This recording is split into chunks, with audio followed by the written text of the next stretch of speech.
Metnesh. Eric Metnesh in the 2X. There's the 31 of Giles Martin. Giles Martin in the number 31 out on the racetrack. Jeff Bolin out there in that black number 25. Jeff, the racer out of Leesville, South Carolina. There's Jeff down into turns 1 and 2. Picked up the win on round number 1. He was the Booth 34 diecast fastest qualifier back on round number 3. Jeff Bolin, one of our top drivers. Behind him, the racer out of Helotes, Texas. That's Rusty Young. Rusty Young, the racer out of Helotes, Texas. Checkered flag is out on this group.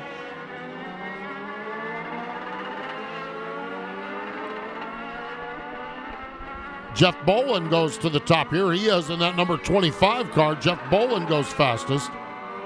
Robbie Faggart in that number 51 goes second fastest. Cowboy Dwayne Holder, third fastest. This is going to be the final group of qualifying and the final set as Giles Martin sits on the inside of turn number 3. Again, so glad you joined us here at America's Home for Racing. It's Red, White, and Vroom night. We got a big night here at the racetrack. We're glad those of you joined us here at Charlotte Motor Speedway and those who are joining us all across the world on FloRacing.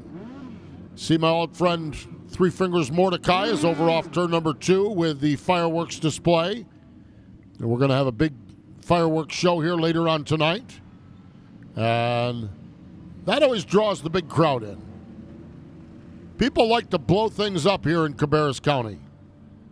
So checking the racetrack, maybe some fluid down. Giles Martin stopped over on the backstretch, so track safety crew coming out because we still have one more set of qualifying here for the Masters Division, the Dilling Masters Division here tonight at the Speedway. Charlotte Motor Speedway Summer Shootout Masters Division is proudly brought to you by Dilling Heating, Cooling, Plumbing, and Electrical, celebrating 70-plus years of service in the greater Charlotte community. They're also proud supporters of local schools, including South Point, Huff, Weddington, and Catawba Ridge High Schools. At Dilling, everything they do is built on their core values, and those values are professionalism, integrity, accountability, excellence, and grit. So the next time you need help at home, remember the name that's been trusted for 70 years, Dilling Heating, Cooling, Plumbing, and Electrical. And if your weather forecast, wherever you're at, is the same as ours, you're going to make sure you need some Dilling air conditioning over the weekend. It's going to be a toasty one here in the Carolinas. As the track safety crew gives it one more look. Red, White, and Vroom night here at the Speedway. Going to have all the racing action. Going to have a fireworks display, and then at the end of the night, we're going to bring all the drivers on the front stretch for a huge autograph session. So, big plans here tonight at Charlotte Motor Speedway. Those of you on FloRacing, you're not going to be able to attend the autograph session, and I hate that for you. That's why you need to be here.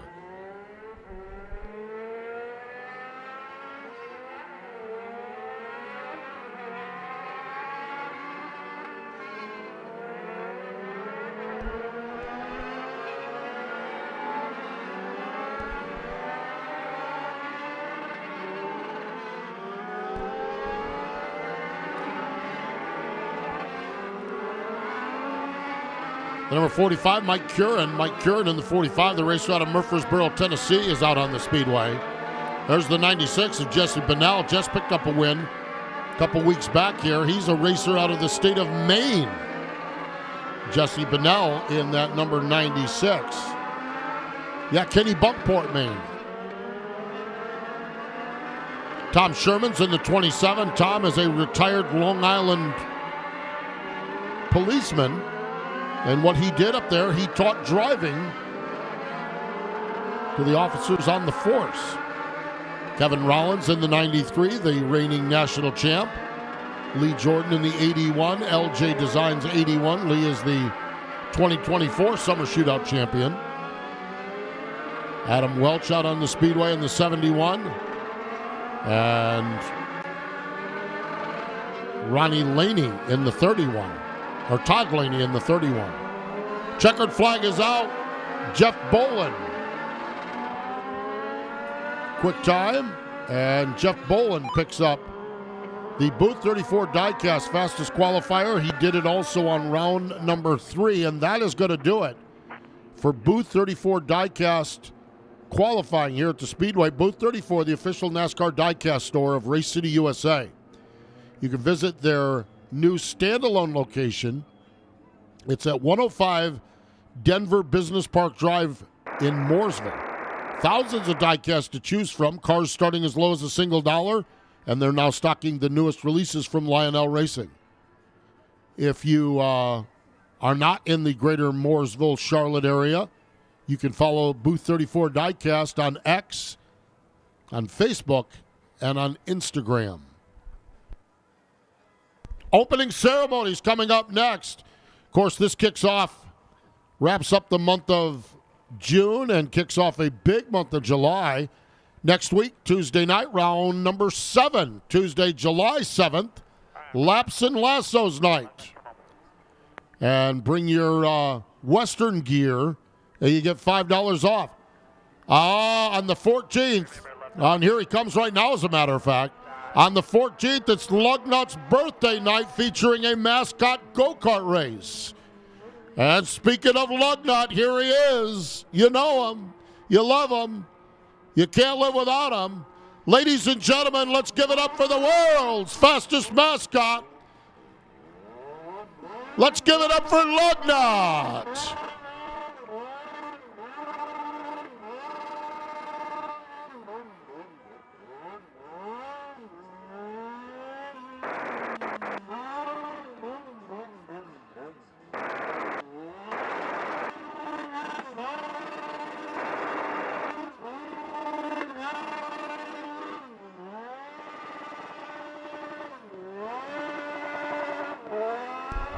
There he is. One more time, ladies and gentlemen. Give it up for the world's fastest mascot. Let's give it up for Lugnut.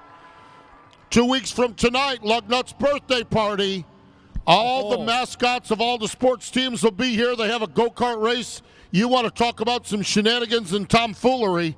There will be shenanigans and tomfoolery, and it'll result in a hootenanny. And you want to be here on Tuesday night, July 14th, Lugnut's birthday party. You bring a toy donation that night, you get $5 off your ticket. Opening ceremonies coming up next here for the Cookout Summer Shootout.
Race fans, welcome to round number 6 of Cookout Summer Shootout. It's red, white, and vroom, and we're here to celebrate America. At this time, I ask that you please rise as we get ready for our invocation. And with Sons of Thunder Ministry, here is Buddy Compton. Thank you. I've got one thing I need to share with you before we pray. I just had a young man about 7 years old to share his faith with me. And I am so glad to see that in America we can still do that even at a young age. Let's pray. Gracious God, we just come before you, ask your blessings upon this place. I ask you to be with each and every driver out here tonight. May they all drive just as good as they possibly can. But most of all, Lord, may you be glorified through all of their efforts. May that you be with those who, as we leave tonight, that you be with them and provide all with a safe journey home. In Jesus' name we pray. Amen. And now, to sing our national anthem, rising 10th grader from Charlotte and aspiring singer, Charlotte Metz.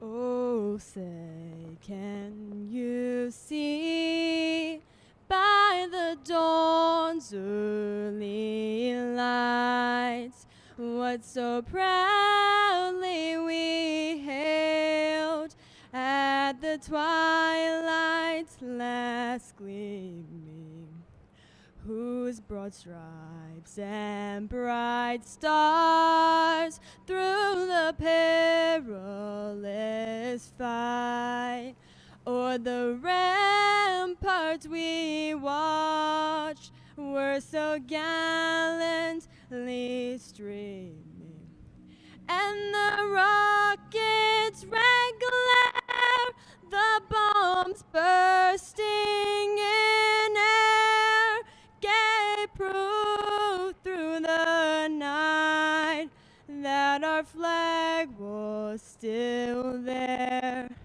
Oh, say does that star-spangled banner yet wave o'er the land of the free and the home of the brave?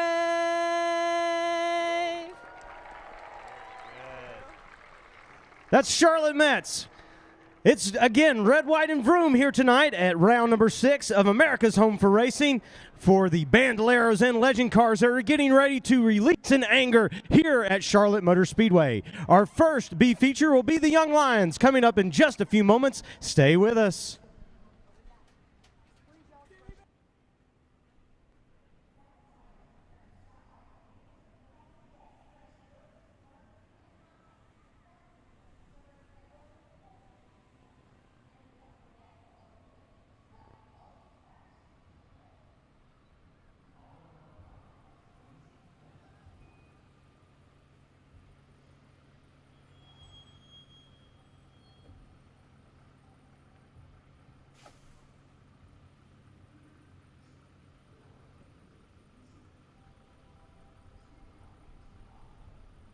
If you're a young line and you are not up for the B, you need to be.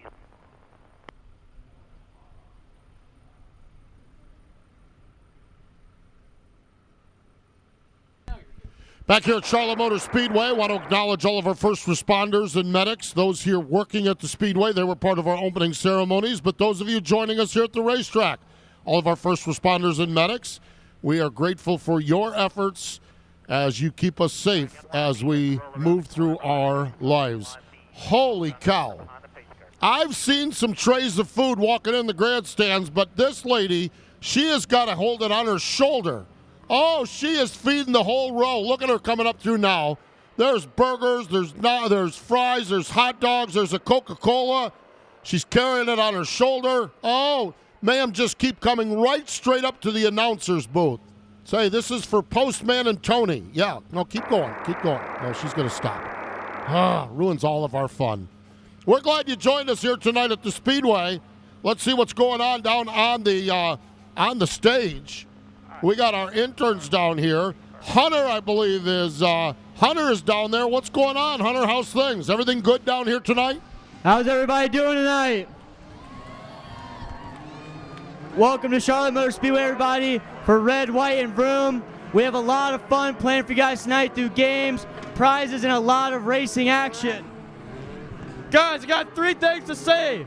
God bless our troops, God bless America, and who is ready for a t-shirt toss? You want a free shirt, you got to make some noise. You got to make some noise. Stand up and cheer. We got Braden down there. We got Hunter. We got Knox down on the stage slinging shirts. Oh, we got some of the interns in the crowd slinging shirts also. Oh, my golly. We're doing all kinds of fun things here tonight. B feature for the Young Lions, Simon Klein and Cal Anderson on the front row, Camden Truitt, James Montello, row number 2, Logan McNally and Sadie Parsons, row 3, Jet Phillips, or Jet Phipps, that is, and Marcus Wolf in row number 4. Off turn number 4, they come, green lights are on, 12 laps the distance, 4 cars to qualify. The Young Lions B feature is off and running, off turn number 2. Top 4, and that's where you've got to be in this one, and We've seen some things happen around that transfer spot on more than one occasion already this summer. For the moment, well, I thought maybe Cal Anderson was going to have it, and he's got plenty of heat behind him. Sir Logan McNally now back in 5th, trying to take the spot from James Montelo. And these guys are going after it again. Already 2 laps in the books, and they are trading paint like it is the final lap in this one just to get in the show. Marcus Wolf got down in there hot and heavy in that number 11 car, the 21 of Logan McNally. Those cars are right now out of the running here as your front 4 with just a little bit of a breakaway. 4th spot is James Montelo. That's the maroon and white 04 car. 3rd spot is Cal Anderson in the orange number 42. Killer Cam, Camden Truitt in the T2, and Simon Klein is in the number 32. Boy, I'm telling you, Marcus Wolf's got a fast race car. That number 11 is closing in on James Montelo. We might have a battle for the final transfer spot here in a lap or two. Yeah, something we saw last night. A lot of drivers maybe didn't qualify very well in that short session for time trials, but come race time, their cars got hooked up, and that's the balance you got to find here. It appears that maybe Marcus Wolf has a better race car than a time trial car, whatever the case may have been. Either way, he's got to race his way in, and he is 1 spot away from putting himself in a position to be transferred into tonight's A main for the Young Lions. Yeah, James Montelo on the hot seat right now as we're halfway down, halfway to go. 6 laps down, 6 laps to go here on this one. Montelo is on the hot seat. Had a chance to talk with Cal Anderson. That's that orange 42 car in the 3rd spot. He was really happy last night. He was in the same scenario, raced his way in the B feature, and is really happy to make it to the A mains. This Young Lions division is very, very difficult, and was hoping to qualify in tonight, but he finds himself in the same spot. Right now he's in the 3rd spot, all over the back bumper of Killer Cam, Camden Truitt. In the 2nd spot, Montelo's got it hot and heavy as we continue on here, racing off turn number 2. I remember last night, Cam Truitt, believe if memory serves me, came up a spot short. He now in a different position, in a spot where he can race his way in that white and blue car. Kind of reminds me almost of like a Navy boat or something, Posty. You guys were out there at Naval Base Coronado. It almost reminds me of a paint scheme you would have seen out there. Yeah, it's really interesting with that blue stripe across it, and you're right, Killer Cam, sharp-looking race car. Might be something we see on the military. Right now, we got rooting and gouging for the final transfer spot. Got 2 laps to go, 2 laps to go. Simon Klein, the race leader, but keep an eye on that battle for the 4th spot. James Montelo has it. Marcus Wolf wants it, and he's starting to turn up the heat. And when I say turn up the heat, massaging that back bumper. Got one the wrong way around in the middle of the backstretch. We'll watch that as well. White flag is out. Jet Phipps going to get that car rolling, I believe, before we see a yellow, or at least out of harm's way. Here we go. Into the final set of turns. Change for 4th. Marcus Wolf got it on the front stretch. He's able to hang on to it. Klein, Truitt, Anderson, and Wolf will transfer. Montelo, the first one out. McNally, Parsons, and Phipps going to have to do it again next week in round number 7 here at the Cookout Summer Shootout. Final 4, the Young Lions feature now locked in.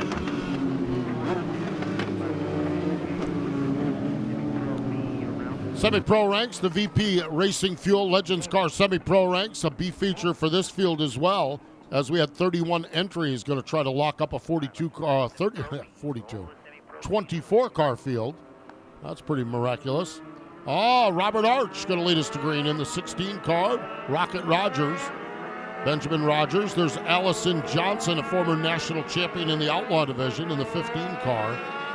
Caden Bradshaw, Tony, this one's loaded up. J.C. Fickinger, Dominic Chisholm, Seth Demas, Landon Wilfong, Hunter Jordan, Zach Sprouse, and Zach Murtis. Man, oh man. And only 4 of those can race their way in. You can make the case for the front 9. Zach Sprouse still getting up to speed. Zach Murtis, Hunter Jordan's won Legends races all over the Southeast, and he's back there on the outside, in the 81. I don't even see Hunter on the racetrack. So Hunter Jordan not making the call, which that's even worse yet for him. That decreases his odds greatly. I'm not a mathematician, but I think I would agree. Yeah. Off turn number 4.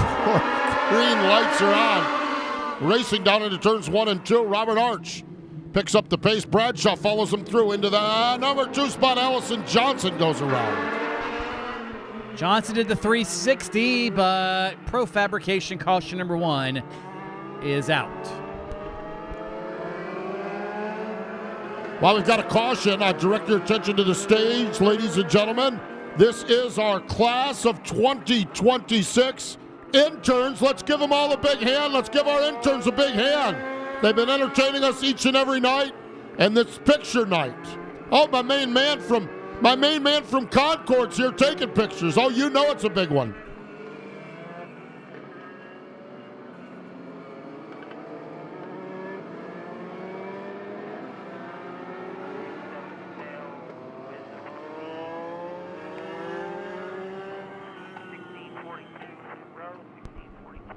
That is the official photographer of the city of Concord is here. You know it's a big one when my man's in the house. Oh.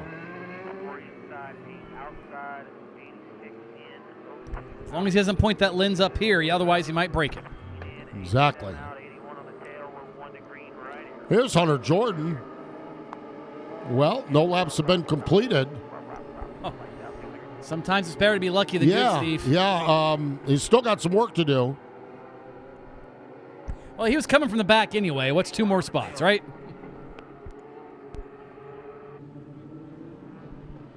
So we're up to the full field of cars, 13 cars. Robert Arch, Rocket Rogers, Benjamin Rogers, that is. Here they come off turn number 4, gassing him up. Oh, Arch slows a little bit down into turn number 1, and that allows Rogers to slide down in front. Now Arch all over that back bumper off turn number 2. Arch has got a problem. Yeah, that car's not going under full throttle. That thing has definitely got an issue. Boy, and that is just jinging everything up mid-pack.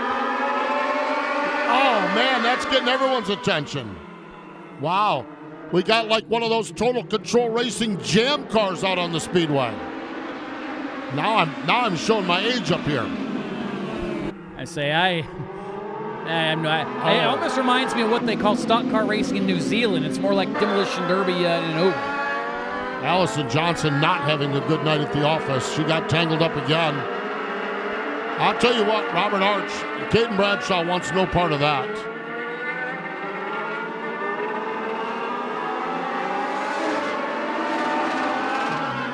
Man, that's got to be frustrating for Robert Arch. You're out there starting on the front of the field, perfectly capable, but look at that car when you get right to here. And he's going to go off to the garage. Yeah, he's had hoping enough for a yellow, but it's only going to get worse from there, and unfortunately Robert Arch's day is done. Not a lot you can do, and he did a great job dealing with what he was dealing with there to try to fend everybody off. I mean, he knew it was coming. They knew it was coming after a couple of laps, but there's only so much you can do if you don't get that yellow. And up front, here comes Dominic Chisholm for the race lead. That car's got a bent front clip, Steve. They've yet to put a new one on there just because they're trying to keep racing this summer. They don't have the time to hack it off, and guess what? Bent front clip and all. Dominic Chisholm now to the front. Dominic Chisholm is the race leader. Benjamin Rogers is second. Caden Bradshaw's third. Landon Wilfong is fourth. I didn't mention Zach Sprouse and all those drivers that were running up front. Look at him, though, in that 86 car. Zach Sprouse making a dirty, rotten liar out of me. He's the racer from Stafford, Virginia, up in the Commonwealth, and he's having a great run in that 86 car. Seth Demas is out there. J.C. Fickinger is out there. Allison Johnson, she's thrown the towel in. She's had enough fun.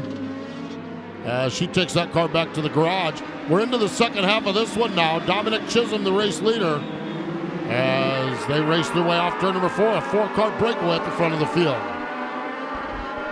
It seems like when Chisholm kind of got to the front that maybe he's going to be the one that really sets the pace of this thing. Benjamin Rogers just following suit. And again, these 4 drivers up front, they know they're in the race. If you're Landon Wilfong, you look in the mirror, you come off turn 4 and straightaway, and you go, oh, I got plenty of space back to the next guy. They can see the scoring pylon if they look up in turn 1, so they know who's behind them, and they can look in the mirror and go, I've got plenty of space, just don't do anything crazy, and I'm in tonight's feature. It doesn't pay anything to get one more spot in the B main, but it means everything to get in tonight's A main.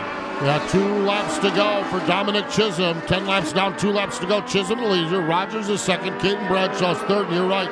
Landon Wilfong now, it's just a matter of you're not worried about going forward. You're just worried about clicking off another lap and getting yourself locked into tonight's VP Racing Fuels Legends Car Semi-Pro feature. Wilfong is fourth and holding real steady in that spot off turn number 2. And he will be unchallenged as they work their way into turns 3 and 4. Final 4 transferees to the VP Racing Fuels Semi-Pro feature. Dominic Chisholm, Benjamin Rogers, Caden Bradshaw, and Landon Wilfong. And Zach Sprouse, Seth Demas, Hunter Jordan, Zach Murtis, and everyone else have to come back again next week and give it a shot. Speaking of next week, Laps and Lassos night. Wear your Western gear, and get $5 off the ticket price, and you get to see Nick Bubbles Bronson in chaps. And I can't believe he's going to cover up that beautiful head of hair with a cowboy hat. Look at him, is he? He's showing off now. Tickets. Not scare him off. Your job's to sell tickets. Oh, don't tell him about bubbles and chaps. Come on. Exactly. Oh boy, Laps and Lassos night next Tuesday night. That's right. Oh, interns are all pumped up about Laps and Lassos night. Look at them down there. They're having the time of their life. Yep.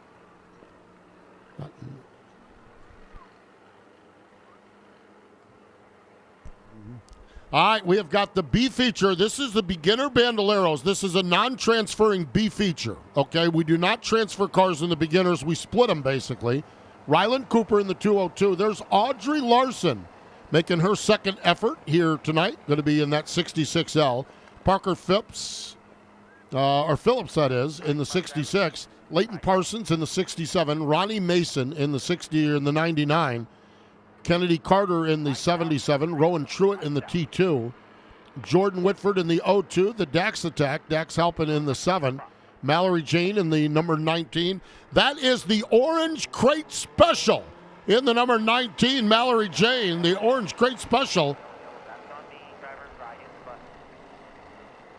And we've got Carly McDuffie, Carson McKee, and Silas McMurray. So I mentioned that. Just Mallory Jane in that number 19 car toward the back of the field, that white number 19.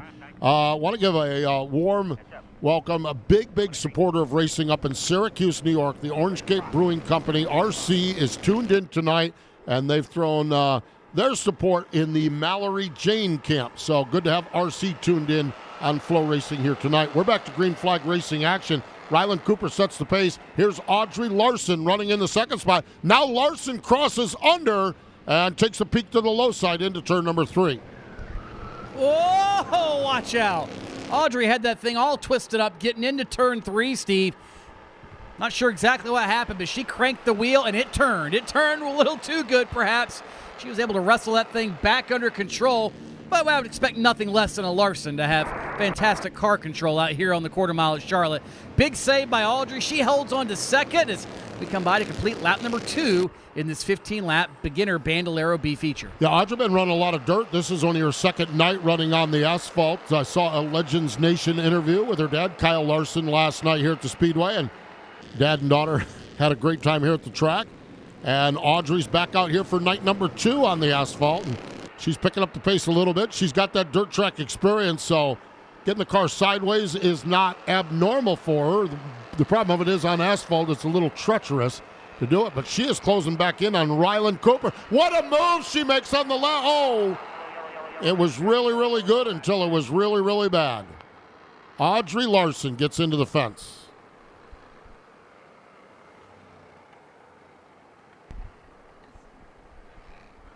Yeah. Pro Fabrication caution is out. Audrey worked around. I love the move on the low side of Carly McMurray, and it looked really good until it didn't.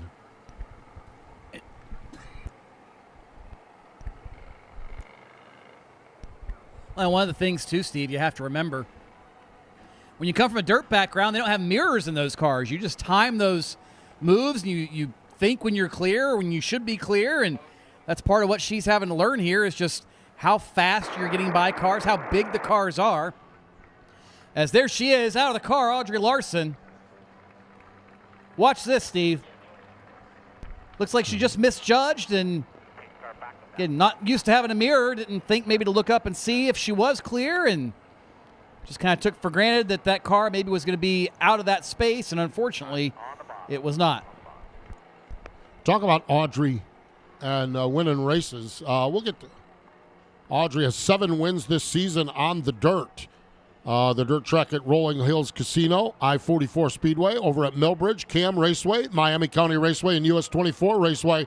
Oh man, now we're fixing to have some fun, because joining us here on the stage, Red, White, and Vroom Night, it is our girl Charlie. Charlie, take it away, you rascal, you. Thank you, Postman. All right, we're about to play our first game of the night. It's going to be a nice original version of Cornhole. Let's see who our contestants are. Sammy, Aiden.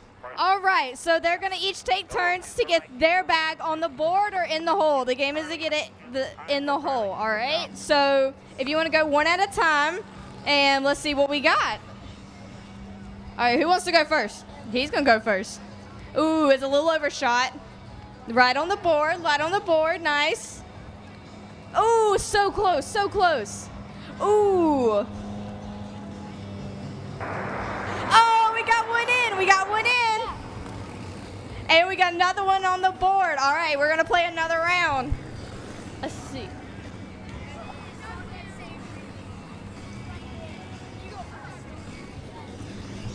All right, let's see if we can get more in the hole this time, all right? Started off great. There we go. Ooh. All right, another on the board. All right. Oh, all right. Thank you guys so much for playing. It's back up to you, Postman. Oh, Charlie, down there having more fun than a human should be allowed to have on the stage. As our stage leaders today, Hunter, Braden, Knox, and Charlie here, part of our 2026 intern crew. So glad you joined us, folks, still making their way in the grandstands, and we're glad you're here with us here tonight at America's Home for Racing. Out on the Speedway, this is the beginner Bandolero Bandits. As they're up on the racetrack, this is their B feature. In the beginners, we do not transfer cars. This is a 15-lap race, and the goal is 15 laps.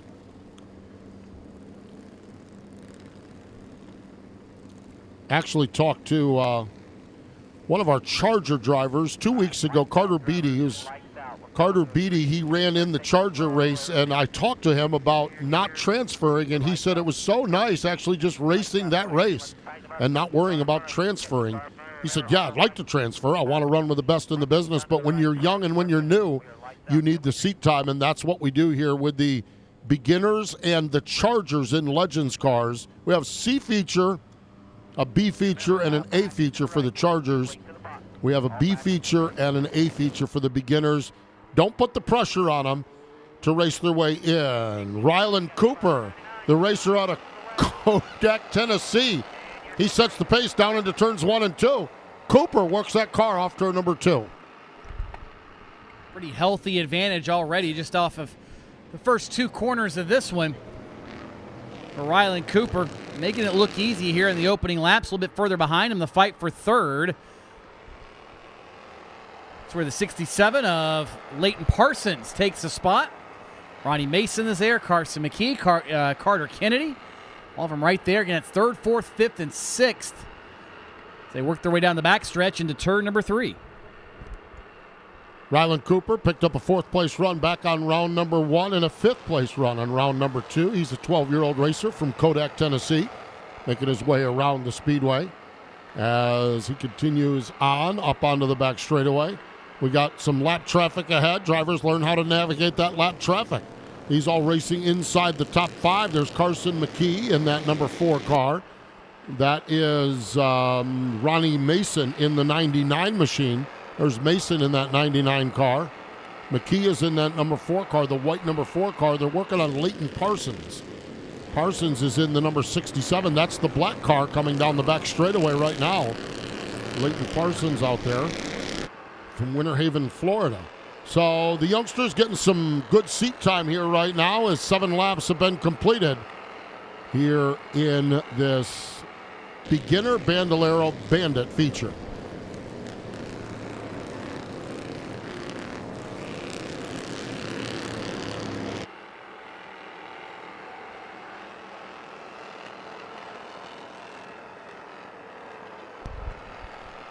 Problems here in the front stretch for Carson McKee. That car has slowed. We'll see if he can make it out to the work area in turn 1. Looks like for now he will not.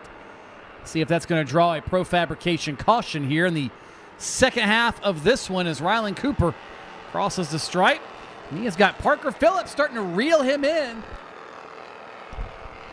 Phillips there within a couple of car lengths as they work by the ailing McKee car on the back straightaway. That car's still rolling, albeit very slowly. And the leaders are off turn number 4 once again. Yeah, leaders work off turn number 4. Battle for the top spot. Parker Phillips got around the lap car. Yellow flag is out. Yellow flag is out, so we're going to have to see where that falls into play. We got all kinds of stuff happening. We got the 77 of Carter Kennedy around in turn number 4. We got Carson McKee stopped in turn number 3. And so we'll get things reset and rolling here. Oh, man. Let's get right back at it down there on the stage. I see, the legend Hunter is down there on the stage. Hunter, take it away. We're going to be playing a little bit of hockey here. We have our 2 contestants. Jack. Brody. We have Jack and Brody here. They're going to be seeing who can score the most amount of goals during the time limit. 3, 2, 1, go. Here we go. All right, we're kind of struggling over here. We might have lost the puck. We're getting it back, though. There we go. We're back in play. Oh, and that's a goal. We got 1-0 here, everybody. We got 1-0. All right, let's see who's going to score next. Oh, that was a big shot right there. Big shot. Oh, he's getting low for these. We're getting real close here. Oh, that's another goal. We got 2-0. Here we go. Oh, through his legs for a goal. We got 2-1. Here we go. Oh, we had almost another one. And the ball has gone onto the track, so we're going to have to send that one back up to you, Postman. Oh, no. Wow. No, it went on the track. Caution for debris, a hockey ball. Go figure that, too. Yeah, so, oh, no. Uh-oh. That's 2 minutes for delay of race right there. Yep. Was not deflected. 2 minutes straight into the track. That's it. I think we saved it from the racetrack. I think it got into the safer barrier. We see Hunter is down there investigating. Knox is keeping a keen eye on things. Charlie's even involved. Charlie's even looking at what down there. Braden, they can't even believe what just happened here. Nor can I, quite honestly. Bubbles Bronson can't even believe what happened here. We go to a hockey game, and the hockey ball, which in itself is part of the concept, interrupts the stock car race. Only at Charlotte Motor Speedway. At least we know who Kyle Dubas is not calling for his next acquisition.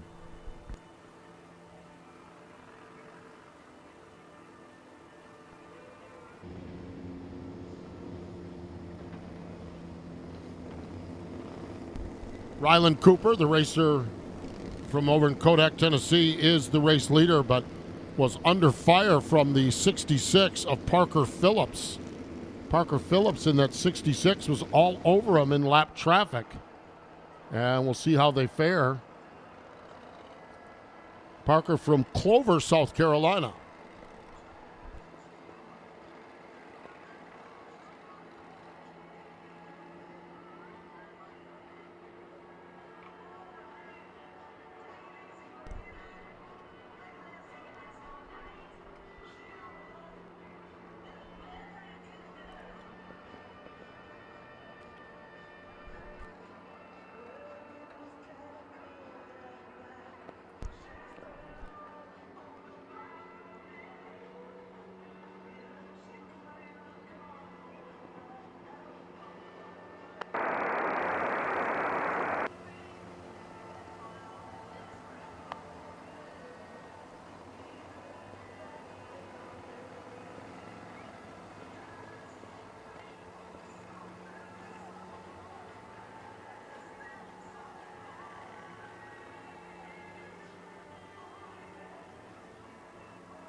So Carson McKee in the work area over there in that number 4 car. Carson, the racer out of Lawndale, North Carolina, Possum. Lap 1 on the work area complete.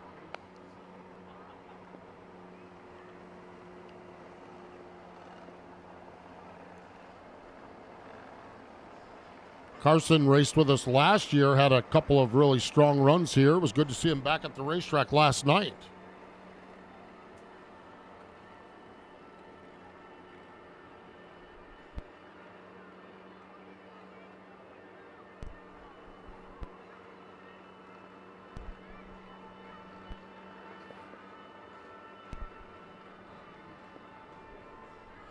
Yep. We got young flagger Gatlin down there learning. That's right. Good to see Gatlin here. Gatlin is one of our junior flaggers working here behind the stage, but have him doing some of the beginner bandolero races, and he's doing a great job. Absolutely great job.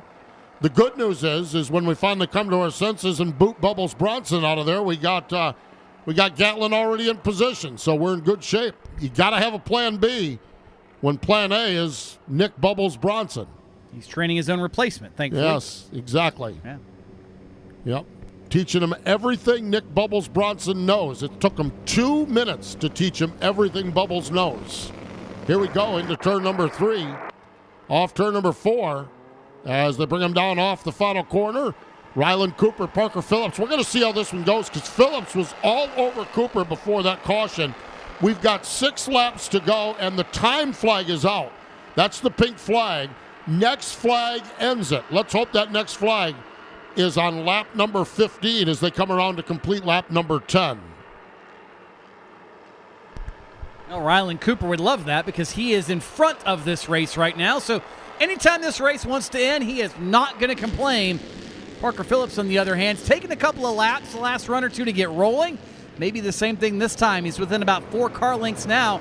Just going to get that 66 rolling in off turn number 4 to try to reel in Riley Cooper. And there he is, down to about a car length and a half this time.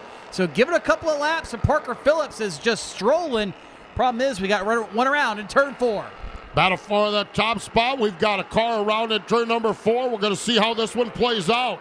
Change and transfer for the top. Yellow flag, yellow checker, and I believe that is going to save Ryland Cooper, if I'm not mistaken. Last completed lap, the 202 of Ryland Cooper was the lead car, and that spin down in turn number 4 is going to save Ryland Cooper and put him in the win category here. Ryland Cooper picks up the win. Parker Phillips, Leighton Parsons, Ronnie Mason, and Carter Kennedy, your front 5.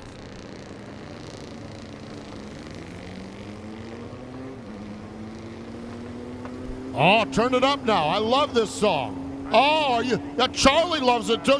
Charlie's got the air guitar going down there. Oh, yeah. There we go. Charlie, this song is probably twice your age, maybe 3 times your age. Yep, I know. It's crazy, ain't it? It's twice your age, too. No, if it's twice my age, it's an old one. It's about a third my age, probably. Next onto the Speedway, these are the beginner Bandolero Bandits. This is the A feature. Stetson Stroop from Owensboro, Kentucky in the 47. Ryan Hoffiger in the 75. Those are both race winners from earlier this year. Gio Androlini from Waterloo, Indiana. Connor Atkinson finished second last night in the 8 car. Chandler Stanley, that 82, he picked up a win a couple weeks ago. Rob Brown, the 97, is a race winner this season as well here. Colton Sherman, Wyatt Linker was the winner last night, the big guy in the 5L machine. Max Rogers, Brody Salamito, Ryder Stewart, and Elliott Klein. This division has had great racing. We've had 5 races and 5 different winners. Will we go 6 for 6 here tonight? Stetson Stroop and Ryan Hoffiger, they are the front row. They both have wins this season. Here they come off turn number 4. Green lights are on as Gatlin puts the green flag in the air, and we're racing down into turns 1 and 2.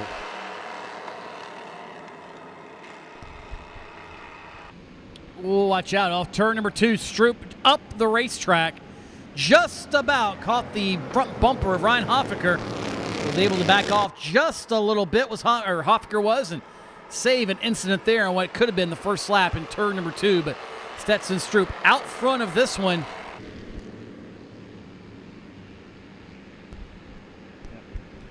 And Stetson Stroop trying to work his way up the ladder, just like the Charger, Steve. 3 wins in the beginners, and off you go to the Bandits or Outlaws, whichever your respective division is. And Stetson Stroop, although change is never something you anticipate, something I'm sure he can hang his hat on if he gets to that point here this summer. Well, right now, the front 7 cars, 5 of them are winners. So Gio Androlini, the white 15, has not won yet, and the number 8 car of Connor Atkinson has not won yet, but the rest of the top 7, all the way back to the 5L of Wyatt Linker, have won.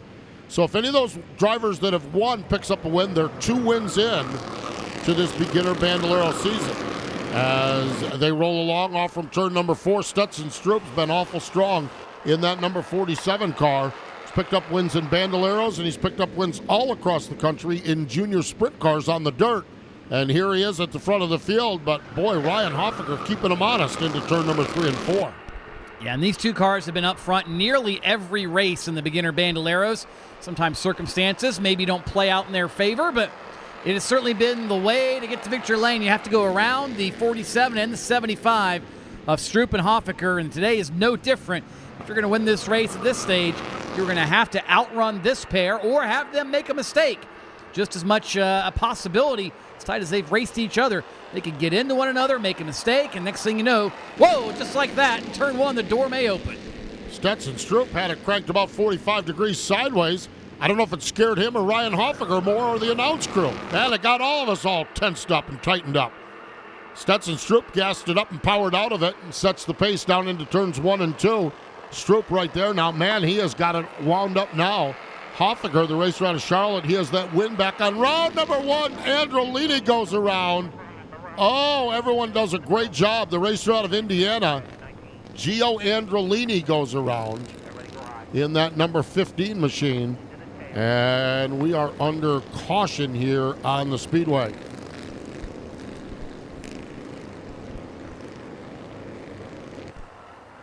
Oh, my main man Knox is down on the stage. Knox, what's going on, man? Happy Red, White, and Vroom. Postman, thank you so much. We're going to be playing Uncle Sam Dress Up. We will have 2 contestants with us. One will be dressing up as Uncle Sam, and the other one will be dressing up as Lady Liberty. Contestants, you can come on in. And who do we have here? Riker. Riker and? Austin. Austin, you're going to be dressing up as Uncle Sam over here for me. And Riker, you're going to be doing Lady Liberty. Whoever dresses up fastest, first the fastest wins. Hold on. Everything down. 3, 2, 1, go. Oh, here we go. Riker, looks like you might be struggling right here. Over here. Oh, we're getting it on. We have about 10 seconds left. 10, 9, 8, 7, 6. Oh, Riker is the winner! Congratulations, Riker. Good job, buddy. Postman, back to you. Up to you. Knox down there holding court, having the time of her life. We got it done down on the stage, and now we focus back to turn number 4. Stetson Stroop gasses it up, sets the pace down into turns 1 and 2. Stetson Stroop is the race leader. Ryan Hoffaker is second. Third spot is Chandler Stanley. Fourth spot is the 97 of Rob Brown. Fifth spot is Connor Atkinson in the number 8 car. Here they come, a high-speed conga line off turn number 4 as they make their way down across the stripe. Our flagger Gatlin gives them the signal, halfway down, halfway to go. Stroop and Hoffaker have not been able to pull away nearly like they were earlier, Steve. It seems like Chandler Stanley, Rob Brown, they've kind of got their number dialed in. Of course, I say that, and here we come off turn 4, and things start to separate just a little bit as we are well into the second half, really getting into the third of this one, if you will. Lap 10 will be complete this time by, and Stetson Stroop, the last lap or so, where did that come from, Steve? He has been shot out of a cannon. That gap up to about 8 car lengths as they duke it out for second behind him. A 3-car fight, now off into turn number 1. Yeah, Stetson Stroop, a 1.103 second advantage. Right now, Hoffaker has to fend off the challenge from Chandler Stanley. Hoffaker had a good lap, a good turns 1 and 2. He's opened up about 2 car lengths into turn number 3 they go. 1 more mile remaining. 11 laps down, 15 laps the distance, 4 laps to go here on the quarter mile. And Ryan Hoffaker's picked up the pace. He scubbed 0.2 of a second off from Stetson Stroop. Hoffaker's closing in that number 75. This is the battle for the 7th spot mid-pack, so we got racing all over the racetrack. Is something wrong with Stetson Stroop? He dropped about 0.3 a lap ago. That time another 0.3, Steve. I don't know if something's wrong with Stroop's car or if he's just watching the mirrors trying to control the race right now. But Hoffaker smells blood in the water, and it is time to open the pay window. Stetson Stroop has got to be as defensive as he can because Ryan Hoffaker's right there trying to stick his nose in and take the lunch money here in the final 2 laps. 2 laps to go. Stetson Stroop, if he's watching Ryan Hoffaker in the mirror, he might want to look out the left window. Hoffaker takes a look down to the low side into turn number 3. He stays in line into turn number 3, up off from turn number 4. Now Stroop bobbles a little bit. Hoffaker looks low. The battle is into turn number 1. White flag is out. Who's it going to be there wheel to wheel into turn number 1? Ooh, maybe almost a little contact over in turns 1 and 2. Hoffaker has the preferred lane in turns 3 and 4. If Stroop sails it in, he might have a shot. He's going to try the crossover. Little bit of contact in turns 3 and 4. Banging doors to the stripe. Ryan Hoffaker is going to claim the beginner Bandolero feature by half a car length here in round number 6 of the Cookout Summer Shootout. Look at that. Fist bump out the window. Hoffaker steals one on the final lap. And David Stiles will get a chance to chat with him in Cookout Victory Lane.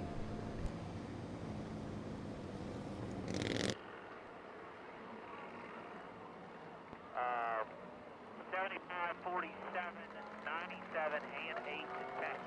97 and 8 to 10.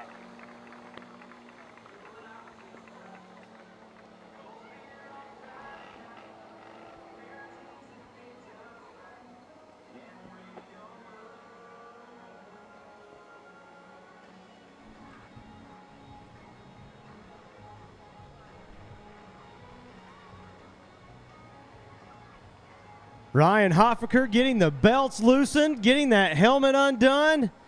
As he gets ready to take the ear molds off, he gets the gloves out, climbs out of this beginner Bandolero car, up on top of the hood. Let him hear it, folks.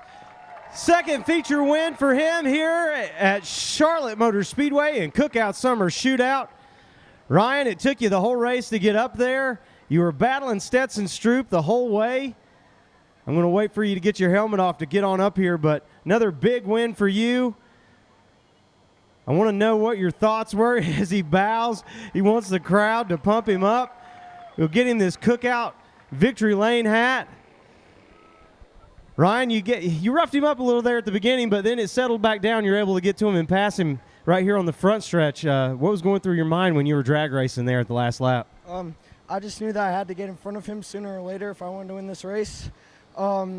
Yeah, you're right. I had to catch back up to him, and it took me a minute. But yeah, I'm glad I passed him. He gave me a bump there coming out of 3 and 4, and I didn't think I was going to win it after that. But I'm so glad I got to the line before he did, and I'm just so thankful we could get another win today. Ryan, when you were looking at your side, when you're looking at that side window, did you think you had him, or did you think it was going to be close at all? Yeah, I knew I had him. I knew he couldn't catch me. He was too slow off the corner for me to get to him, so I knew I had him. There you go, your beginner Bandolero feature winner, Ryan Hoffaker. Give it up for him, folks. We have more racing coming up in just a few more minutes. Stay with us here at Charlotte Motor Speedway. Here's the replay. This, ladies and gentlemen, is .104. Margin of victory for Ryan Hoffaker. What do we got?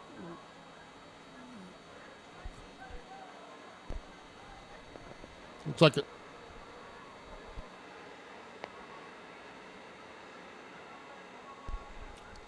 Next out of the Speedway, the Bandolero Bandits. These are the drivers. Oh, here he is.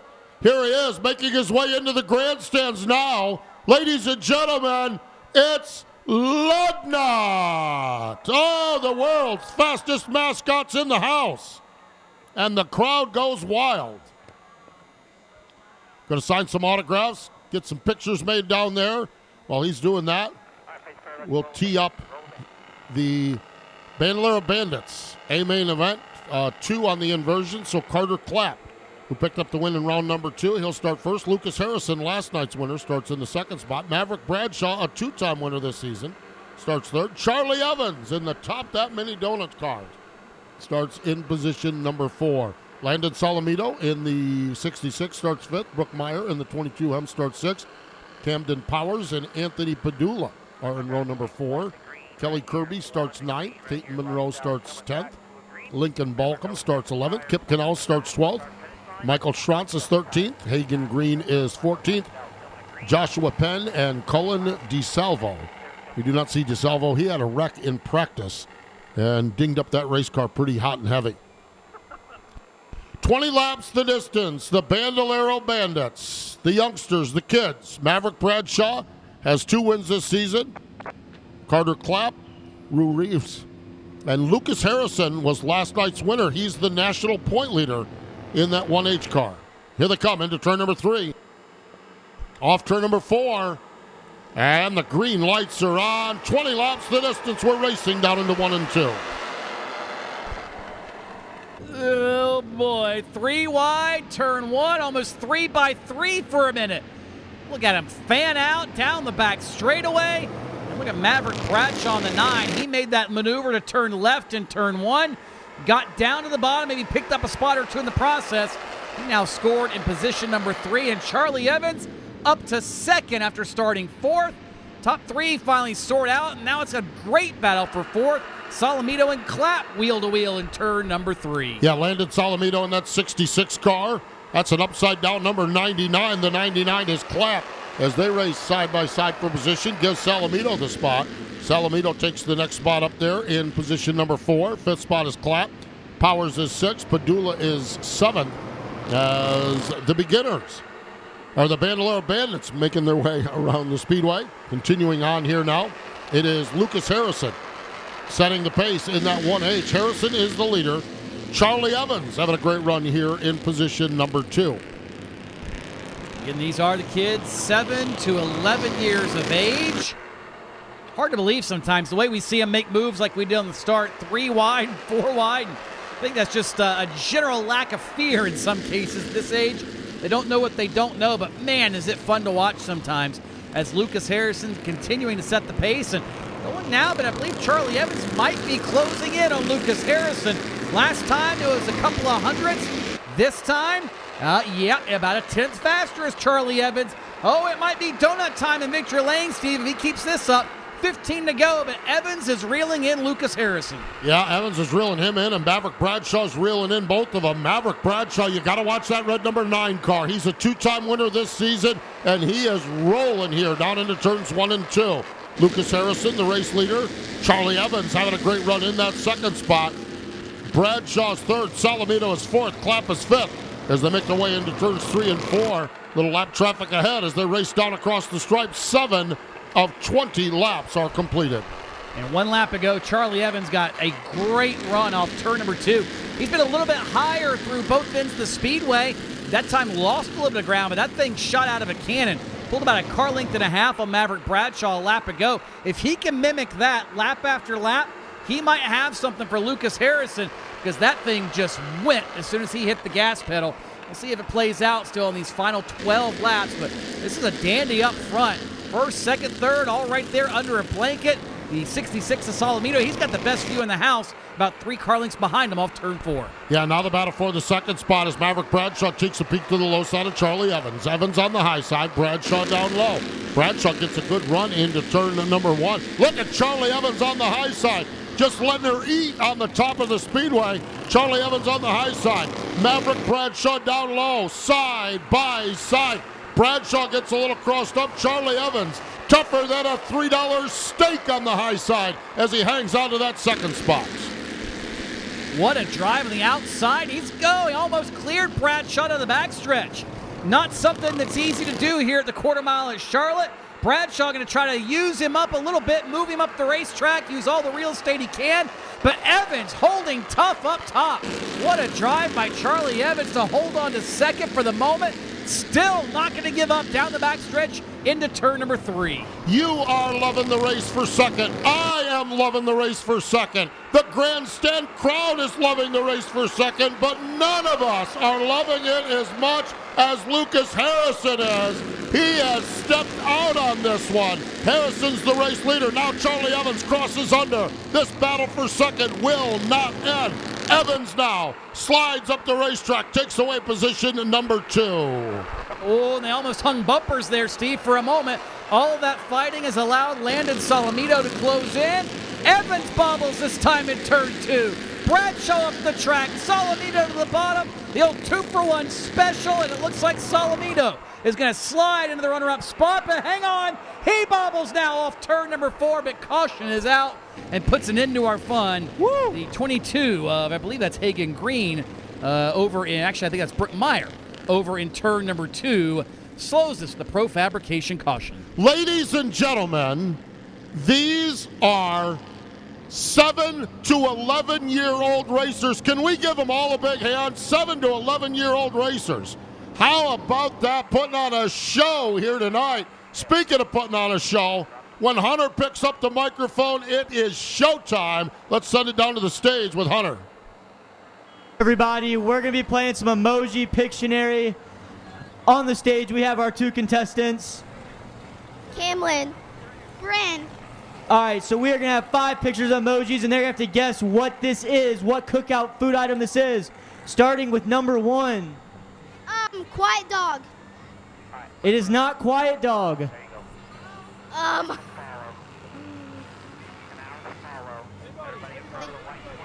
don't know.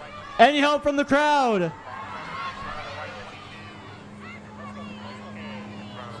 Quiet puppy. Which puppy? Hush Puppy is correct. On to number 2.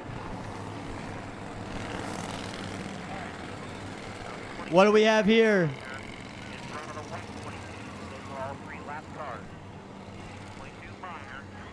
Peanut butter milkshake. Peanut butter milkshake is correct. On to number 3. What do we have here?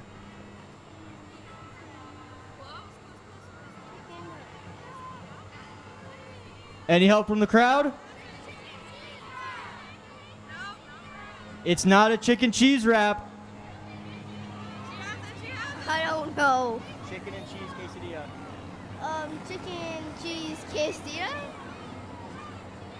I'm hearing chicken and cheese quesadilla from the crowd. Chicken cheese quesadilla. And that is correct. On to number 4. All right. For our last one, what do we have here? Hot dog. And it is a hot dog. Everyone give them a round of applause for playing. Back up to you, Postman. I told you when Hunter takes the microphone, everyone's fixing to have a good time. Oh, boy. Oh, man, they're tearing it up down on the stage. Nick Bubbles Bronson gives them the signal, 1 lap to go. We just cleared the halfway mark of this one. Well, no, we cleared that a few laps ago. 13 of 20 laps have been completed. Let's reset things. As Lucas Harrison is the race leader. Charlie Evans second. Maverick Bradshaw choosing the high side. Clapp choosing the high side from the 6th spot. Timmy Solomito is there. And the loser on this is Lucas Harrison because he had a 2.6 second advantage when that caution came out. Now he's got to get back at it again. Setting the pace off turn number 4. Harrison, last night's winner. Maverick Bradshaw, a 2-time winner this season. As they work their way down into turns 1 and 2, crack the green flag racing action. Let's see if this is anything like what we just saw because that was fun. We'll wait for some more fun here. And I think Maverick Bradshaw says, yes, please. I will peg the fun meter. We'll run side by side for the race lead. Nearly took down the safer barrier.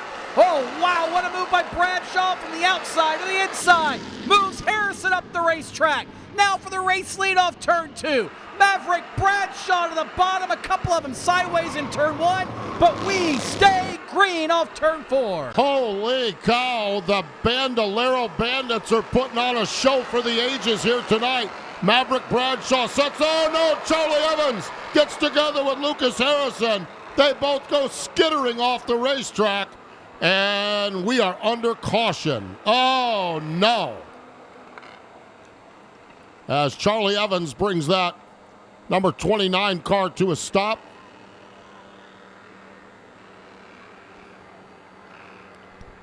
Oh, Charlie, that just some hardcore racing down into turns 1 and 2. All right. Are we set down on the stage? I think we're set because Braden's got the microphone, and Braden's got some fancy hair and the microphone. Yeah, my man, take it away. Man, I condition, so feeling luscious tonight. We're getting ready to play a little bit of bowling. So I've got 2 contestants here. What are your guys' names? Jameson. Cruz. All right, we're getting ready to play some bowling. So you guys will each get a ball. And let's see how many pins you guys can knock down. Ready? Who wants to go first? All right, Jameson stepping up first. He's going to roll the ball. And that's a strike, ladies and gentlemen. Good job. Get set up real quick.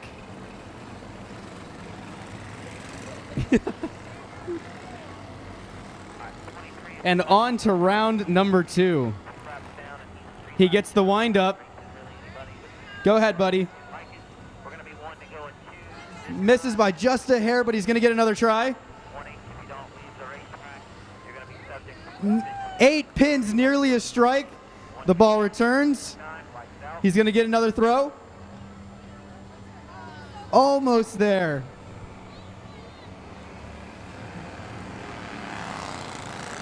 Getting ready for our 3rd attempt. Back to you. Just setting our pins back up. Attempt number 3, last attempt. He swings, and that's 7 pins. That's all the time we have. Back to you, Postman. All right, Braden, we're going to re-rack them here on the racetrack as Braden down there on the alley. Good job, guys. Down there with the bowling game. Oh, boy, they about ran over the pace car. No start on that one. Anthony Padula is like, what am I supposed to do? As Nick Bubbles Bronson, you could tell, not waving that flag aggressively at all. As they're still racing off the racetrack. Yellow flag going to remain out. Mention Charlie Evans out there. If you're back on the concourse, Top That Mini Donuts is a sponsor of Charlie Evans, and we appreciate Top That Mini Donuts here at the Speedway. You can go back and get yourself a tasty treat. They've got all kinds of great flavors of those mini donuts. And ask them about the Charlie Evans special. It has cinnamon rolls, it has brownies, and it has caramel in it. Yeah, the Charlie Evans special. So you can go right on back after this race is. I know, yeah. Just to send 2 up this way. We'll have to. We'll vouch for them. But they're one of our vendors here on the Midway area. And we appreciate them supporting race cars and being part of the family here at the Cookout Summer Shootout. We're going to try this one again. Much better. Anthony Padula, look at that move by Padula. That was a savvy move. Slides down into the 2nd spot. Camden Powers is 3rd. Boy, Padula, what a move there to secure the 2nd spot. Now let's see what he can do with Maverick Bradshaw. Yeah, nobody's had much for Bradshaw when he gets on a heater here. It takes a couple of laps, but when that 9 car is rolling, oh, boys and girls, watch out. Look at this. He is already out to a 5-car length advantage. The 2 red cars up front, and here we go for 2nd yet again. This time it's Camden Powers as we've got one missing a wheel in turn number 2. That's not what Kelly Kirby had in mind, I'm pretty sure. So the Pro Fabrication caution is out yet again. So Kelly Kirby lost a wheel. I looked up and saw the wheel going one way and the car going the other way. And Kelly Kirby stopped over there in turn number 2. Kelly, the racer out of Lehigh Acres, Florida. As Kirby, they're going to retrieve that wheel. Oh, now Lugnut's getting autographs and hugs and kisses. Oh, my gosh, what a big night for Lugnut. It's not even his birthday. Next week is Laps and Lassos night, and 2 weeks from tonight is Lugnut's birthday. 2 weeks from tonight is Lugnut's birthday night here at the Speedway. Here's a look at it on the big screen, and courtesy of our Pit Road TV production crew and FloRacing. And, yeah, Kirby, oh, you see the wheel go bouncing in. Got to give Kelly credit, though. Got the car stopped before hitting the barrier. Yeah, when I looked up, it didn't look like he was going to get her woed down, but he did a nice job, especially brakes on 3 tires.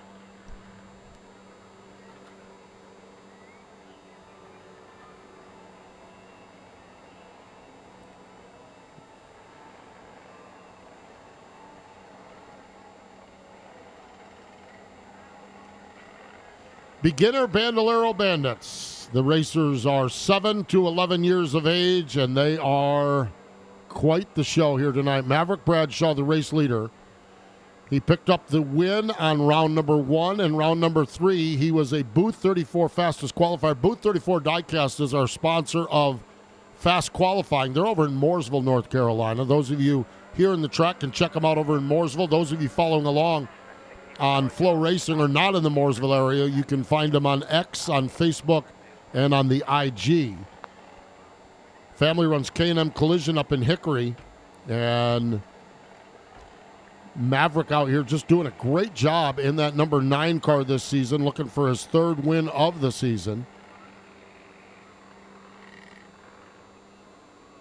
Also races on the dirt over at Millbridge Speedway. Last year, Maverick and his dad timed it all out. Of course, Millbridge runs on Tuesday night. They don't run every week, but I think there was 4 nights in conflict. And Maverick and his dad figured it out, and his dad drove all of the ways over to Millbridge Speedway from here, knowing he was going to be early in the program here. Maverick and his dad would race here, jump in the car. They might head to start shotgun on the field over at Millbridge, and he would race over there. And his dad knew when traffic was out, he knew all of the ways and everything. I talked to the old man a couple weeks ago, and I said, are you doing the same thing again? He says, no, we're staying at Charlotte Motor Speedway. We're going to stay right at Charlotte. We're not doing that again. He did not mention or reference any speeding tickets, but I'm sure they tempted it, that's for sure. Only speeding tickets we got now is Maverick Bradshaw, yellow flag, no start. Maverick Bradshaw, though, could get a speeding ticket on the racetrack as fast as that car's been this season. Fun stuff. The Bradshaw family, a family that 6 years ago, I think, Tony, had nothing to do with the sport, and they came into the sport, and now the family, every darn one of them is racing. They spend every weekend, every Tuesday night together. Again, talking to his dad, he said this sport has brought our family closer together than anything we would ever imagine. And now Maverick Bradshaw, he's trying not to be close together with the competition. Boy, Padula just dirt tracks it and keeps right on hammering away off turn number 2. Man, did he ever. He kicked that thing. Oh, watch out. Powers and clap into turn 3. Powers into the outside wall. Looked pretty gnarly, but it looks like that car's rolling. We may, in fact, stay green after that. Wow. Good job, Camden Powers, keeping the car rolling, keeping the show moving on, as we have completed 17 of 20 laps, and this time by popsicle sticks in the air from Bubbles Bronson.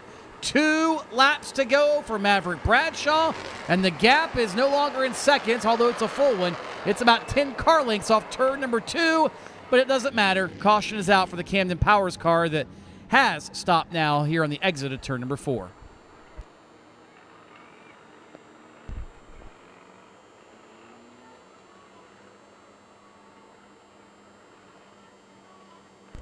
Oh, Knox is Lugnut. That's Knox on the stage with you.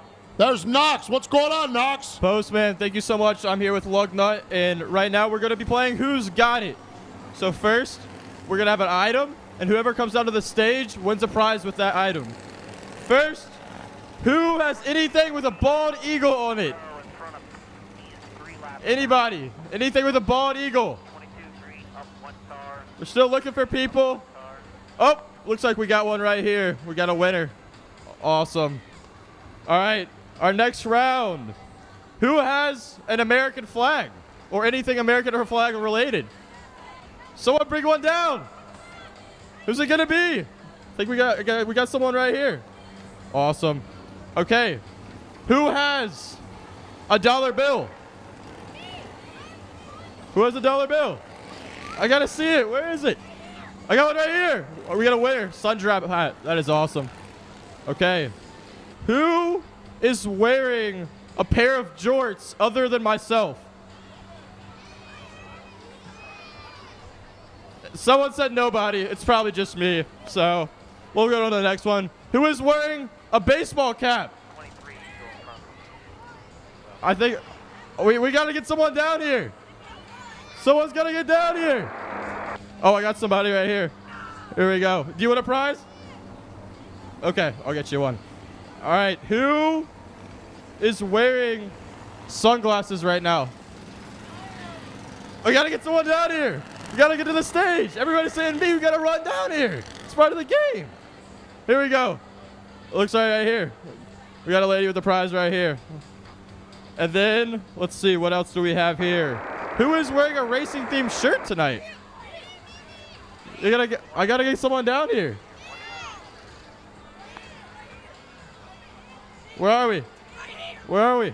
Right here. I see a couple people right here. All right, well, that's all we have for us tonight. Lugnut says bye. Back up to you, Postman. Knox doing a great job down on the stage. Oh, there we go. A Brexton Bush fan in the house. Good to see that 18B t-shirt. We are set to go, and I see the pink time limit flag in the hand of Nick Bubbles Bronson. I look down at my race pass. Yes, next flag ends at 18 down, 2 laps to go. Let's hope.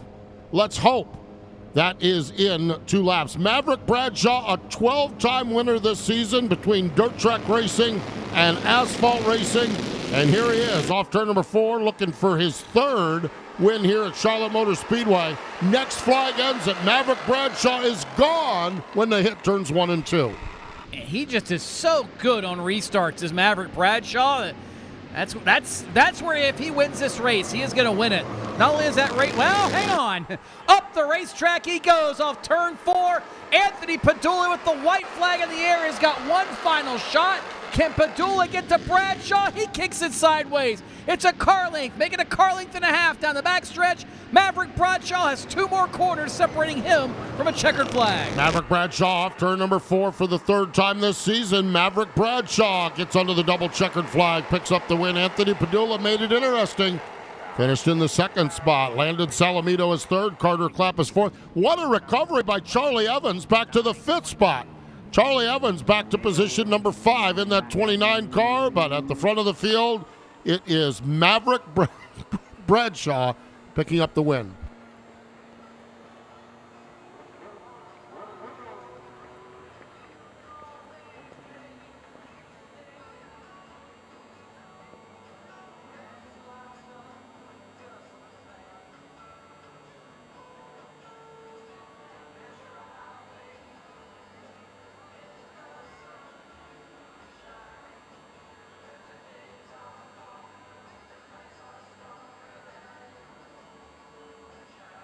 Maverick Bradshaw making his way out of this red number 9 Bandit Bandolero, waving to the crowd. Lugnut down here giving him the fingers and the applause and the fist pump as he gets ready to dance it up a little bit here with Lugnut on red, white, and Vroom night in round number 6 of Cookout Summer Shootout.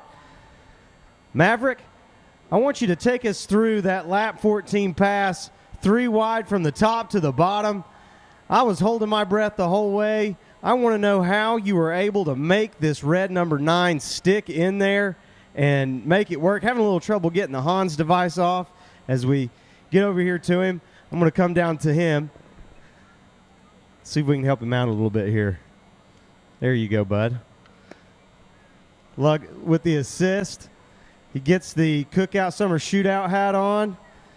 We'll get back up on the stage. That lap 14 pass from the top to the bottom, from 3rd to 1st. What were you thinking? I was on the inside, but he came down. But I just sticked it in there, and in turn 3 and 4, I just passed him. You guys were putting on a show as you were battling your way up through the field. Did you feel like you were going to be able to get to the front and win another one here at Charlotte? Yeah, definitely. There you go, Maverick Bradshaw, 3-time feature winner here at Charlotte as he pumps the crowd up. We'll have some more racing coming up in just a few moments. Stay with us, folks.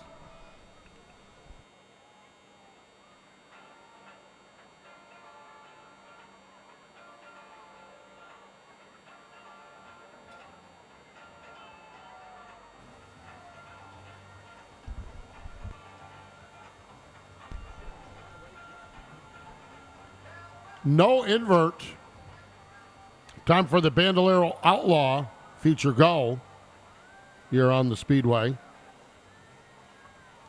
As Carson Sherman won the Booth 34 diecast fastest qualifier, he's going to lead us to green. Carson, a 3-time winner this season. He's the national point leader as well. Carson Sherman, Josh Davenport going to be in the second spot, the racer out of Canada.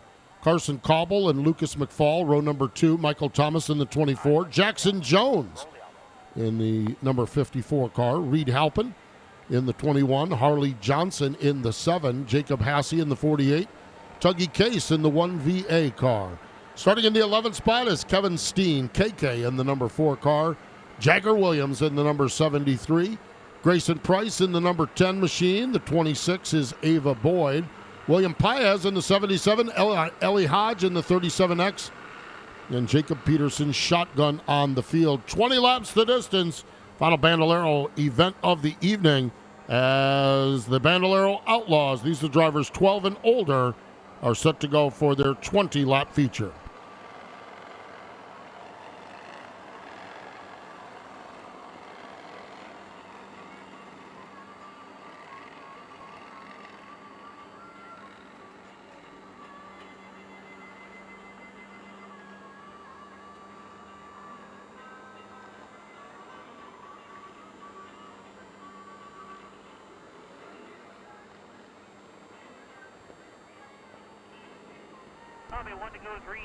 Nick Bubbles Bronson gives him the signal. 1 to go. Lugnut keeping a keen eye on things. Lugnut keeping a keen eye on things. He loves watching these kids race.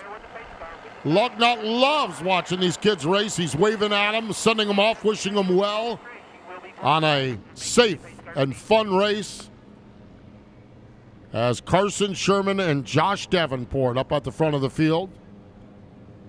As, man, they're all over that pace car. Hopefully they give them a little bit of space.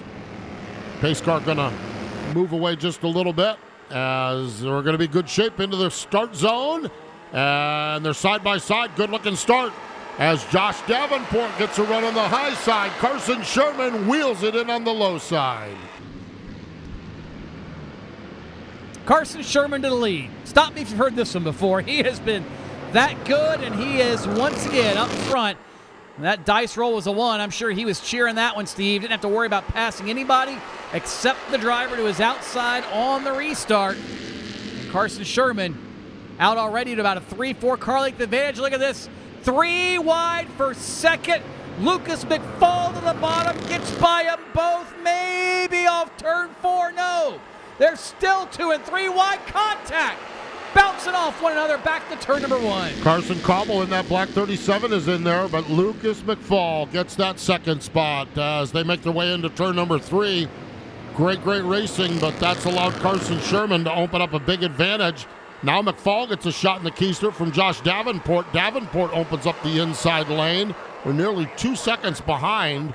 The race leader yellow flag is out. We've got a couple of them, Ava Boyd and Ellie Hodge the wrong way around. I think Jacob Peterson might have been involved as well. Pro Fabrication caution is out here at the Speedway. Oh, while we're gathering things up on the racetrack, Hunter has gathered everything up on the stage. My man Hunter, let's go. I'm going to need everyone to get on their feet right now because we're about to do the YMCA. We need everyone on their feet. All right, here we go, everybody. We're about to start.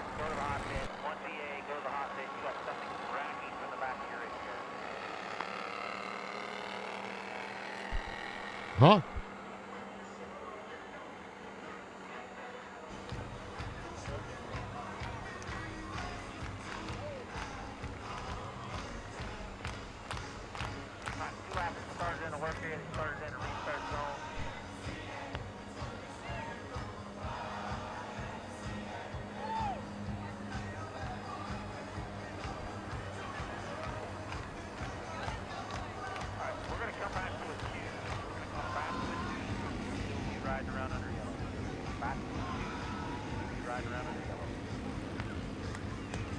Oh, are you kidding me? I love the YMCA.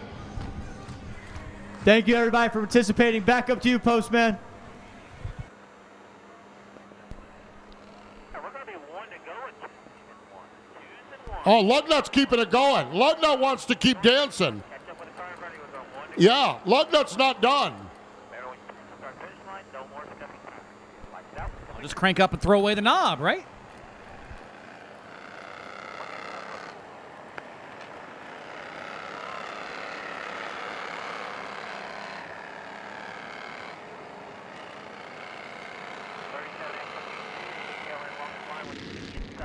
Track caution lights are out. Field is in tow behind the pace vehicle. 3 laps down, 17 laps to go. It looks like Lucas McFall might be restarting alongside of Carson Sherman. McFall in that 13 car. Sherman does what he does so often, gets a good advantage down off from turn to number 4 as Sherman sets the pace. Josh Davenport down on the inside. Lucas McFall runs on the high side. Here's Jackson Jones in the hunt in that 54 car as they hustle their way into turn number 3. Josh Davenport, I was going to say, I don't know if something broke or what happened.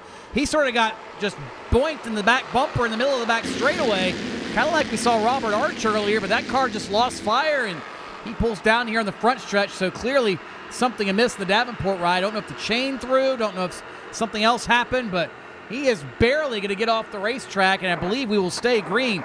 Tough break for Josh Davenport, the driver out of Ontario, Canada. 6 states represented in this field, Steve. 1 Canadian province. Unfortunately, the Canadian is out of this race after the problems we just witnessed. Carson Sherman is the race leader. Lucas McFall runs in the 2nd spot. This is a great battle for position number 3 of the Shipley Donuts. Number 54 of Jackson Jones on the low side. The number 21, or the 37 of Carson Cobble is on the high side as they go wheel to wheel off turn number 4. Ellie Hodge gets around here off from turn 4. Ellie fires that car back up. We stay green. This side-by-side battle for the 3rd spot's a dandy off turn number 4. It's a good one, no doubt, as Jackson Jones trying to find a way. Well, it ain't going to matter. We have got one around here on the front stretch out of turn number 4.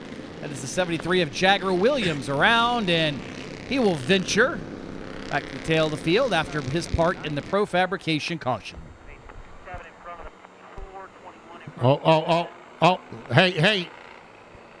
Hey, Hunter, get that club away from Lugnut. Get that club away from Lugnut. We don't need Lugnut with big Oh, no. Hunter, what's going on down there? I don't know if I'm going to be able to get the putter away from Lugnut, but we're about to play some golf up here. Everyone's about to show us our best golf skills, and, everyone's probably going to beat Lugnut. So we have our 3 contestants right here. They're all going to get a putter.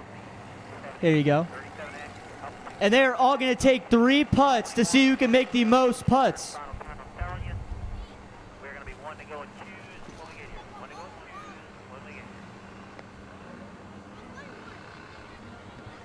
All right, starting off with our first contestant. They're going to take their first putt. Hit the ball. Yeah, hit the ball. Oh, we had a big scoop right there. We're going to have to resume this game next time. Back up to you, Postman. I like the odds. Lugnut, I love the odds. You hit every one of those golf balls, your odds go up greatly. I think that's a great strategy.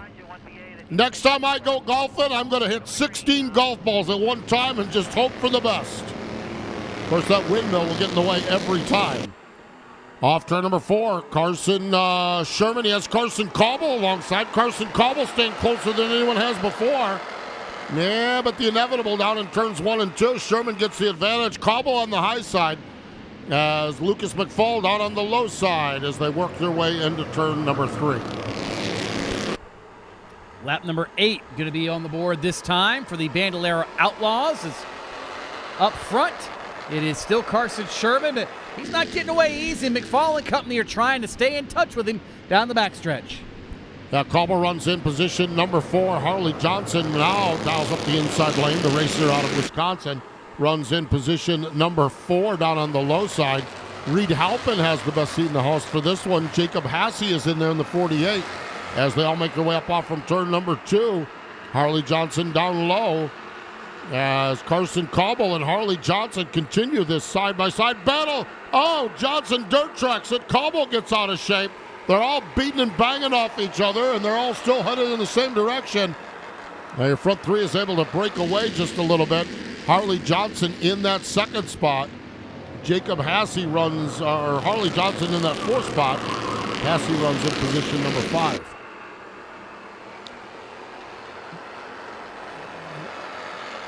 We're into the second half of this one, and Carson Sherman stepping away Jay a little bit. Lucas McFall keeping within about a half a second. Having a nice ride in 2nd spot. Jones runs in 3rd. Johnson is 4th, and Carson Cobble has settled down after that wild turn 3 and 4, and he's back up into position 5. And Carson Cobble starting to pick up the pace again in that 37 car. Yeah, sometimes it takes you a lap or so to get your bearings after an incident like that, but he is starting to stroll yet again to find a way around Harley Johnson. And of course, Johnson's got good people around him. I mean, you look at Landon Rapp, former national champion of the Bandoleros, been working with the Johnsons for a few years now, as he has with other drivers and teams as well. So certainly some good advice being handed down there to Harley Johnson, as Harley trying to hold off the advances of Carson Cobble to hang on to the 4th spot off turn number 4. And oh boy, what a save. Harley Johnson plumps sideways off turn 4. Yeah, Carson Cobble is the 4th, was a winner back on round number 4. So back on June 23rd. So that is one of the best that races here. He's from up in Salisbury, and he finally gets the upper hand there. Boy, I am telling you, Lucas McFall is just hanging within about 4 car lengths of Carson Sherman. About 4/10 of a second right now, and McFall is just rolling right there. He hasn't caught him. He's not able to do anything with him right now. We're down to 4 laps to go, but Carson Sherman needs to be flawless on these 4 laps, or Lucas McFall can make him pay the price as they work their way into turns 1 and 2. Yeah, McFall been able to pretty much mimic every move he's made. A little bit of traffic. Sherman wasn't as efficient as maybe McFall was, and that really gave him an advantageous moment to maybe have a shot at Carson Sherman, but at the moment, it looks like Sherman going to start to stretch it out again. In fact, yeah, Sherman, that time by, his fastest lap of the race. The two of them, though, still faster by a good 2/10 than anyone else in the field, so clearly the 2 best cars on the racetrack are in positions 1 and 2, and looks like just like that, McFall closed in on corner entry. If he can put it together, he still has an outside shot at this to reel in Carson Sherman. Yeah, Carson Sherman has the advantage up off from turn number 2. Onto the back straightaway. That car bouncing along pit road. That's pit road when the NASCAR races are here. Sherman now into turn number 3 off turn number 4. White flag is out. One more trip around the quarter mile. Carson Sherman, he picked up the win in round number 1. He picked up the win in round number 3. He picked up the win last night here at the Speedway, and he's a half a lap from doing it again. Through turns 3 and 4, Carson Sherman sees the checkered flag from Bubbles Bronson. Round 6 of the Cookout Summer Shootout goes to Carson Sherman. Add another one to the win total for 2026.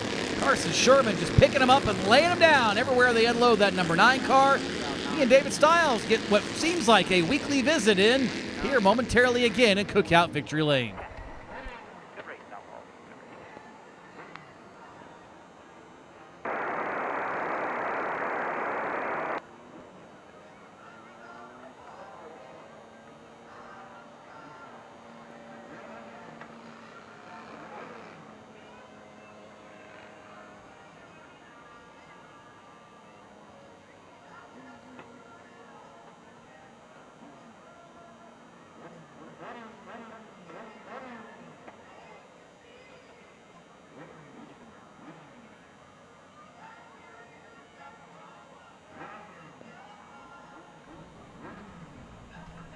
Carson Sherman out of the car, fingers to the sky.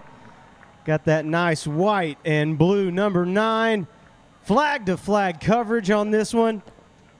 6 rounds, 4 wins. Carson, I feel like me and you are becoming pretty good friends. We're meeting in Victory Lane quite an awful lot here in this summer shootout.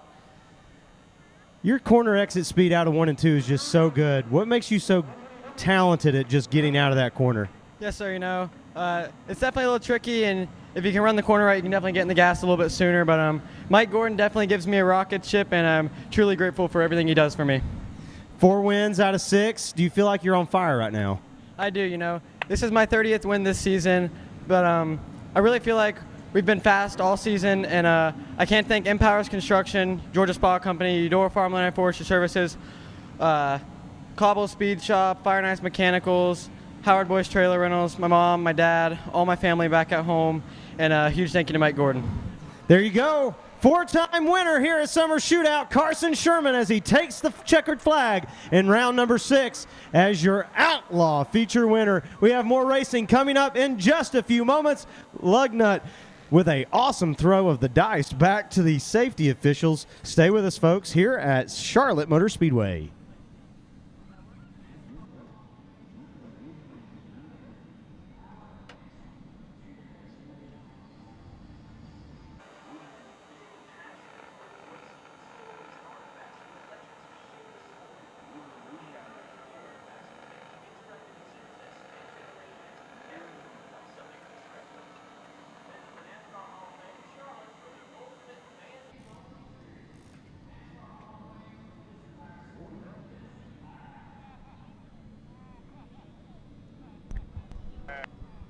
Oh, yes. The NASCAR Hall of Fame, great place to be.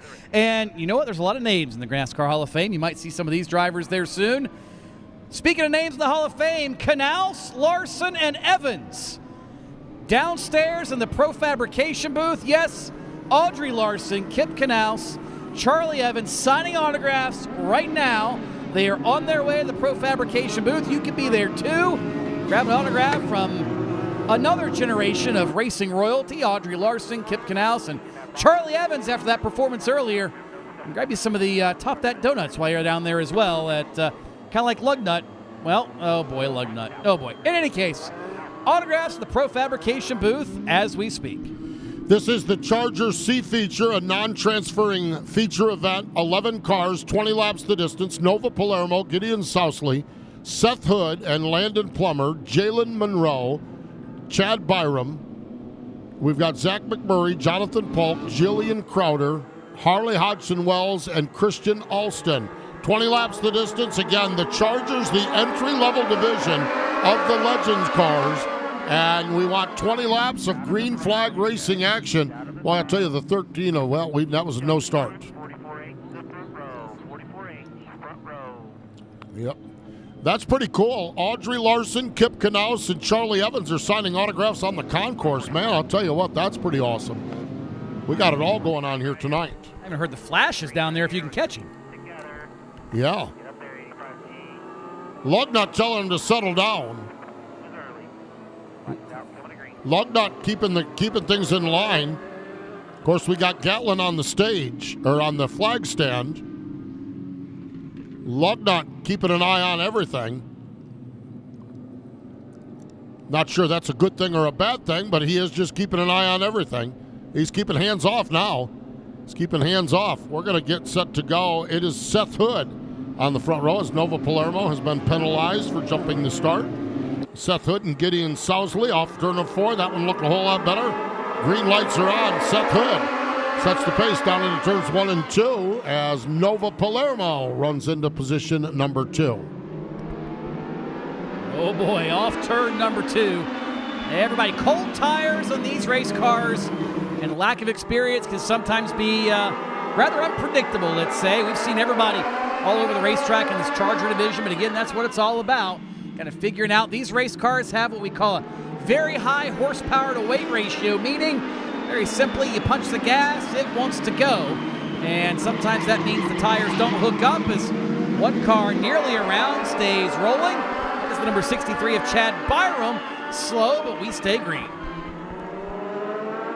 You talk about that weight to horsepower ratio. You compound that with these Hoosier racing tires that are very, very hard, making them slippery, and you add that to the short wheelbase, and you got a handful. And talking to some drivers, talked to Robert Arch, who's ran cars all over the eastern part of the state. He says there's nothing in the world like a Legends car. This thing is very, very tough to drive. I've had those conversations with Bubba Wallace and other racers from the Legends world, and they just talk about how that horsepower to weight ratio, how that short wheelbase, and how those Hoosier tires make it a really, really tricky ride. But right now, Seth Hood out here setting the pace. Seth Hood, the racer out of Charlotte, North Carolina, has that number 44 car hooked up in Holland. Oh, Harley Hodgson-Wells around by himself over in turn number 3. That one may or may not get refired. Looks like, yes, Pro Fabrication caution is out before Hodgson Wells can get it rolling. Out of West Yorkshire, England, Steve. Whoa. Wow. Came from a karting background, and yeah, I don't care what kind of go-kart you're on, jumping from a go-kart with no suspension to a full-fledged Legends car, that is a leap. On top of that, it's a totally different racing culture in the States compared to over in England. Watch this. You'll see that 87 slide into the frame right there. But Hodgson Wells, no better place to get the experience than right here at America's Home for Racing. Seth Hood is the race leader. The racer out of Charlotte, North Carolina. Nova Palermo in the second spot. Nova's from down in Fort Mill. Zach McMurray from over in Lawndale runs in the third spot. As we're back to green flag racing action, we've got 5 down and 15 laps to go. As they make their way up off from, we got one in, a couple of them in the fence down here. The 87 of Harley Hodgson Wells and Ched Byram are both wadded up in the safer barrier. We're under a pro fabrication caution yet again. And while we tend to business down on the racetrack, we're going to get back to our golf game down there. Hunter is ready to go with this golf game. Hunter, take it away. All right, our 4 contestants, our 3 kids and Lugnut, are all going to be taking 3 putts apiece to see who can make the most in the hole. Starting with my friend right here. Here we go. Take your 3 putts. Here goes number 1. And we missed the first one. Here goes number 2. Here goes number 2. Oh, and we were close on the second one. Here comes shot number 3. And number 3, oh, it's looking good. Oh, just a bit right. All right, for contestant number 2, here goes their first putt.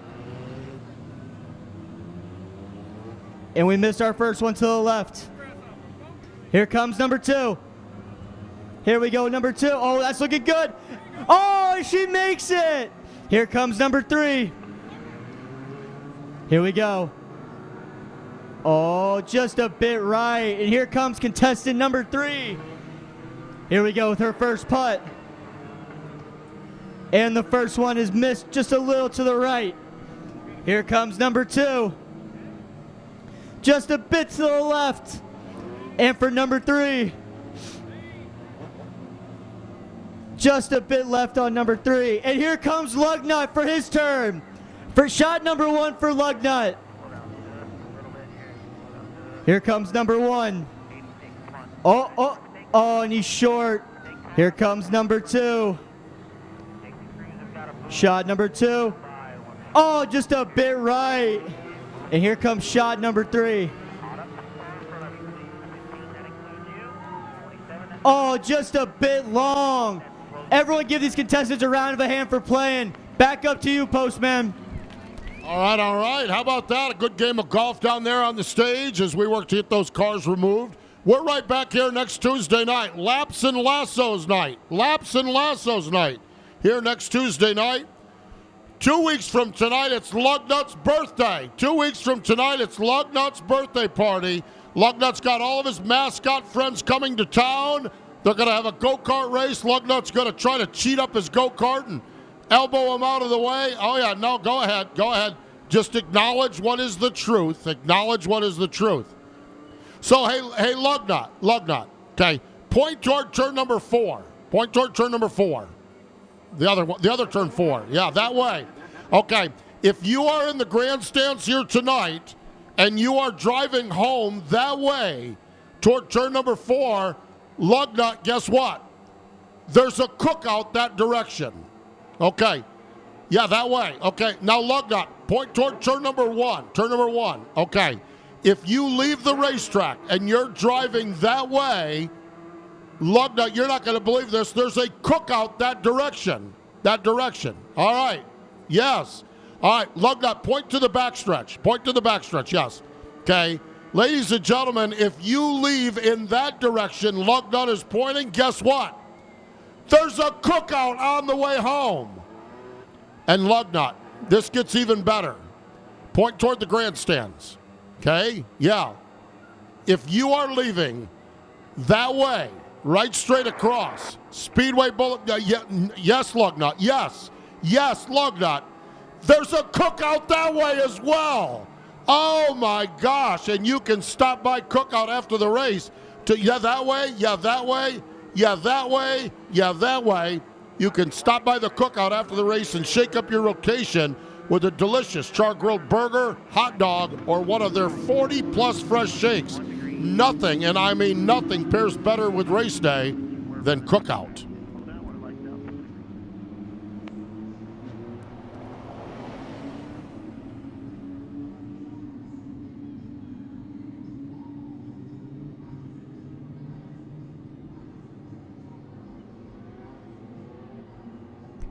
Five laps have been completed, 15 laps to go. Seth Hood, Nova Palermo, Zach McMurray, Gideon Sousley, and Landon Plummer, your front five. Into turn number 3, up off from turn number 4. Flying restart. Chargers gassing them up. And the green lights are on. We got Gatlin down in the flag stand, manning the flags as we're under green, and they make their way onto the back straightaway, trying to complete lap number 6.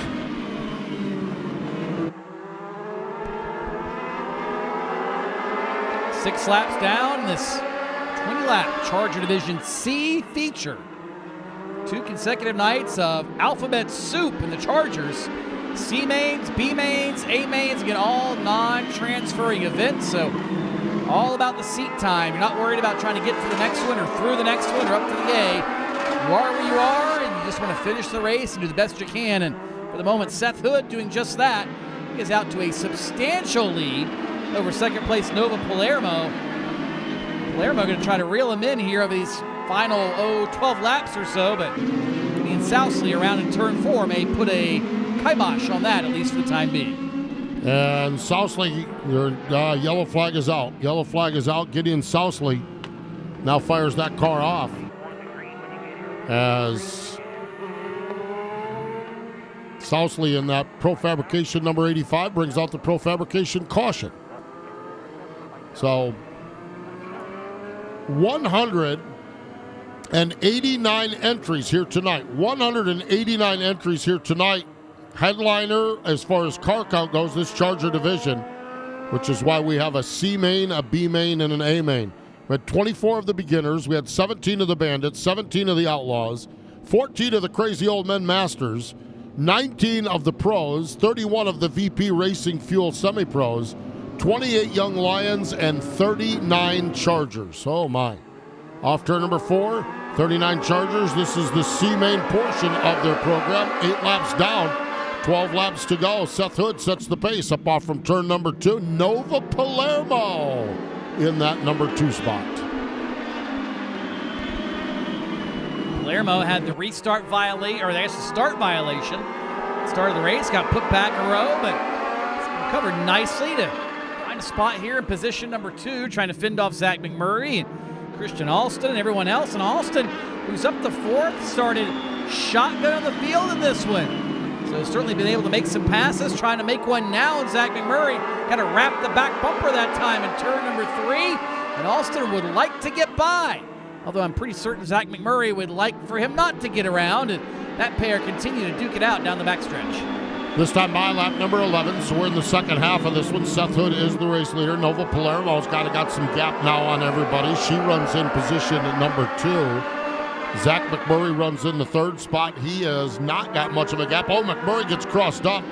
Alston not able to get around, actually ran in the back of him down into turn number 3. Now Alston gives McMurray another shot. Around goes McMurray. Now Alston goes flying through the air, and the yellow flag is out. Alston and McMurray getting together, and we're under caution.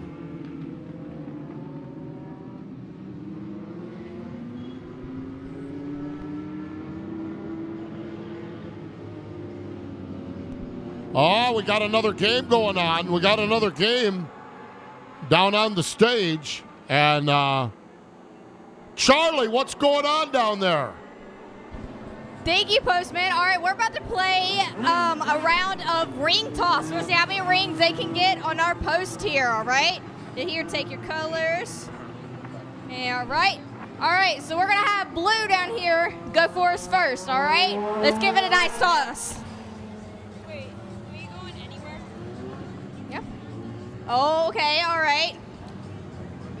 Ooh, was so close, so close, so close. That one was just about on there. All right, none from blue. All right, we're going to get yellow a try. Ooh, that was a good toss. That was a good toss. I like it. There we go. We got one on. Way to go. Last one. Oh, all right. Let's give red a try. Ooh, just a little overshot. There we go. So there's some nice, strong tosses. All right. None from red. Let's give orange a try. And none from RNG. It looks like the only one that got it on is our yellow here. So congratulations, guys. Thank you so much for playing. It's back up to you, Postman. Oh, Charlie having the time of her life down on the stage. We're all having a good time here tonight at America's home for racing, Charlotte Motor Speedway.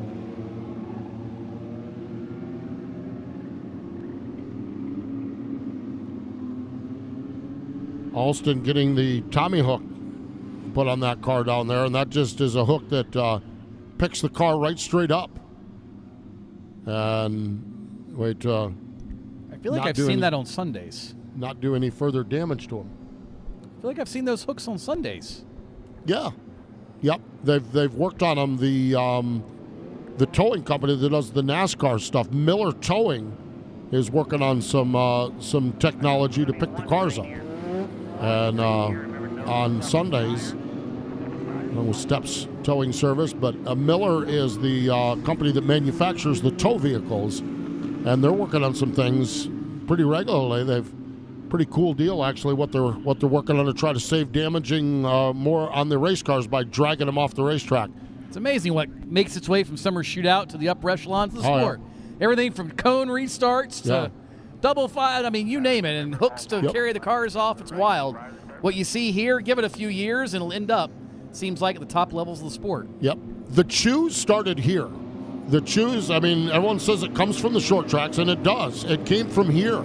Roger Slack was our race director and came up with the idea because the inside lane is the preferred lane, but allowing drivers to choose. That way, second, fourth, and sixth was not at a disadvantage if they didn't want to be. And Roger Slack came up with the Choose cone, and now it's just kind of a way of life, but that was right here at Charlotte Motor Speedway during the summer shootout. So lots and lots of stuff moving up through the ranks from right here at Charlotte Motor Speedway. Right now it is Seth Hood setting the pace in that number 44 car. Nova Palermo is second. Jalen Taylor runs in the third spot as Taylor brings that car off from turn number 4. And rolling along, this time by Gatlin, our flagger, is going to have 5 fingers in the air.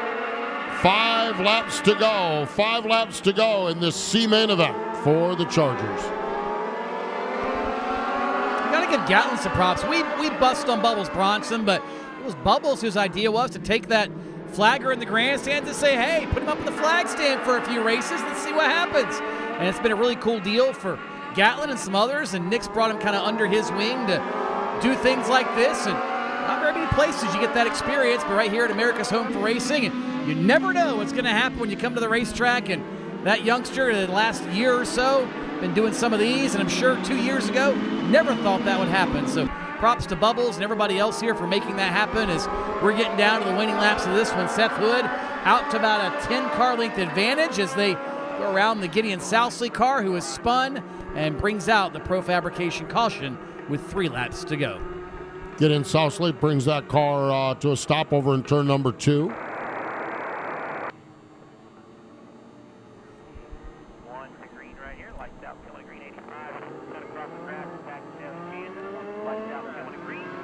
Of course, great racing action for the Legends cars this weekend. Carteret County down east. It is a Showdown Series double Friday night, Saturday night for the Showdown Series national qualifiers.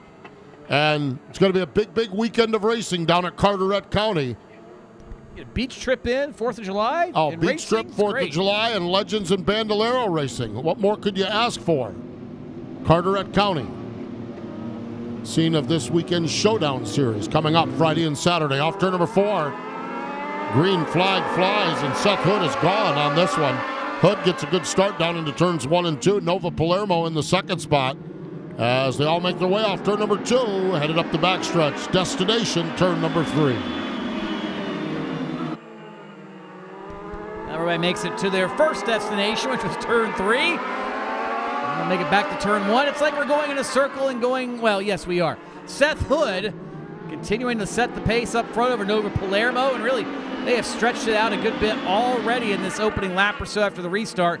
Really just a matter of keeping it between the lines, if you will. And Seth Hood goes underneath the white flag. Final trip around the quarter mile. Seth Hood has 2 more corners separating him from a C-Main win. Yeah, into turn number 3, the racer out of Charlotte, North Carolina. And that black number 44, Seth Hood, brings it down to the stripe, picking up the win. Hood gets the win. Nova Palermo is second. Third is Jalen Taylor, Landon Plummer, and Jillian Crowder, your front 5. And that's going to do it for the C-Main event for the Chargers.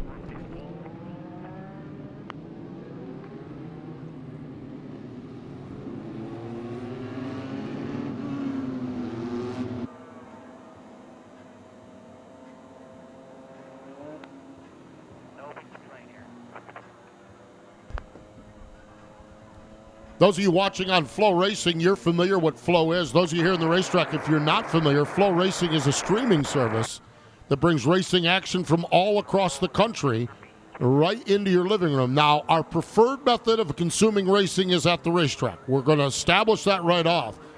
But if you can't do it, FloRacing has great racing action. NASCAR O'Reilly Auto Parts weekly racing from Riverhead, Long Island, Berlin, and Langley. The NASCAR Youth Series is in Indianapolis. The BC 39 USAC Midget race is on FloRacing. Central Pennsylvania Sprint Car Speed Week from Port Royal Wednesday and Saturday night on FloRacing.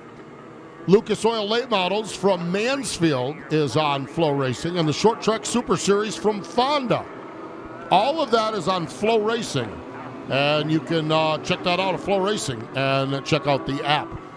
Charger B-Main, Everett Larson in the Stack and Pennies Composite 0-1 car, James Hebert, Case Hockman, Addison Martinez, Adriana Herlong, Austin Call, Bro Jordan, Victoria Biener, Crisper Rodriguez, Joey Prisbolinski, Evan Garvey, Gage Halpin, Grant Hooker, and Macy Mouse, Macy Prowell.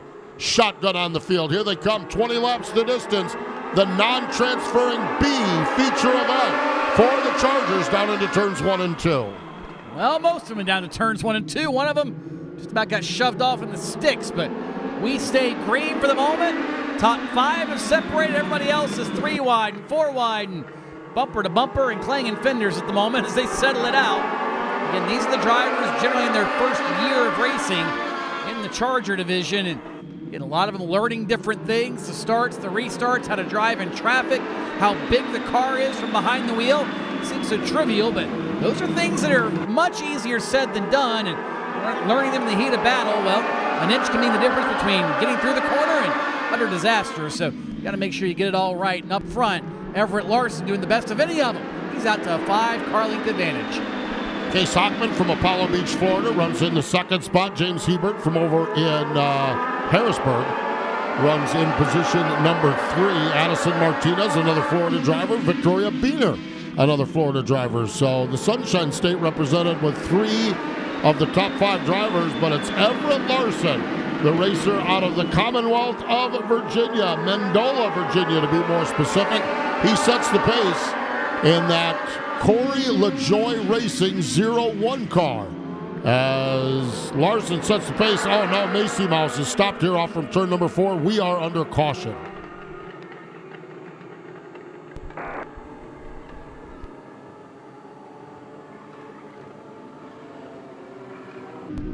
Oh, let's go back to the stage. We're rounding up our contestants, and Charlie is down there fixing to have a good time. Thank you, Postman. All right, our 2 contestants here. Let's get our names. What's your name? Andrew, Wyatt. All right, Andrew and Wyatt right here are going to be competing to make a cookout trays as many as they could as possible, all right? So they're going to wrap the food in the tin foil and put 2 pieces of food in each tray and make as many trays as possible, all right? Are y'all ready? All right, let's give them a count of 3. 1, 2, 3, go! All right. Oh, I mean, a 2 technique here. I like it. I like it. I don't think I've ever seen this before. Rapid 2 at the same time. Here we go. Nice. All right. Now we're going to pop in the tray. Now we're going to close it. All right. On to the next one. On to the next one. All right, we each got 1 each. All right. We're going to start counting down, all right? We're at 5, 4, 3, 2, 1. All right, it looks like we've got a tie between the two. Give them a round of applause, ladies and gentlemen. Thank y'all for playing. Oh, everybody having fun here at the Speedway, that's for sure. Everett Larson having the most fun, the youngster out of Mendota, Virginia, in the Corey LaJoy Racing. Jimmy Live, the legend, calling the shots. Oh, yeah, Jimmy Live, crew chiefing on the car. As doing a good job here, as Everett has a karting background and getting his feet wet here in Legends Racing, the Stack and Penny Composites. Car, but James Hebert gets a run to the low side. Everett Larson up the high side of the racetrack. They're side by side off turn number 2. Man, what a restart by James Hebert. Really got the run down the front straightaway and just enough underneath of Everett Larson. He was forced to get in the space. And now Larson is stuck on the outside of the racetrack. He needs to find himself a hole to get down. Can't do it yet, but maybe, just maybe, a Pro Fabrication caution will be his saving grace as the yellow is out and Larson will move back to second while we get the 31 of Hurlong moving out of the racing surface. James Hebert, the 21-year-old from over in Harrisburg, North Carolina, his 10th season of racing. So James's story is interesting. He went to the local karting track, the K1 karting track over yonder there, over by the airport, and he fell in love with racing, and here he is at Charlotte Motor Speedway. And now he's back at K1 running for championships over there as well. So all the festivities down on the front straightaway, getting cars gathered up down there.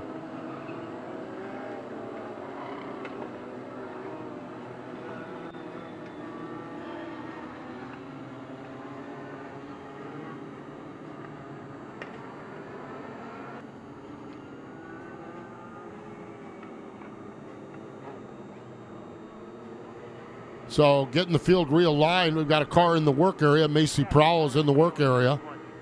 We got Gatlin on the stage, or on the flag stand. And Bubbles Bronson's got the black flag out. I don't know. Uh-oh. Bubbles Bronson. Somebody is not paying attention to where they're supposed to be. Bubbles right now is not using the black flag, but it's in close proximity. Oh, I think we might have seen some of the worthy candidates.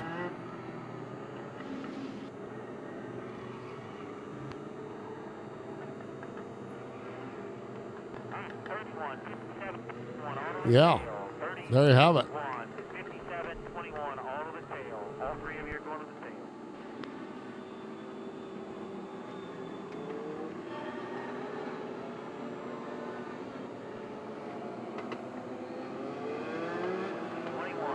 I believe the 57 of Crispa Rodriguez going to be sent to the back as Rodriguez gets that car now at the back of the field. There's our pit grandstand. Good-looking bunch of humans gathered over there in the small grandstand. There's the larger one over there off the back straightaway.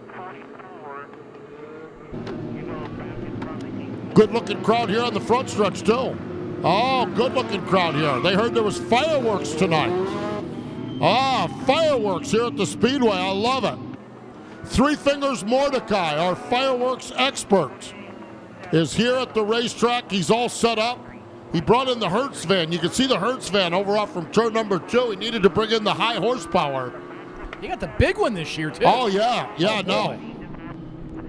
Three Fingers Mordecai in the crowd ready to go with some fireworks coming up Fireworks going to come up here not too far off, actually. It's after dark. We're going to shoot those things off. James Hebert sets the pace.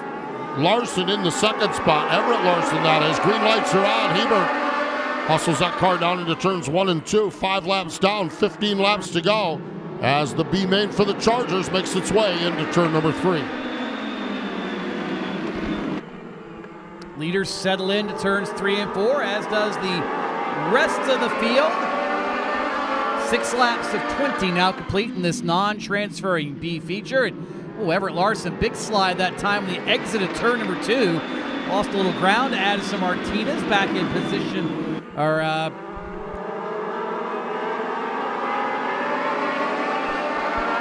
think that's actually Case Hockman back there. Either way, we'll get her all sorted out here. Here we go.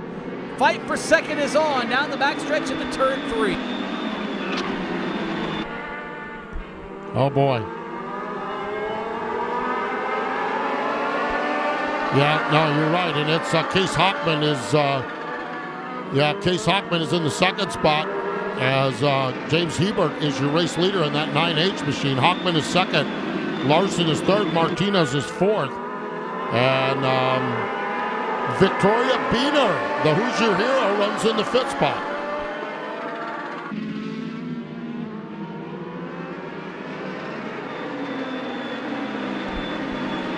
Biener back there with Addison Martinez. There they try to work over the back bumper of Everett Larson.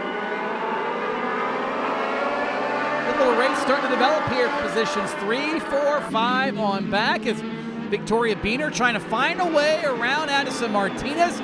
Looks to the bottom, not close enough, getting into turn number 3. And that's part of what you got to learn here, how to get the run. You can't just pull out in turn 2. You pinch the car off, you break your momentum, you got to do it all over again. You got to get that run to the back bumper and pull out when you're right there, getting into turn number 3. And learning how to do those things sometimes a little easier said than done. It's very tempting, Steve, to want to just crank that wheel left on corner exit. You really pinch the car off, kill a lot of speed. And that's something that looks like Victoria Biener learning the hard way right now. Yeah, she's just trying to figure a way to get that speed wound up, but keeps all now.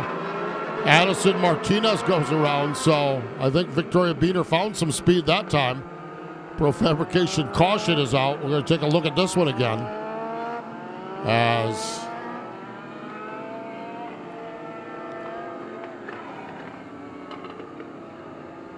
Martinez in the 5X from West Palm Beach, Florida. Gets that car fired back off. Here's a look at it. Yep.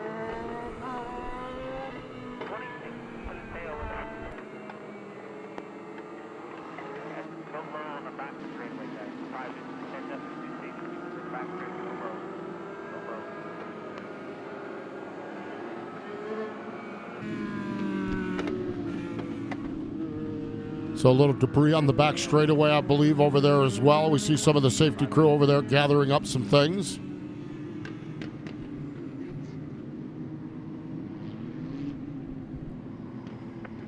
vehicle is going to make a whole lap in front of you, but we're going to come 1 to green.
James Hebert back at the point, setting the pace. Got great racing all the way back through the field. as the 57 of Crispa Rodriguez races to the inside of Evan Garvey. That's a battle for the 5th spot. Rodriguez on the comeback trail. After a little dust up, Rodriguez up to 5th spot. So Crispa doing a nice job. The racer out of Mexico City, Mexico, in that 57 car. In the 30 car is Joey Przbolinski. Man, Crispa Rodriguez says, okay, I'll just drive around the outside. Przbolinski from New Jersey. Now Rodriguez tucks back in line. Yeah, not sure what happened there. I saw Joey P just kind of pull down the back straightaway and let Rodriguez go, it looked like, and now he's back up to speed. Well, except for that move, maybe perhaps a little bit of training paint off of turn number 4. Watch out. You don't want to be below that orange line and make contact. That's not going to end well for you. It's been a little while since we've seen that, but if you're new to summer shootout, you go below that orange line and into the corner, you make contact with someone, your night is done. That is the dive bomb line, and it's been made very clear that that's not acceptable. As looks like Addison Martinez has some issues in turn 3, and that will bring out the Pro Fabrication caution yet again. Yeah, Martinez able to fire that car back off now. The Pro Fabrication caution is out. Oh, man, I'll tell you what, while Addison Martinez is getting that car sorted out, Knox is going to get things sorted out on the stage. Take it away, Knox. Postman, thank you so much. Tonight we're going to be playing Uncle Sam Says. I need everybody on your feet. Everyone get up. Let's play Uncle Sam Says with me. All right, unfortunately, we got some racing to do. Back to you, Postman. No, I love it, Knox. Everyone gets to stand up and sit back down again. Oh, that's good. Didn't say, so that's okay. Yeah, and Uncle Sam didn't say to sit back down, did he? No, Uncle Sam did not say to sit back down. What is up with that? James Hebert, boy, he ran a high line off the turn. A lot of times they'll dive in that corner, but Hebert kept it up top. Sets the pace. Man, they're dipping and diving. There goes the 21 the wrong way around. As they make their way, Evan Garvey, he keeps it going as they continue on onto the back straightaway. Now, Case Hockman takes the top spot. Case Hockman takes the top spot. We're down to 2 laps to go. 2 laps to go. Hockman is the race leader. Everett Larson is second. Hockman is the leader as we're having a transponder issue here. James Hebert is second. White flag is out. One more trip around the Speedway.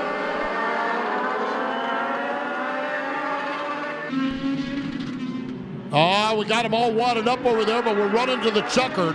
We're running to the checkered into turn number 3. James Hebert gets into it with Case Hockman. Hebert and Hockman get together. Checkered flag is out. I believe Everett Larson might have taken that one at the end. Oh, we did not wave the checkers.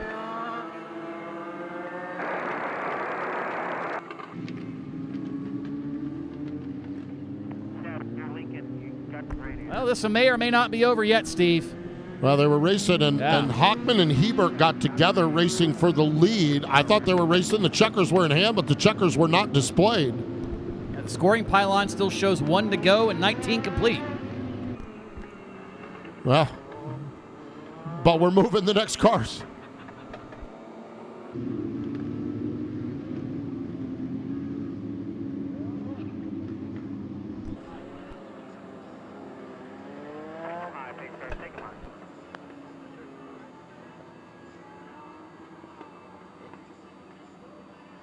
So Hockman and Hebert were racing for the lead. Thought they were coming back to the checkers. They got together. Hockman went around. Now watch the replay. Well, geez. That made me spin out too. Man, I'll tell you what, that was a wild one. Yeah. That's exactly what I said. We had the crash in turn number 2, and it looked like we were racing for the checkers, but then the leaders got together in turn number 3.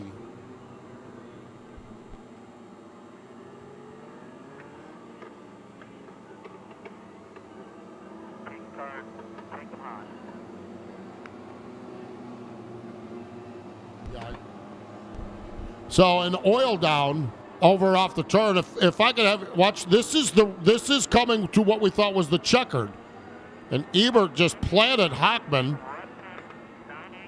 9H is going to the back. Yep. I think he might get the black flag on that one.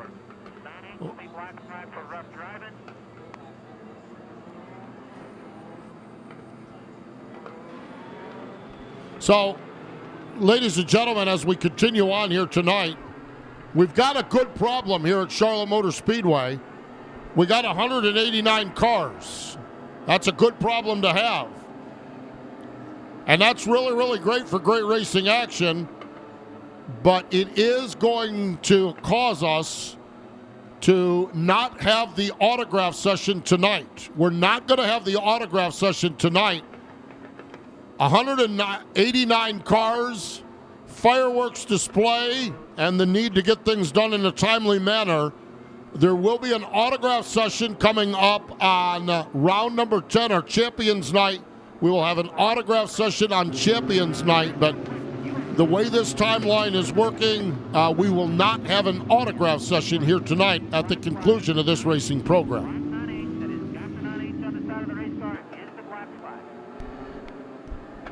And James Ebert's given the black flag a couple of times. Nick Bubbles, there he goes. I'll tell you, you don't want the stink eye from Bubbles Bronson. No siree. You don't want the stink eye from Bubbles Bronson. Now, oh, there's our interns getting a picture made down on the stage. Yeah, Nick Bubbles Bronson. Now, I'll tell you what's worse than the stink eye from Nick Bubbles Bronson is the stink eye Sabrina gives Nick Bubbles Bronson. That's his, that's his lady friend. And you think Bubbles Bronson he gives good stink eyes, but he gets stink eyes too from Sabrina. Oh, yeah. She gives him the stink eye, and Nick starts towing the line. Yeah. Well, yeah. I wonder if he met her on flaggersonly.com. I was going to say, I think he may I wonder if he met her. A couple years ago, Nick Bubbles Bronson had the website flaggersonly.com. Flaggersonly.com. He even had a motto. You don't need to be lonely with flaggersonly.com. Yeah. Had his own motto and everything else. I think Sabrina has put the kibosh on flaggersonly.com, though. Oh, it's still active. No. Oh, so wait a minute. Flaggersonly.com is still active. Oh. Yeah, you better watch nodding a little bit too aggressively there. You know who is watching. Oh, we're getting the stink eye from Sabrina. Yeah. You know who. You know who is watching you know what, Bubbles. Yes, indeed. Ixnay on the nodding your head in agreement. Bubbles Bronson will be spending the next few days in the car. There, yeah. Oh, yeah. Look, that's right there. There, yeah. There she is. That's the one giving the stink eye now for flaggersonly.com. That's Sabrina. It was all Steve, I promise. It was all Steve. Yeah, she's not happy. Nothing to do with it. She's not happy at all. Boy, I'll tell you what. Hey, it's all right. When I get done tonight, I'm getting in my car and going home alone. Now, wait, you came alone? Nick Bubbles Bronson might get in his car and go home alone too. Yes. Maybe. Sabrina giving him the old stink eye. Don't be blaming me for your guy friend's website. What would that one be? Flaggersxsonly.com? Yeah. Or X-Flaggers? I don't know. Whatever. Time flag is out. The time flag is out. So the next flag ends it. How about this? Everett Larson in the Jimmy Live Prepared 01 car. Jimmy, the crew chief extraordinaire, sets the pace. Bro Johnson, the time flag is out. Next flag ends it. Let's hope it's in one lap. Bro Johnson massaging that back bumper. Oh, he gets in the back bumper of Larson. Sends him up the racetrack. Larson fighting tough on the high side. Johnson down low. Here they go, the battle for the win into turn number 3. Final 2 turns. Bro Jordan up the racetrack. Gets into Larson off turn number 4. Bro Jordan going to win the B feature for the Chargers here in round number 6. Last lap pass for Bro Jordan. He'll have a story to tell everybody when he goes home tonight. He gets a win here at America's Home for Racing, the Charlotte Motor Speedway.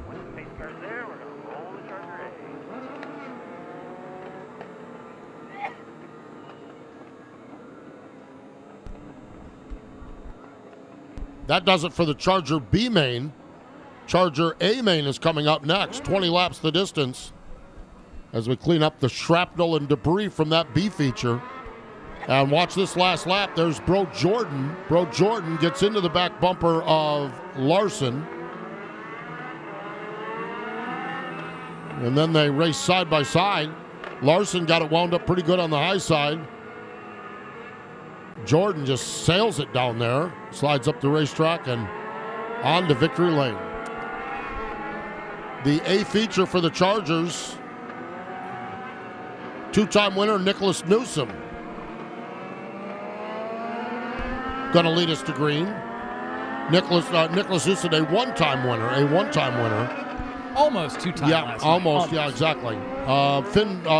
Frank Jenick is Frank Jink, or Jirick. That's an R, yes. Penelope Carlisle, Tryson Pinion, Michael Bradshaw, Craig Bierla, Addison Herlong, Josh Sousa from Brazil or Harrisburg. You make the call. They're right near each other. In the 9S, Helio Mesa, Corbin Cannon, Liam Mahan, Zoe Smith, Matthew Garland, and Aiden Young. The Charger field. Yeah, we had a graduate from the Charger, Braden Scott. He'll be out here in the semi-pro. He won 3 Charger races, and he's out of here. Nicholas Newsom has 1 win. Finn Buckley, not with us tonight, has 1 win also. So Newsom going to see if he can go 2 on his quest for 3. Here they come, 20 laps the distance into turn number 3. Off turn number 4, the Charger green lights are on. Isn't this the fastest third of the Charger field from booth 34 diecast qualifying earlier today? Many of these drivers have been here just about every single. Oh, watch out. Turn number 4. We wadded up about 5 of them, and not a single one hit a wall. I thought they were all about bound for the safer barrier, but they somehow got them woed down regardless. We have got a pro fabrication caution out with 1 lap complete. They didn't hit a wall, but they did do a good job of hitting each other while we're red flag is out. Red flag is out, so that is time for a Knox party here tonight. Red flag is out. Knox, take it away. Postman, thank you. Okay, now we will be playing Uncle Sam Says. Everyone get up on your feet. Get up on your feet. Let's play. Let's play. Let's play. Here we go. All right. Uncle Sam Says, wave an imaginary American flag. Salute to the troops. Oh, I got you right there. I got you. Uncle Sam Says, throw an imaginary cornhole bag. Uncle Sam Says, drink an imaginary beverage. Flap your wings like an eagle. Ooh. I didn't see anybody. Uncle Sam Says, swim in an imaginary pool. Uncle Sam Says, salute to soldiers. Uncle Sam Says, flip imaginary burgers on the grill. Wave an imaginary American flag. Oh, I didn't get anybody that time. Maybe up there. All right. Uncle Sam Says, throw an imaginary cornhole bag. Uncle Sam Says, flap your wings like an eagle. Uncle Sam Says, swim in an imaginary pool. Salute to the soldiers. Nobody. Oh, right there. I got you. I saw it. Uncle Sam Says, wave an imaginary flag.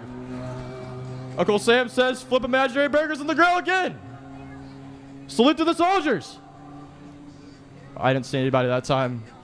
Okay, guys. That is all we have for tonight. Thank you so much for playing.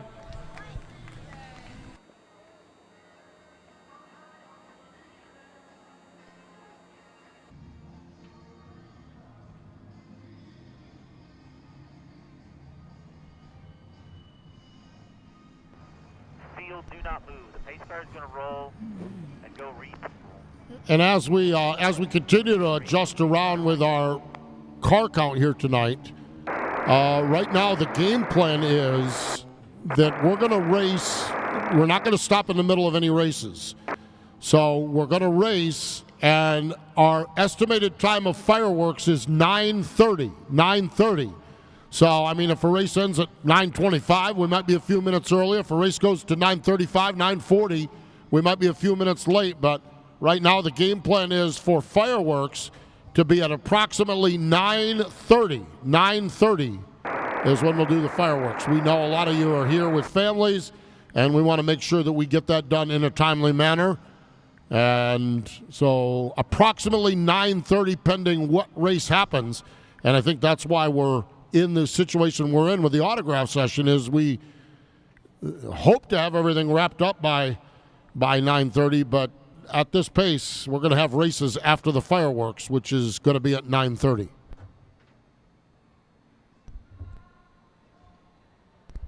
Oh, I love this song. I love this song. Crank it up. Oh, sing along time.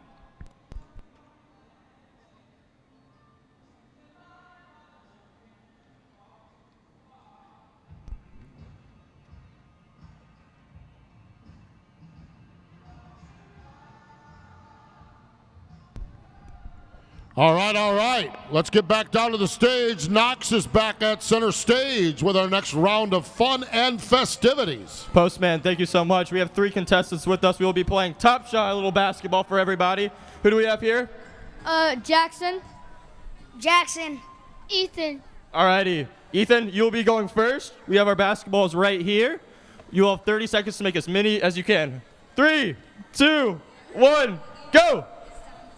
Here we go. Oh, here we go. Oh, we're close. All over the rim. Let's see if we can make one here. Oh, over the whole thing. Oh, off the top of the backboard. We're close. You got 15 seconds. Let's go. Here we go. Everybody cheer him on. Let's get loud for him. There we go. Oh, so close. Let's get one. 5, 4, 3, 2, 1. Oh, unfortunately, we have 0. Alrighty, let's get all the balls together here, and then we'll have Jackson go next. Either or. All right, here we go. This is our second contestant, Jackson. 3, 2, 1, go! Everybody cheer on Jackson. Let's hear it for Jackson. Here we go. Oh, we're getting close. Oh, we're all over it, off the front rim. Little air ball. Oh, off the rim. We're all over it. Let's see if we can make one. 15 seconds left. Let's go, Jackson. Everybody cheer on Jackson. Let's go, Jackson. 10, 9, 8, 7, 6, 5, 4, 3, 2, 1, 2, 1. And Jackson is in the lead. But we have one more person to play. The other Jackson. Who is the better Jackson? We'll find out right here. Jackson 2, here we go. Are you ready? Are you ready? Yeah. All right, 3, 2, 1. Here we go, Jackson. Whoa, good, off to a good start, off the front rim. Here we go, Jackson. Everybody cheer on Jackson 2. Jackson 2. Here we go. We're all over it, off the front rim. Let's go, Jackson. Here we go, buddy. Oh my gosh, we're all over it. It just can't go in. No balls. Here we go. Come on, Jackson.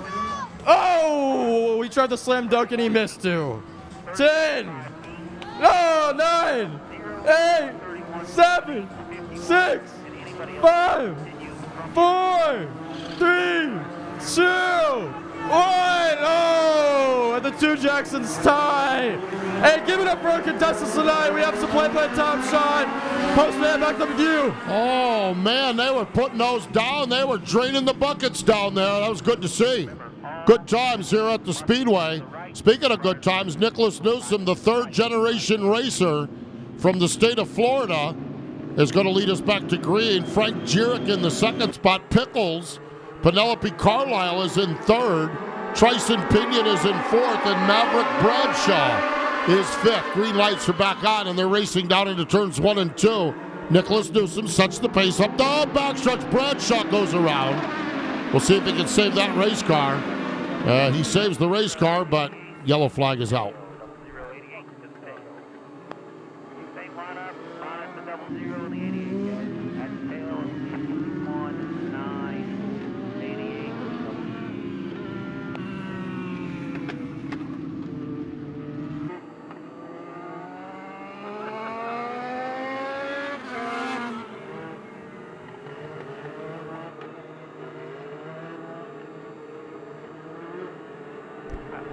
May have had a little help there, looks like, on the exit of turn 2. Yeah, that car that's joining him at the tail of the field, Craig Bierla. Yep. Getting the 1 to go signal from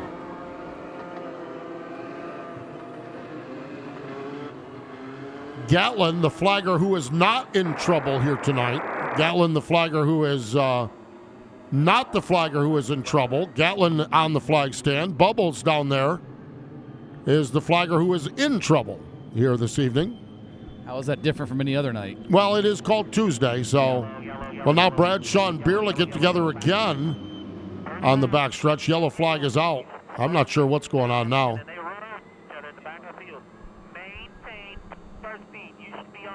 I think what it was, I don't think it was related to what happened. I think that might have been a chain reaction. I just heard race director Brad Hockaday say everyone maintain pace car speed. Well, and I don't think that's pace car speed there from Bradshaw, but now he's going. Not very bright, but I'm pretty sure that's no. Well, maybe that was related. All right. Keep your eye on those two.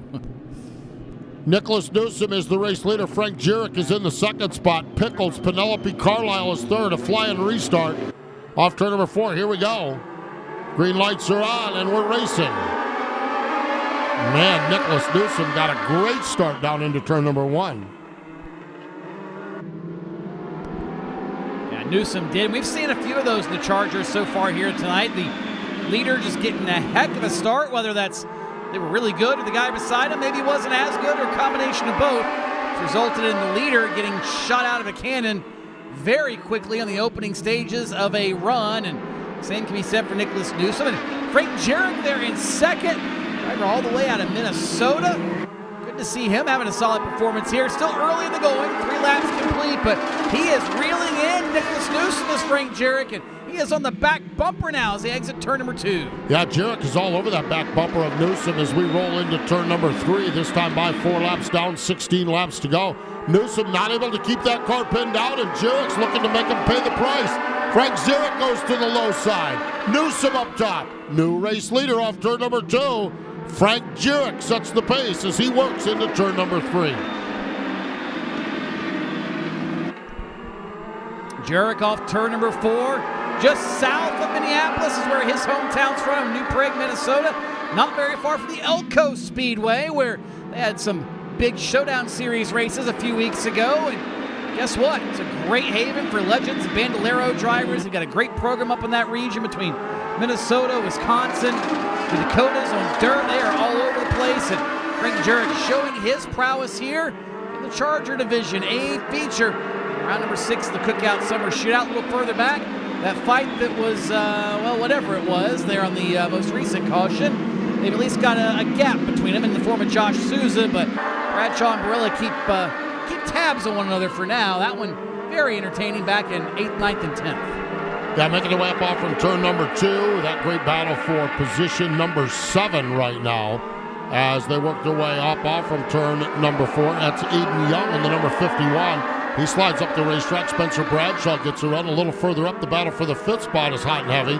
Addison Herlong in the 131 has it, but Helio Mesa is all over that back bumper. So great racing action here in the Chargers all the way around the Speedway as they're all chasing Frank Jurek. Now, you mentioned Frank Jurek. He is a 3-time winner this season up at Elko Speedway. Picked up the win on May 2nd, the win on May 16th, and the win not too long ago, back on June 13th. So he knows how to get it done. He's setting the pace. Newsom is running in the second spot. Those two drivers are all by themselves.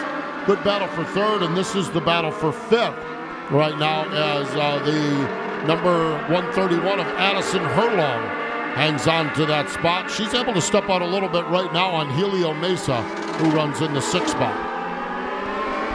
They've both been trying some different things. Mesa up the racetrack that time, then down the racetrack as Herlong trying to hold that car on the bottom of the racetrack. Do as good of a job that time to get in the fight for 5th, just behind this group, which is led by Penelope Carlisle and Tryson Pinion. But a 3-way fight for 5th, and it's a good one. Nice little clean fight as they work their way to turn number 1, and Addison doing a good job fending off the 7 of Helio Mesa. And Michael Bradshaw back up there to position number 7, trying to claw his way forward as well. Yep, here's the battle for the third spot. Penelope Carlisle. Pickles has it in the number 38. Tryson Pinion trying to find some racing room. Tryson, the racer out of Eagleville, Tennessee, right there in that third spot. Penelope from the Commonwealth of Virginia. She cannot keep that car down to the low side, but she does keep good momentum up top. So here's the battle for the 5th spot. Helio Mesa goes to the low side of Addison Hairlong. Put Mesa up there. Michael Bradshaw going to follow through as we continue on here now with 5 laps to go. 5 laps to go here in this Charger A main event. I figured out why Penelope Carlisle is up on the wheel tonight, Steve, having a great run in third. Celebrity with her in the team tonight. Boo Carlisle, the vlogger.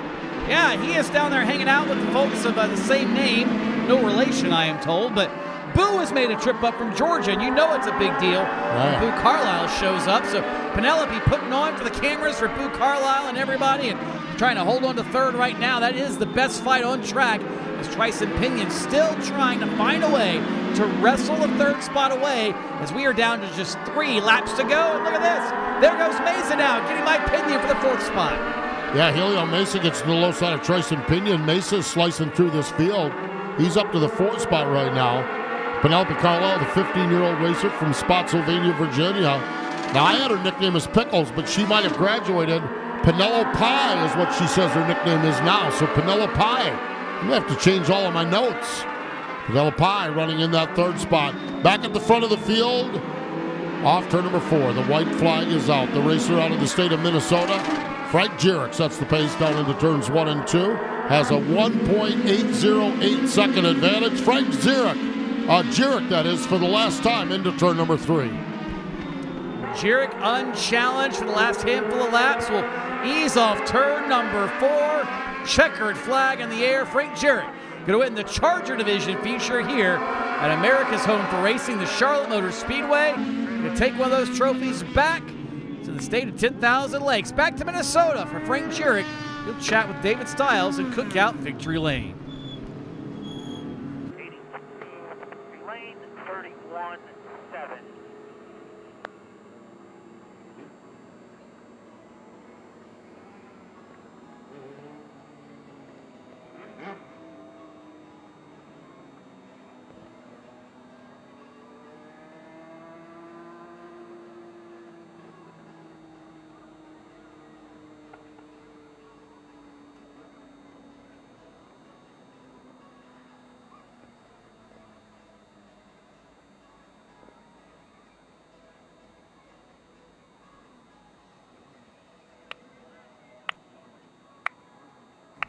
Here comes your Charger feature winner, Frank Jurek, out of this white and black number 82 machine. Started off on the outside of row 1, able to drive it to the lead. Finished with almost a 2-second gap on second place as he gets the ear molds out, gets the helmet off, trying to get the radio unhooked. Finally gets it loose.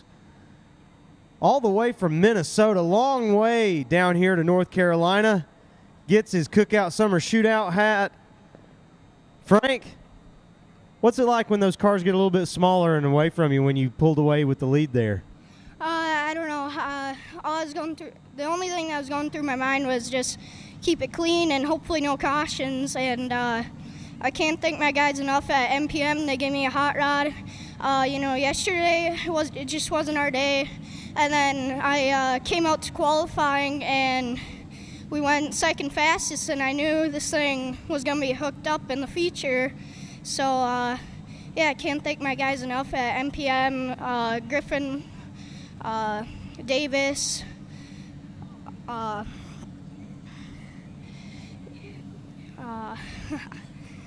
You got them all, man. Great job. Big feature win here in the Chargers divisions for Frank Jurek.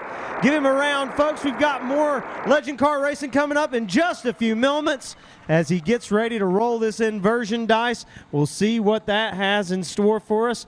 Big feature win here again for Frank Jurek in round number 6 of Cookout Summer Shootout. All right, invert is a 5, young lion. Invert is a 5.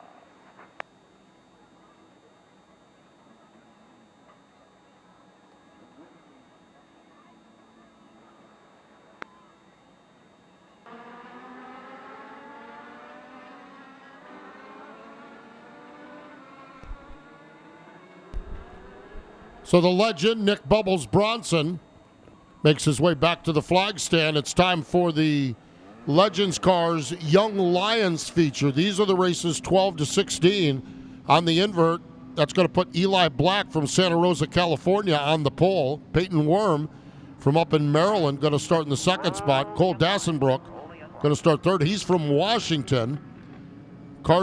Edison Carter from Belmont starts fourth. Case James from over in Newton starts in the fifth spot. Landon Thrasher starts sixth. Jackson Burnett starts in the seventh spot. Gerald White III starts eighth. B-Rex Brexton Bush starts ninth. Colt Johnson starts in the 10th spot. Turner Brown and TJ Moon are in row number 6. Jack Smith and Lucas Palacio in row number 7. The 15th starting spot is Parker Ives. 16th starting spot is Nathan Williams. Sam Macedo and Jackson Fuchs. Row number 9, James Benke and Caden Ridenour. The B-main transfers, Simon Klein and Camden Truitt. Cal Anderson and Marcus Wolf. When we look at racing here in this division, 5 races in, Landon Thrasher, that blue number 55 on the outside of row number 3, is a 3-time winner. Also picking up wins, the driver right to his left elbow, Case James, picked up the win on opening night. And on round number 4, back on June 23rd, that black number 45, Colt Johnson, Colt 45, picked up the win. So 5 races, 3 different winners here at the Speedway. Landon Thrasher, he's always one to watch here. Landon was our 2025 Outlaw champion before making the move up now into the Young Lions division here for the Legends Cars. Track caution lights have been extinguished. The field is set into turn number 3. Eli Black and Peyton Worm on the front row. Off turn number 4, gassing them up. Green lights are on. The Young Lions, 25 laps the distance, racing down into turns 1 and 2. Oh, yikes. Pull them out of line there in turn number 1. That was almost disastrous, but get it sorted out, and they barrel those cars down into turns 3 and 4 as Eli Black shows the way here on lap number 1. They're already racing behind it. Man, oh man, they are getting after it hard. Edison Carter just about caught the back bumper of Peyton Worm, and they continue to race on. Landon Thrasher buried back there in about the 5th and 6th spot. He is stuck on the outside, the 55, and here comes Case James on the bottom. It's the car that was way up the racetrack 2 laps ago on the initial start of the race. Yeah, Case James gets a good run on the low side of Brexton Bush. Now Colt Johnson down on the low side of Brexton. So Colt 45 gets a run. There's Gerald White III down on the low side as well. Gerald picked up a couple wins at Kingsport on Friday night up in Tennessee as they all kind of settle in right now, and they're all chasing Eli Black up the back straightaway. They settle in the front half of the field, not so much in the back half of the field. Parker Ives, Sam Macedo, Nathan Williams, Jackson Fuchs, all in there, all mixing it up, all scratching, clawing, digging, rooting, gouging, clanging, and banging off each other for running positions. Oh boy. Landon Thrasher, Jackson Burnett, they are all crossed up there on the exit of turn 2. Black flag is out for someone. And I believe that is the front bumper of Jackson Burnett. That may have been from that skirmish a lap ago.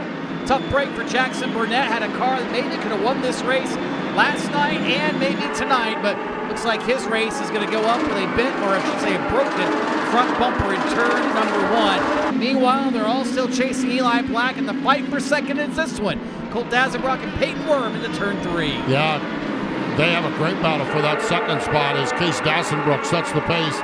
Peyton Worm runs in the second spot. They're side by side for the 4th spot. Landon Thrasher gets a good run to the low side of Edison Carter. Put Thrasher up into the 4th spot. Case James going to try to follow him through. James looks to the low side of Carter. Carter trying to squeeze down in front of him. Case James having no part of it right now. But James got crossed up a little bit off the turn. Lost momentum, and Edison Carter able to slide down in front. Well, then the bumper got massaged, and Carter goes back up the racetrack. Colt Johnson and Carter get together. Double spin, twin spin off turn number 2, and the yellow flag is out.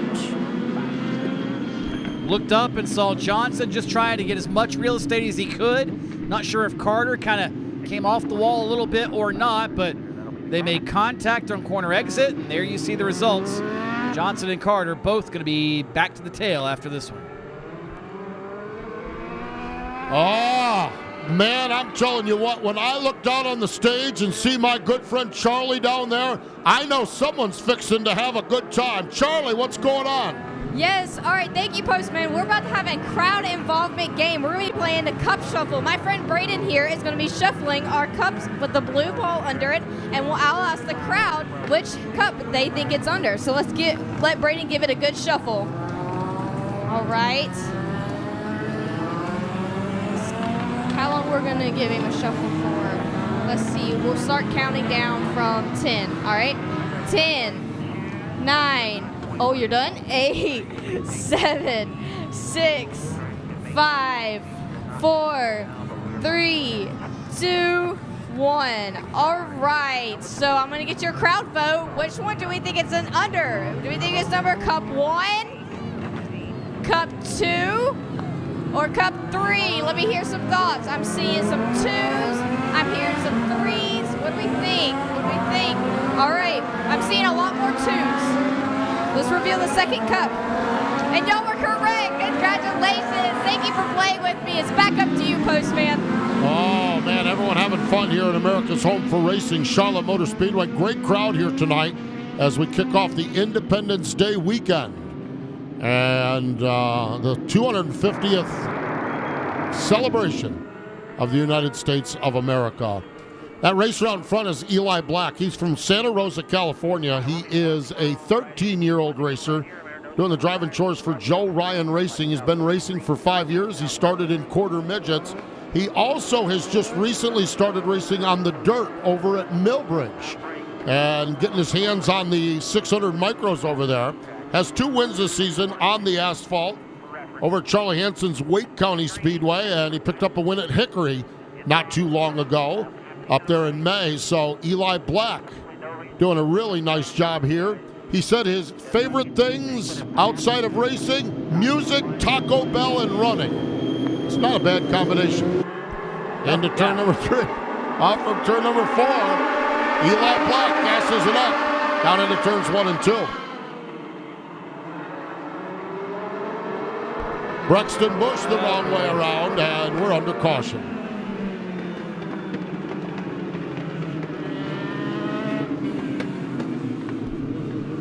All right, now we're getting serious. Now we're getting serious because Braden just picked up the microphone. Oh, boy. And, you know, when Braden picks up the microphone, we all need to snap to attention. Braden, what do we got going on? All right, Postman, it's that time of the night again where I want to see everybody on their feet because we're going to get a wave going from that side of the stands all the way to this side of the stands. Lots of fans in the audience tonight. We have the potential for the biggest wave that this summer shootout has seen so far. You guys ready? All right, on the count of 3, I want to see it start with your guys' left, my right, and we're going to make it all the way from this side of the stands down to that side of the stands. On 3, 1, 2, 3. There we go. There we go. That was pretty good. I'd call that a moderate amount of energy, but I think we can do better. You guys ready to try again? 1, 2, 3. Much better. Lots of energy. Good job, guys. Thank you, race fans. Back to you, Postman. Oh, man, I told you when Braden grabbed the microphone, everyone's fixing to have a good time. By God, that'll take care of wedgies and upset stomachs and sore legs and everything else right there. Little wave action here at Charlotte Motor Speedway. 45, K&M Collision, or no, the Pro Fabrication caution is on.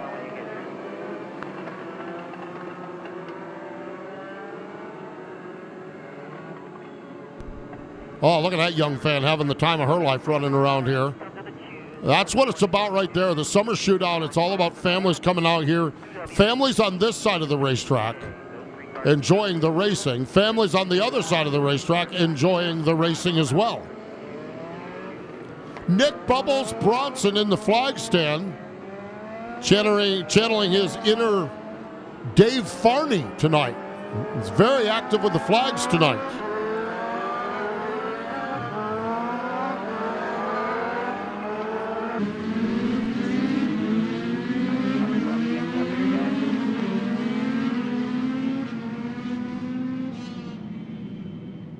All right, pace car. Gradually back to speed. We're lights out, killing degree.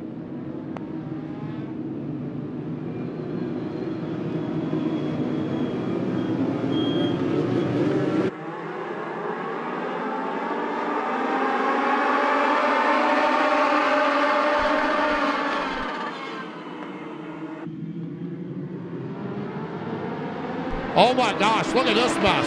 They are scattered, smothered, covered, chunked, and they might even be country over there with some gravy on top of them. Look out.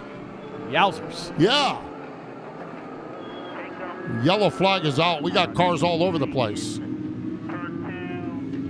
There's Caden Ridnow. I don't think the front end is supposed to go like that. I'm just a radio guy. Simon Klein is out there in the 32. Those are the two cars stopped. Heads up on the front straightaway. Heads up on the front straightaway. Stay low.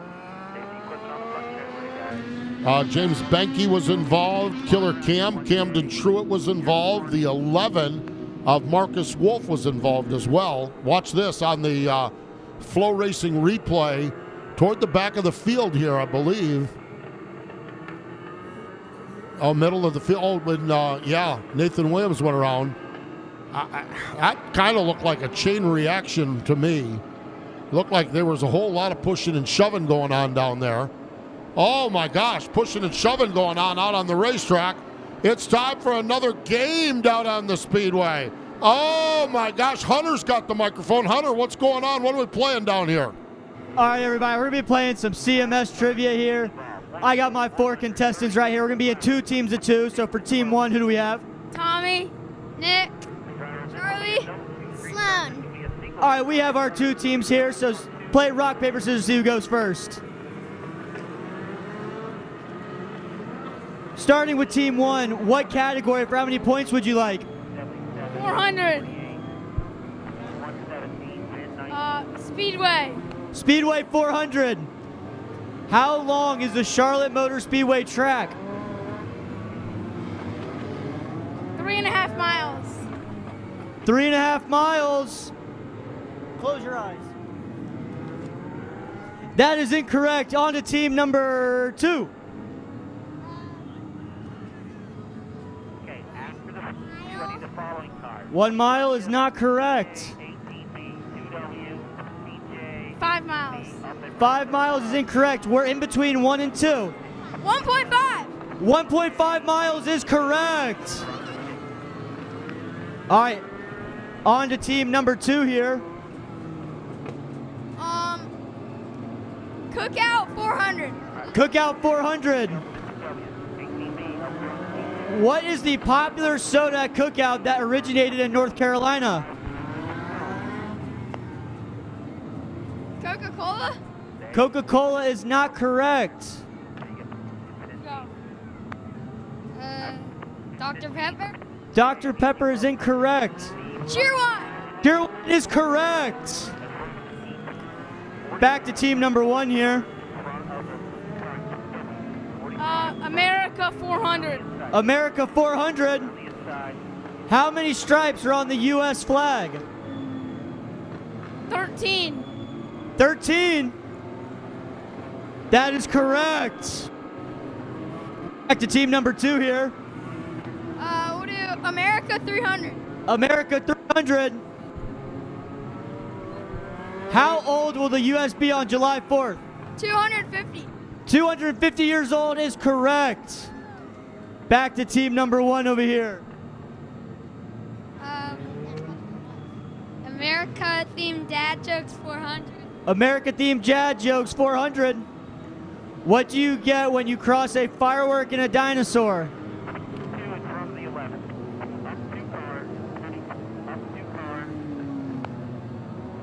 I don't know.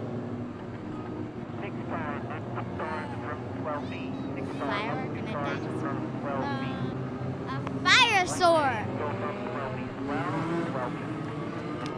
That is incorrect. Dynamite. Dynamite is correct. Oh, you saw that, huh? All right, for our final question, what do we want here? America 200. America 200. What dollar bill has George Washington on it?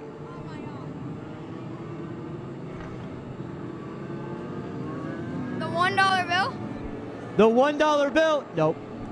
That is correct. Everyone give them a round of applause. Thank you guys for playing. Back up to you, Postman. Oh, man, what a blast. I don't know about y'all, but I'm having a good time here tonight at Charlotte Motor Speedway. Our intern group this year just putting some games, some fun. Our racers putting on a show. We're getting ready for some fireworks coming up. Does anybody here like fireworks? Does anyone like fireworks? I can't hear you. Let's try that again. Does anybody here like fireworks? Yeah. Three Fingers Mordecai likes it. He's over there, and when he started, he was just Jim Mordecai, and then he became Four Fingers Mordecai, and now he's Three Fingers Mordecai. I don't know how that's related to fireworks. I guess you could probably figure it out.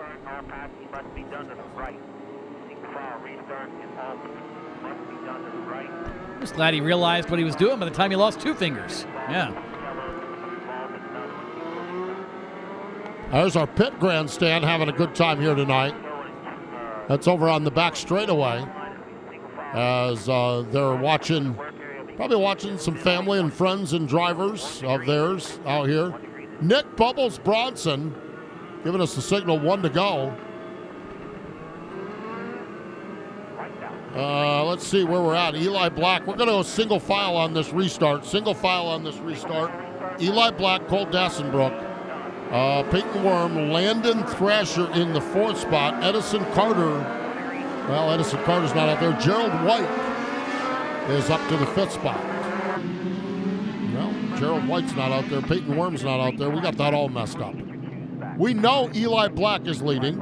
We know Cole Dassenbrook is 2nd. Boy, Landon Thrasher sneaking up on this one in that 55 car. He's up to 3rd. Gerald White is 4th. As they bring him down off from turn number 4, Jack Smith up in the 5th spot as we roll down into turns 1 and 2. 8 laps down, 17 laps to go, and they're all chasing Eli Black into turn number 3. Well, we got through turns 1 and 2 this time. The single file restart likely assisted in that, the way it's been going, but Eli Black's glad he gets to try to motor away and make himself a little bit further out and have a shot at taking home this trophy in round number 6, but the downside of that is it's free and clear for the guy back in 3rd. That's Landon Thrasher is all over Colt Dassenbrook. Gerald White's there. Big fight for 2nd. Look at this further back. There's Brixton Bush trying to race his way forward. Plenty of battles all throughout this field. Yeah, there's racing all the way around this racetrack. The front 5, you've got California out there leading. Snohomish, Washington in the 2nd spot. The state of Tennessee is 3rd. Yellow flag is out. We got them all over turn number 3 this time. And cars out on the Roval course. That's how far they got out of line there. And it is Maddox Hooper, I believe, in the number 19, the one car that stopped over there.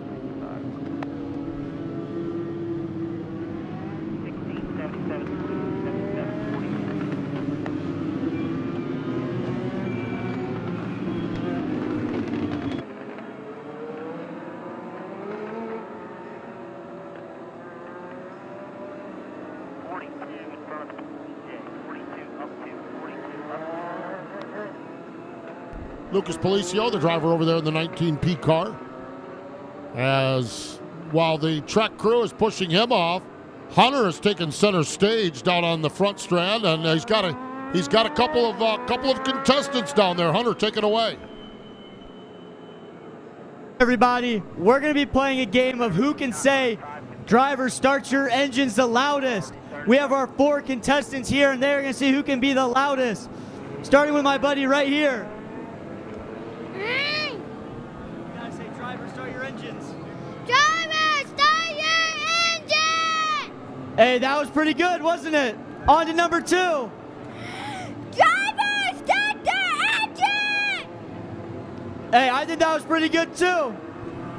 Driver, start your engine!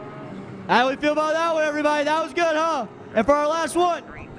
Drivers, start your engines! All right, everybody, cheer if you thought number 1 was the loudest. Cheer if you thought number 2 was the loudest. Cheer if number 3 was the loudest. Now cheer if number 4 was the loudest.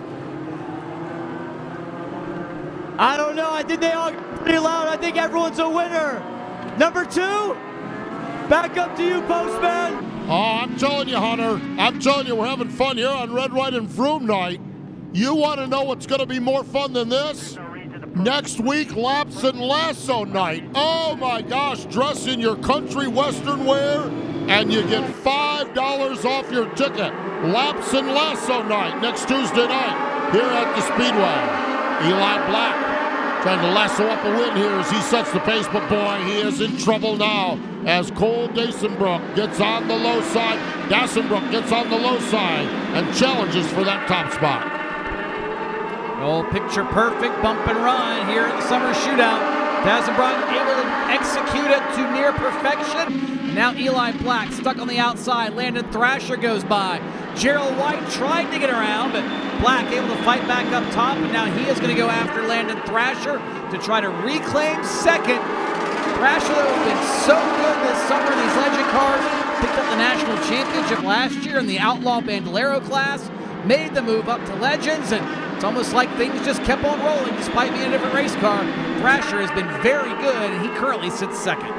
Halfway down, halfway to go. This time by, Dasenbrook sets the pace as he rolls that car up off from turn number 2. Cole Dasenbrook, the national point leader right now, has wins at Tucson, has wins at Wake County, has won the Showdown Series, has won at Wenatchee Valley Super Oval.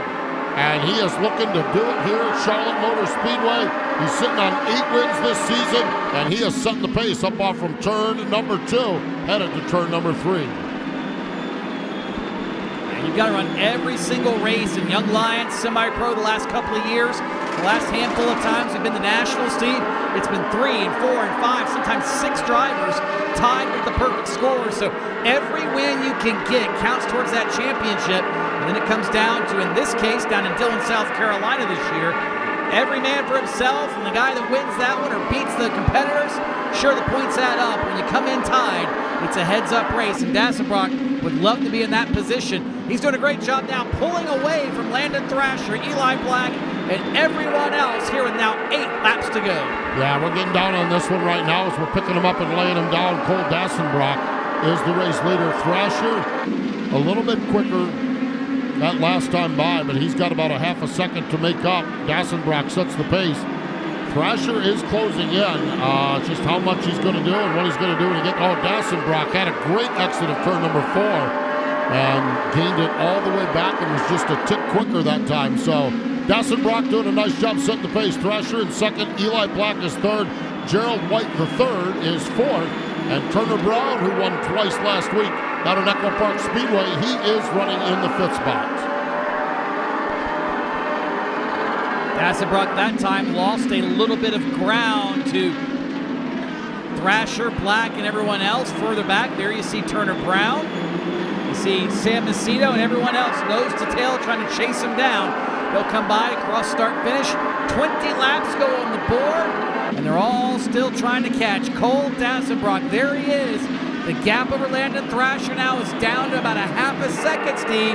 Doesn't sound like much, but it looks like a lot. It's about 5 or 6 car lengths as they cross the stripe now with 4 laps remaining. Cole Dasenbrook sets the pace up off from turn number 2. One of his buddies as a kid started racing. Well, Cole, he's just a kid as well.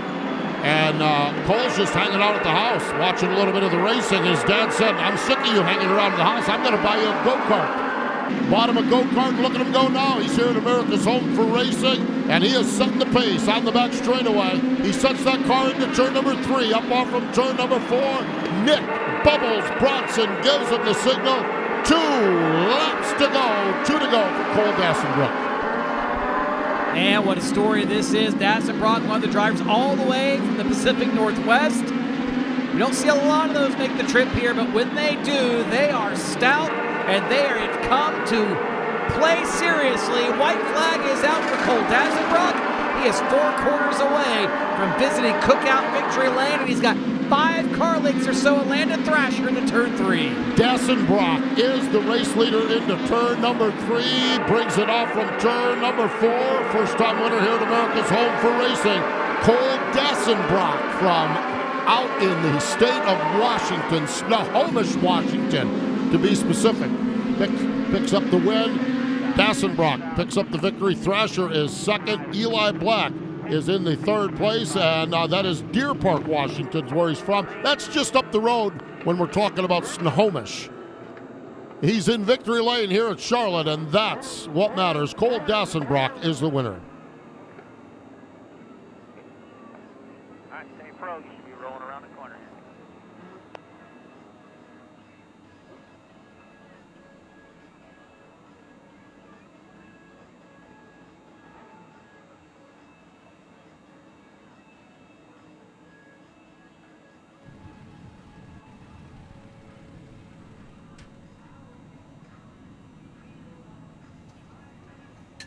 Cole Dazenbrock getting out of this car, climbing up on the wheel, up on the roof of the 24C, fingers to the sky as the crowd cheers him on here at the Cookout Summer Shootout Victory Lane. Cole, that was a great move there on lap 11 to get the lead off of that single file restart.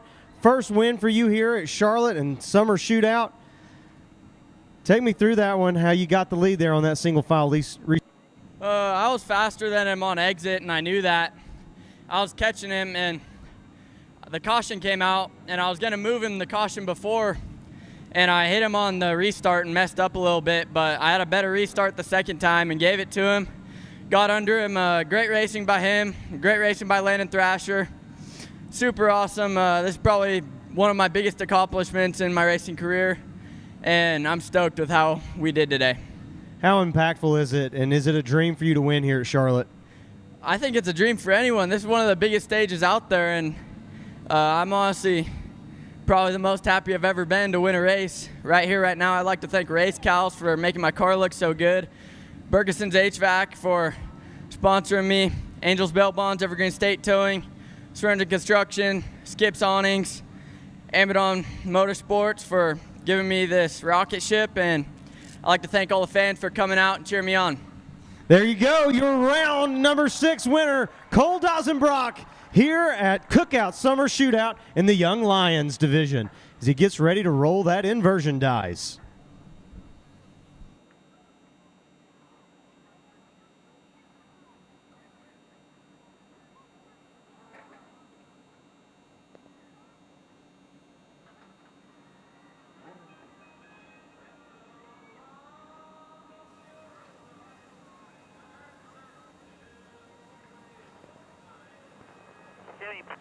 Congratulations.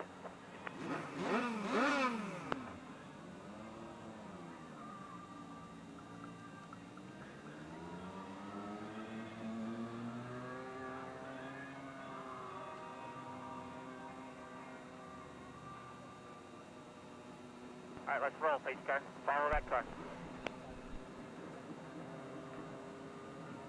So the VP Racing Fuel Legends Semi-Pro rolling onto the Speedway for their 25-lap feature. If you're looking for some action, visit the NASCAR Hall of Fame in Charlotte to get behind the wheel of a realistic iRacing simulator or learn how fast-paced pit stops work with the Pit Crew Challenge. Check out additional interactive features like the NASCAR track exhibit that showcases tracks from across the country. From the legends who established the sport to the new heroes fighting for a spot in the record books, there's always something exciting to see at the NASCAR Hall of Fame. With the heat and humidity we have coming into Charlotte, that might not be a bad activity one day this week. For those of you here in the area, book your visit to the NASCAR Hall today at NASCARHall.com. Legends Car Semi-Pro and no inversion. The one was rolled on the dice. Preston Risley was the Booth 34 diecast quick qualifier, and he will start on the pole. Mitch Wright will start second. Dylan Faulkner's third. Cameron White is fourth. Jordan Hernandez starts in the 5th spot. Colton Hale starts 6th. Galen Clark starts in the 7th spot. Max Reeves starts in position number 8. Brody Rhodes starts in the 9th spot with Joey LeBeau starting 10th. Braden Scott, the graduate from the Charger division, starts in the 11th spot.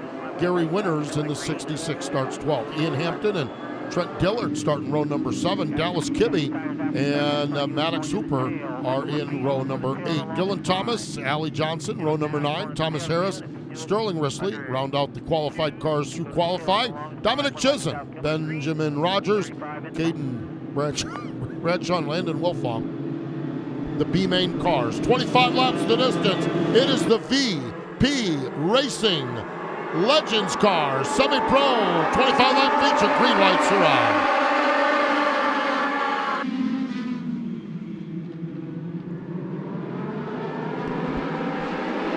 Field spills onto the back straightaway, 2 wide. They thought about 3 wide a couple of times, through 1 and 2, but they settle it out, and Preston Risley, front of the field of this one. Dylan Faulkner, Mitch Wright, Cameron White also there. That fight is for 3rd with Mitch on the outside. Cameron White gets the spot. And Mitch Wright trying to pick up. Remember last night that car was so good. He would love nothing more to take home a national championship later this year. And how do you do that? You win races like right here at Charlotte. Again, in position to do it here in the early going inside the top 5. Yeah, Mitch Wright runs in that 4th spot in that black number 21 car. There he is, Colton Hale right off the back bumper of that green number 12 machine. There's Max Reeves in the 18. Running in the 6th spot. Joey LeBeau runs in the 7th spot. Chaos from there on back. We mentioned Braden Scott. He is the driver that started in the Charger rank. That's that yellow and black number 9 car. He started in the Charger ranks, won 3 times, and here he is in the top 10 already in the VP Racing Fuel Legends Car Semi-Pro rank. So Braden Scott, the real deal, as he's racing up off from turn number 2. Talk about a shot of confidence. Sometimes that's all it takes. You win some races, you jump up to where the age group would have you, and boom, here he is, right in the thick of it with some of the best. Trying to figure things out on the fly. Here as he runs in the 8th spot, Joey LeBeau, Max Reeves right around him, Galen Clark is there. A lot of top-tier drivers as Allie Johnson has gone around in turn 4. And that will bring out a Pro Fabrication caution.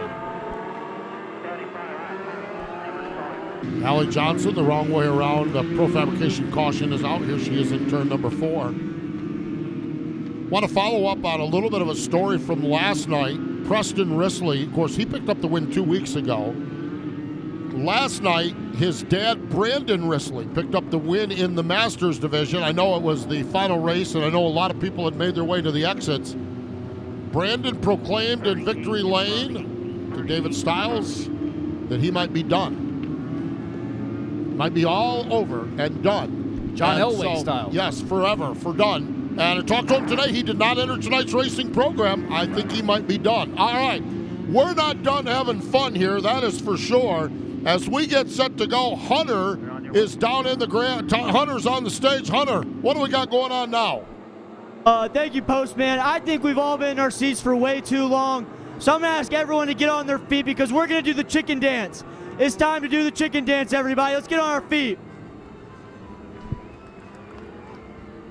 All right, 8th car, you'll go to the tail with the 75. 75, you continue, you'll restart from the seat.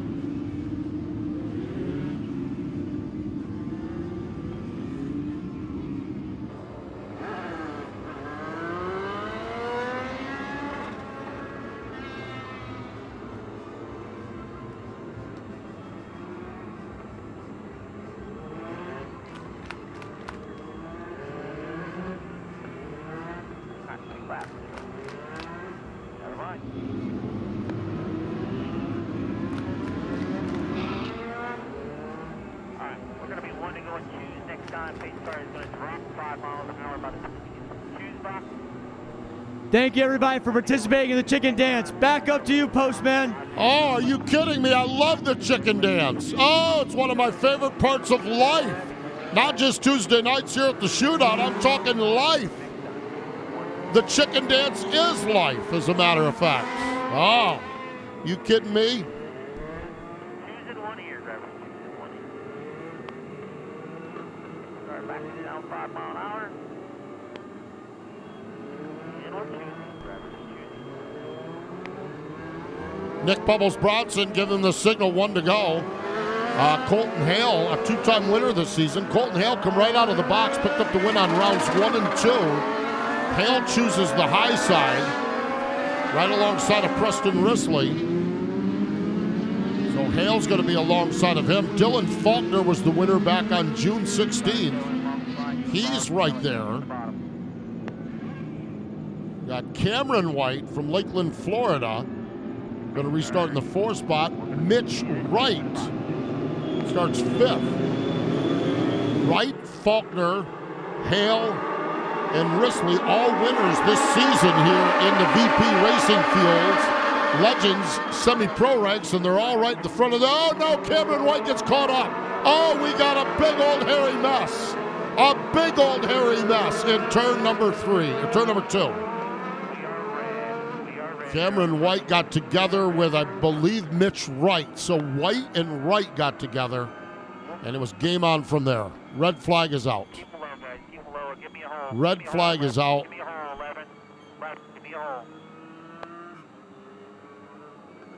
If anybody is here that wants to go to the hot pit, now is your chance to go to the hot pit. Go to the hot pit if you'd like to go to the hot pit. Will you pick the food up for me, please? See Galen Clark down there. Max Reeves trying to get unstuck from Braden Scott. Here's a look at it again. Watch this. Started right there in about the 3rd, 4th spot. Yeah, they were all just stacked up bumper to bumper. Oh. Max Reeves was the pinball that got pushed into Mitch Wright, I believe it was, and unfortunately. Yeah, it was like Mitch Wright was going up the racetrack. Cameron White was coming down. I see Brody Rhodes in there. I talked to Brody earlier, man.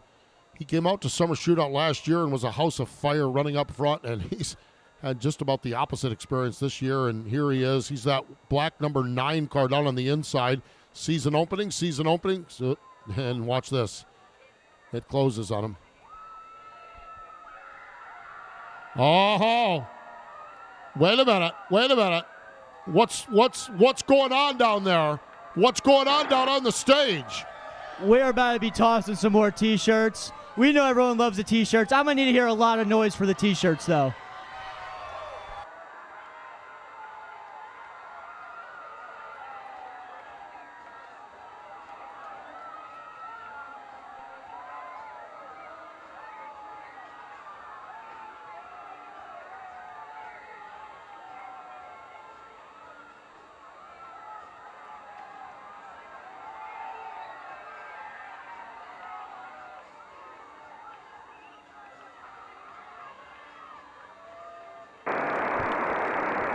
All right, everybody. We're going to have a little bit more T-shirts coming your way before the fireworks. Back up to you, Postman. Man, that's a big mess over there in turn number 2. We still got a bunch of cars over there. Mitch Wright's car is over there. Braden Scott is over there. Looks like the Max Reeves car is still in position over there as well. As we're back under yellow flag condition. As going to get the cars fired off. And as we announced earlier tonight, there will be no autograph session later on tonight. We're still going to have a couple of features after the fireworks, and I think it's safe to say that the fireworks display will be coming up at the end of the semi-pro race. This race here, as we're aiming for about a 9:30 time, and we're at about 20 minutes after 9, so we'll see how these semi-pro drivers. We won't pause the race in the middle of it. We will finish the race. That's what the drivers were told at the drivers' meeting. We will finish the race before we move on to the fireworks display. Give me 5. Backing down 5 mile an hour with all the safety, walking around the racetrack.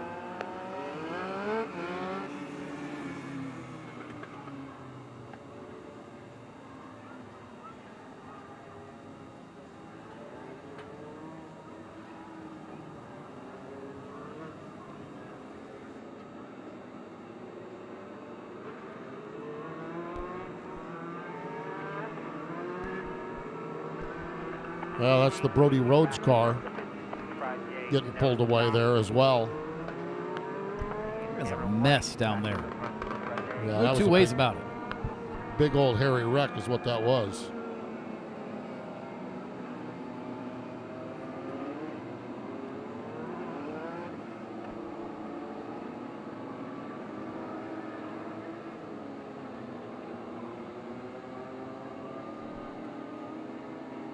All right, well, while we're still cleaning up that mess, over there on the stage, Knox is down on the stage. Knox, what are we going to do next down here? Postman, we have round 2 for Top Shot.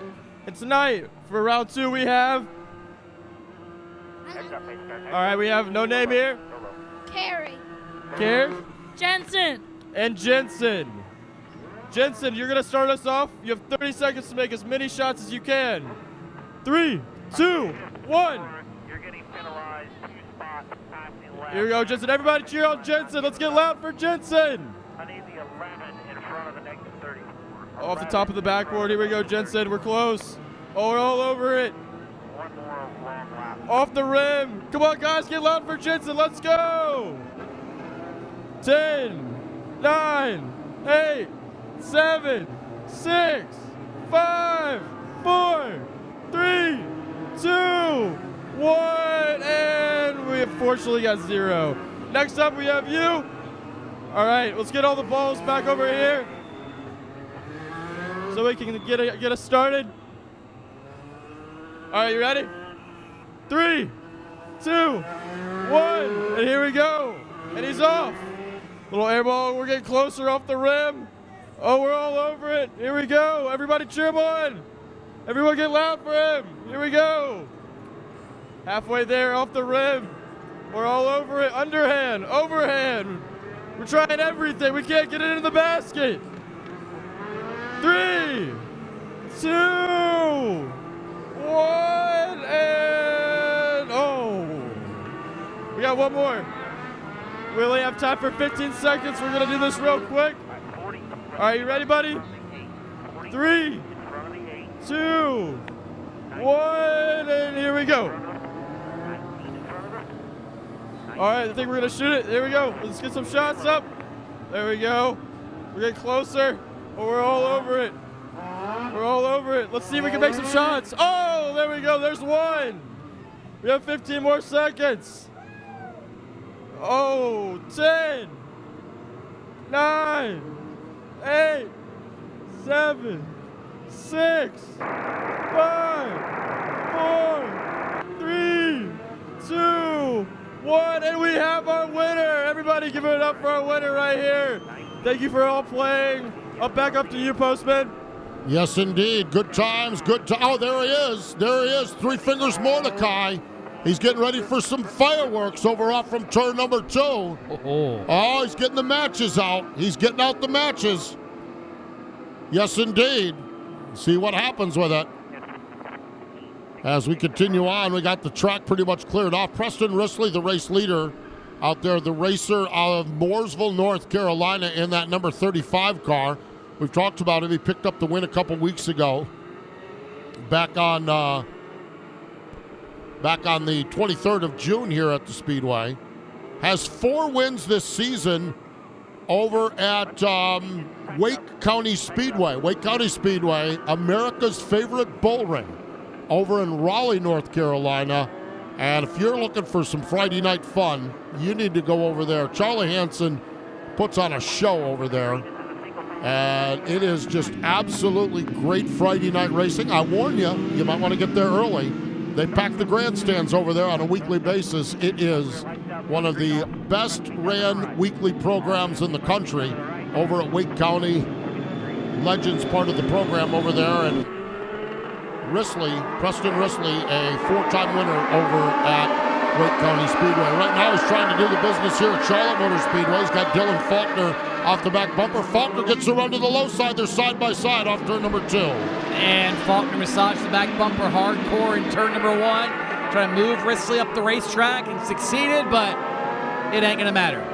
Caution is out. I believe that's Gary Winters around in turn number 2, so we'll try it again. And Preston Risley gonna get a reprieve after that one. Yep, learn what he needs to not do again. Mention racing over in the eastern part of North Carolina. Of course, this weekend, Carteret County has the Showdown Series, Legends and Bandolero racing action Friday and Saturday night. Weekly racing over at Wake County. And I'm not sure what just happened there. I think the track caution lights were out. I think the cars were revving it up, and I think the pace cars showed up in front of the field.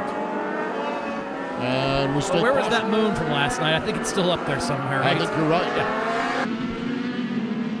Talk about that Showdown Series this weekend in Carteret County. The Showdown Series will also be in action June 18th and 19th. Southern National Motorsport Park racing on the Roval and the road course, and includes national qualifiers on both the Roval and the road course. As the Showdown Series putting on some great legends in Bandolero racing. We got it going on here at Charlotte. Dylan Faulkner getting together with Colton Hale. They both did a nice job keeping those cars off each other and race on into turns 3 and 4. And race control, as you see as well, deciding single file restarts for the VP Racing semi-pros as well.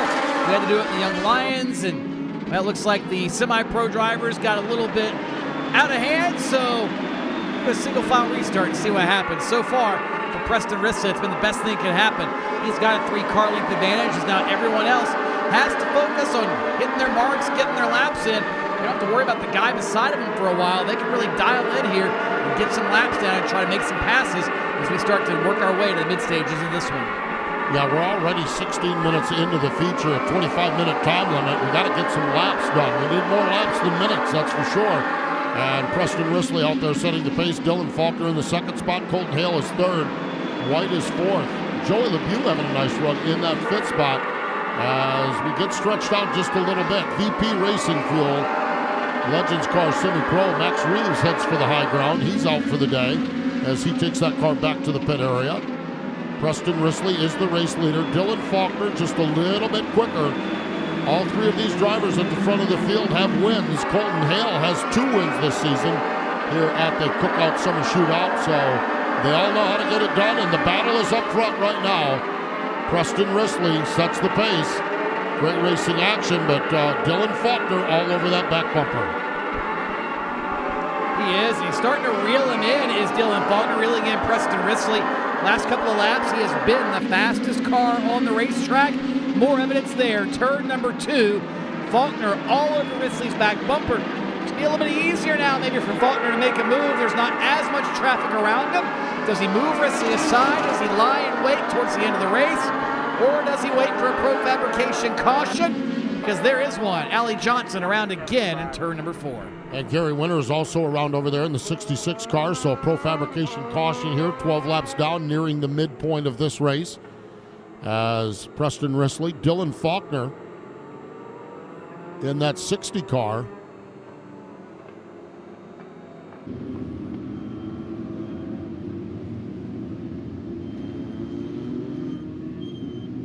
Oh, little Jimmy Buffett. I love it.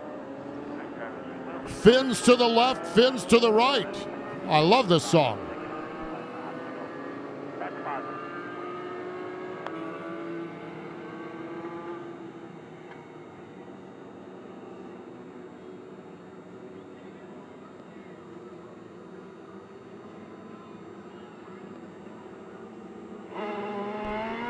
Allie Johnson gets that car fired back off. Fins to the left, fins to the right. You're the only bait in town. That's right. Oh, we got some parrot heads down behind the flag stand doing the fins to the left and right. Yep.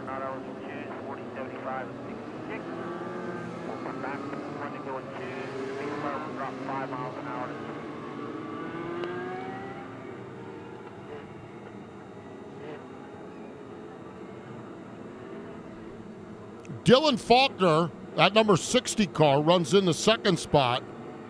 He's a great racer from over in the volunteer state of Tennessee. Dylan Faulkner, a 21-year-old.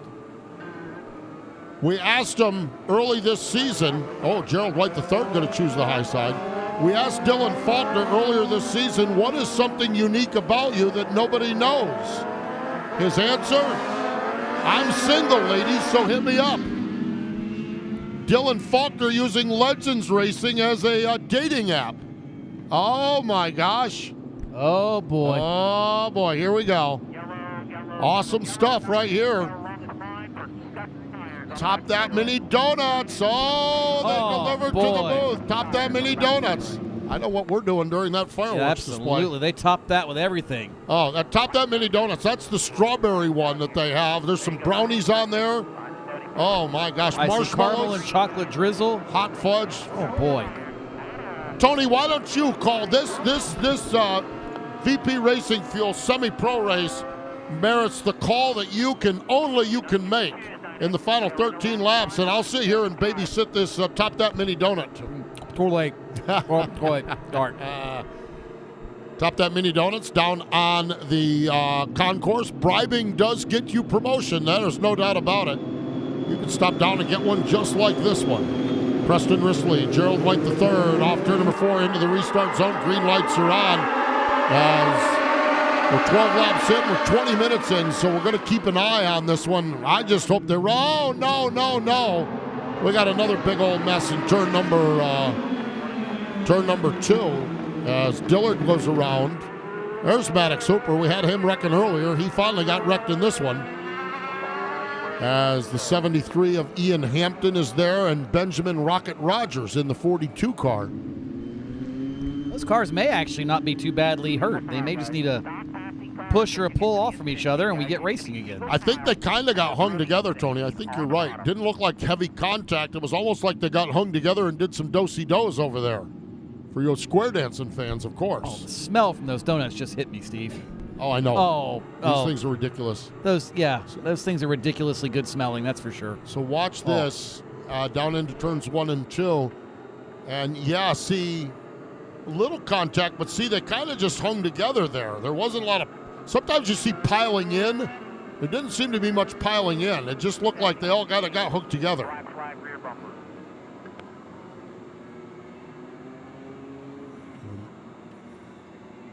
There was a hit there, but beyond that, watch, they all just kind of slid in. And so hopefully not a lot of damage. We got all the cars pulled apart over there. Work zone, or work area has a car or two. One car over in the work area. Hampton's able to go. Rogers is able to go. Dillard is able to keep going. 9S 73, 42, 19. Preston Risley picked up the win a couple weeks ago. Dylan Faulkner second. Colton Hale is third. As it's Peyton Worm over in the work area. Peyton Worm, there's not any work going on the Worm car. That's never good. That's the work area, not the parking area. Parking area could be on the other side of the wall. Oh no, recently the parking area has been turned too. So Ian Hampton is there. Oh, there he is, Mr. Hanson himself, Nick Bubbles Bronson.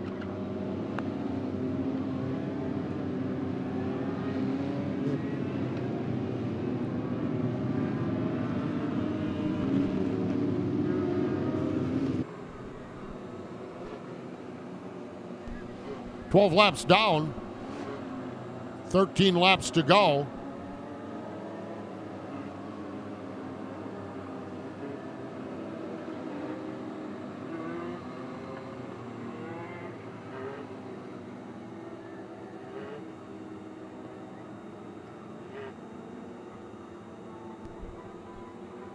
Oh, some more Jimmy Buffett.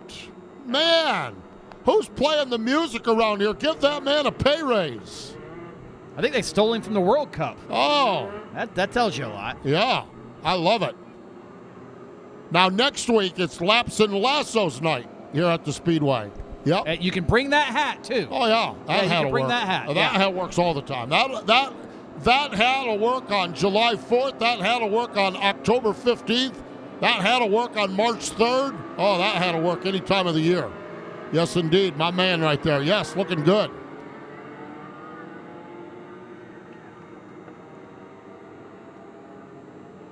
Choosing one this time. Start back to down 10 mile an hour. I'm looking for my lost shaker salt. Going to get the one to go this time by. And yeah, they're choosing, and Gerald White the third. Okay, now watch Nick Bubbles Bronson has the pink flag in hand. That's the time flag. And we have reached And we're dangerously close to the 25-minute time limit on this race. If Nick puts the pink flag out, which I think he's going to do, the next flag ends it. Let's hope it's 13 laps from now. Yes, and the pink flag is in hand. That's going to do it. Watch him. He's going to do two-handed. Oh, watch this. Next flag ends it. Preston Risley, Gerald White III. Pink flag and the green flag are now displayed. And this is going to be it. Preston Risley sets the pace. Dylan Faulkner on the back bumper. Faulkner slides him up the racetrack. Wow, look at Gerald White III. He's up to position number 2. Now White massaging the back bumper of Risley, but he can't hold it down. Now Faulkner's down there. Yeah, Faulkner got the left sides down the turf. There's not nearly as much grip down there. Risley did his job, pinched him down. He had to crack the throttle, and that's how Preston Risley ended up at the front of the field. Otherwise, Dylan Faulkner had lead written all over his mind. He thought he was headed straight for the front, but good defensive driving there by Preston Risley to hold off Dylan Faulkner, and now to try to pull away behind him, though. Look at this, Joey LeBou, Colton Hale, all trying to get after it. Sterling Risley is there as well. He started deeper in this field, and he now on the verge of cracking in the top 5. Yeah, Sterling in that maroon number 9 car.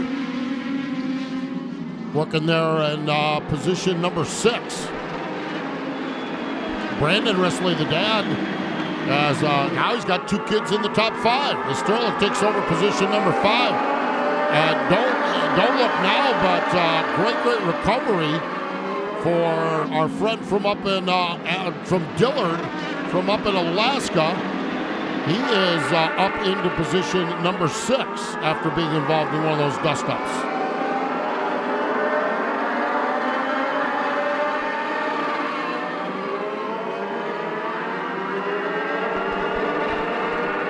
Laps continuing to click off here, down to within 7 laps to go this time. And Preston Risley starting to stretch it out over Dylan Faulkner. That time was a full 10th of a second faster. And again, off turn 2, that's where Risley seems to be so good, is on corner exits where he's been good on restarts. It's where he was able to get around Faulkner on the initial restart, and it's where he's starting to pull away ever so slightly. Yet again that time, with 2 almost identical lap times, but Preston Risley is starting to put Dylan Faulkner to school right now on how to get around the quarter mile here at America's Home for Racing. Yeah, talked to his dad, Brandon. He said Preston is so focused on his racing right now, and he is just working on all the finer points, all the little details. And that's what it takes to be successful in racing. You've got to have some skill, you've got to have some talent, you've of course got to have the equipment, but you've got to work on the little details. Boy, Dylan Faulkner had that little detail of getting into turn number 3 pretty hot and heavy. We got 1 mile to go, and Preston Risley needs to be flawless on this last mile. Faulkner takes a peek to the low side off turn number 2, nothing doing there. Risley sets the pace into turn number 3. A lap ago, Preston Risley missed the entry to turn 3 by about 2 feet. And that was all it took for Dylan Faulkner to reel him in. Do that again, and it might be curtains for your race if you're Preston Risley.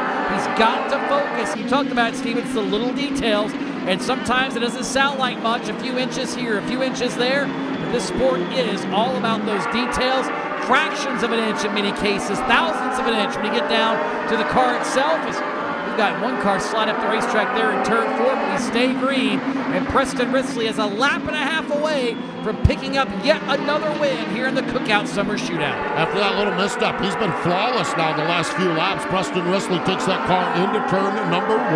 Dylan Faulkner in hot pursuit. Up off from turn number 2, Preston Risley sets the pace. Faulkner's got 1 more shot at him. He drives it in deep into turn number 3, gets to the back bumper. Risley slides up the racetrack. A drag race to the finish. Dylan Faulkner steals it at the finish. Preston Risley going to be 2nd. 3rd spot going to be Cameron White, as 4th spot on back is we got a car with no transponder. Trent Dillard was in the middle of it as well. But Dylan Faulkner, for the 2nd time this season, he goes to victory lane, picks up the win here in the VP Racing Legends Car Semi-Pro feature. He's going to talk to David Stiles from the Performance Racing Network on the front straightaway, as Stiles going to go down and do the formalities down there You can catch PRN's Garage Pass every day. PRN's Garage Pass, David Stiles, our very own, with that great program every day.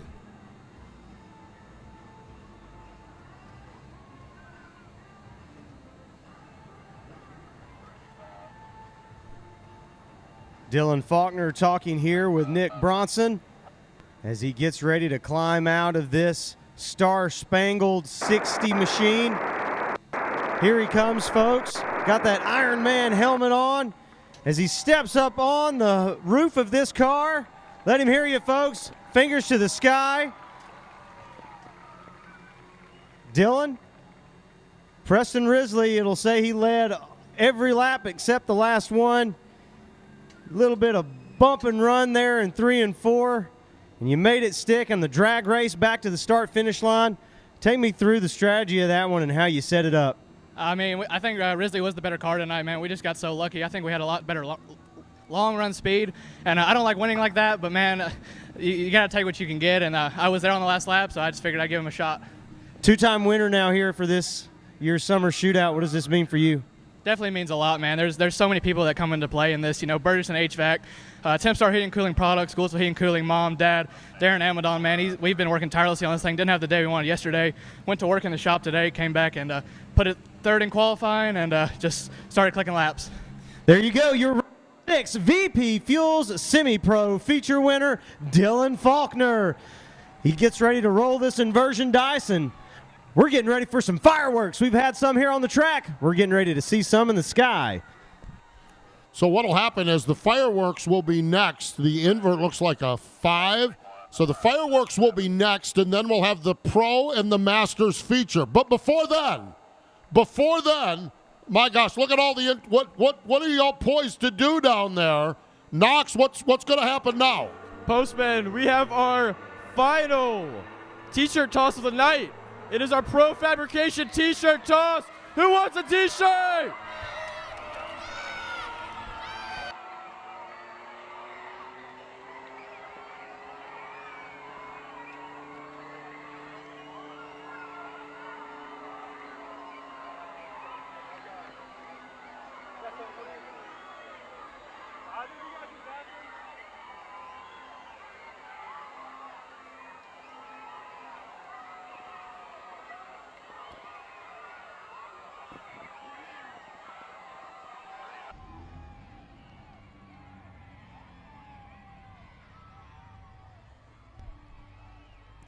All right, now we need everybody back to their seat. Everybody back to the seat. The fireworks display is about to begin. We need everybody to your seat. We're less than a minute from the fireworks display, and the lights will be turned down. So we need everybody back to your seat. Back to your seat as the lights will be turned off momentarily. And we want to make sure you're safe. Not fumbling around the grandstands. We don't need anybody to wadded up here in the grandstand. So make your way back to the seat as the lights start to go out. We'll give you the countdown. I want you to count down with us. It'll be on the screen as all the lights go down. I want you to count it down with us. One by one. Three Fingers Mordecai's all jacked up over there. He's striking the matches right now. Getting ready for our display of fireworks here as we celebrate 250 years of the United States of America. How about that? What a way to do it here at America's home for racing, Charlotte Motor Speedway. And here's the countdown. I need to hear you. Count it down. Count it down.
How about that, ladies and gentlemen? The fireworks display, an annual tradition here at America's Home for Racing, Charlotte Motor Speedway. As the lights come on, we've got 2 more feature events to go. 2 more feature events to go. We know some of y'all are here for the fireworks and might take your way to get to the exit. We would love to have you stay for the pros and the masters. Their features are coming up next. As you make your way out, whether it's now or whether it's after the pros or whether it's at the end of the program, we just ask you to take your time, follow with our safety folks, and be kind to one another as well, as we've got a big crowd here tonight, a huge crowd here tonight, and it's important we take care of each other as we leave the racetrack. But we're going to get the lights back up. We're going to get things cleaned up, dusted up a little bit, and be back out with the best in all the land, the pro drivers, for their feature go. Next week, Laps and Lassos night. Wear your Western wear, and you get $5 off. Also, 2 weeks from tonight, Lugnut's birthday. Lugnut's birthday. All the mascots are going to be here in a go-kart race. Sir Purr and Chubby Checker and all of the great mascots from the area. So, all part of a big month of July here at America's Home for Racing.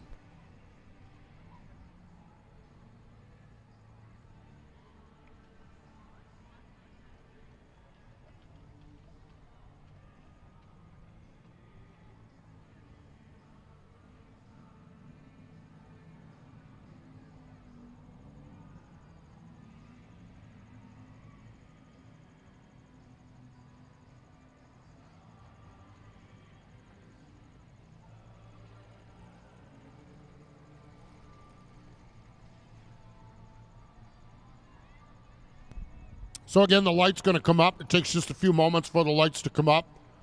If you are making your way to the exits, just take your time. Be patient with your fellow Americans as we celebrate the 250th anniversary of the United States. And take care of each other. Follow along with what the traffic officials want from you as they head you back to the exits. And those of you who are sticking around, concession stands are still open. I don't know if there's any more Top That Mini Donuts. I think she brought them all up here. But if there are, you could check in with her. And if there are, I would highly suggest them. Never had them, Steve, till just now. Myself, I know you've had them, but holy cow. That is like heaven in my mouth. Yes. Let's see. I'm going to check off. I've had them here. I've had them at the dirt track. I've had them at Trackhouse Motorplex. I've had them. No, I don't know that I have had them Trackhouse Motorplex, okay? I've had them at Lancaster Motor Speedway in South Carolina, and I've had them at Millbridge Speedway. So maybe I'll see how many racetracks I can have Top That Mini Donuts at. I don't know which one's going to, because if I have too many more of those, I may end up looking like, like me. Well, I wasn't going to say it, but you know. I think this fall I might try to run the table and do every flavor, including the Charlie Evans special. I may try to run the table and do them all. Apple, cinnamon, and strawberry, and oh man, they've got some good stuff. I mean, she brought like a dozen donuts up here, topped with there were strawberries, chocolate, marshmallows, graham crackers, cinnamon roll donut. Like, holy cow!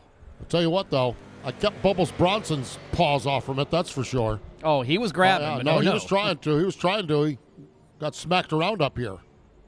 Don't get in the middle of our donuts. So, so concession stands are open as well. Stop down, get yourself some hot dogs, hamburgers. I saw popcorn. That looks so good. The popcorn just is exceptional here. As we've got 2 more feature events to go here tonight, the Pros and the Masters division. Coming up with 2 more feature events, and then we'll get into Celebrating America, and then we'll get into Country Night with Laps and Lassos coming up in next week. 2 weeks is the birthday party of Lugnut.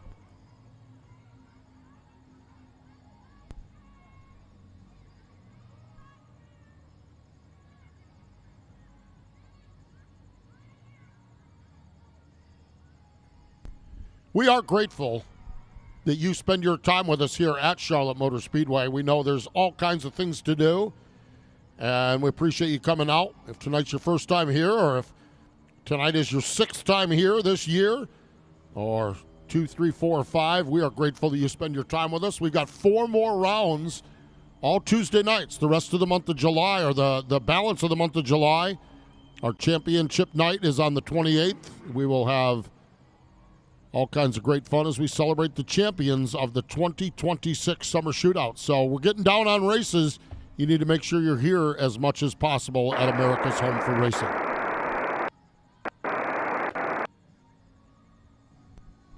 All right, pros, now that you have your race receivers back on, the invert was a 5, so it'll be 24, 72, 17, 79, 95, 99. If you guys are all in your cars and ready to go, let's roll them around the corner. Roll them around the corner.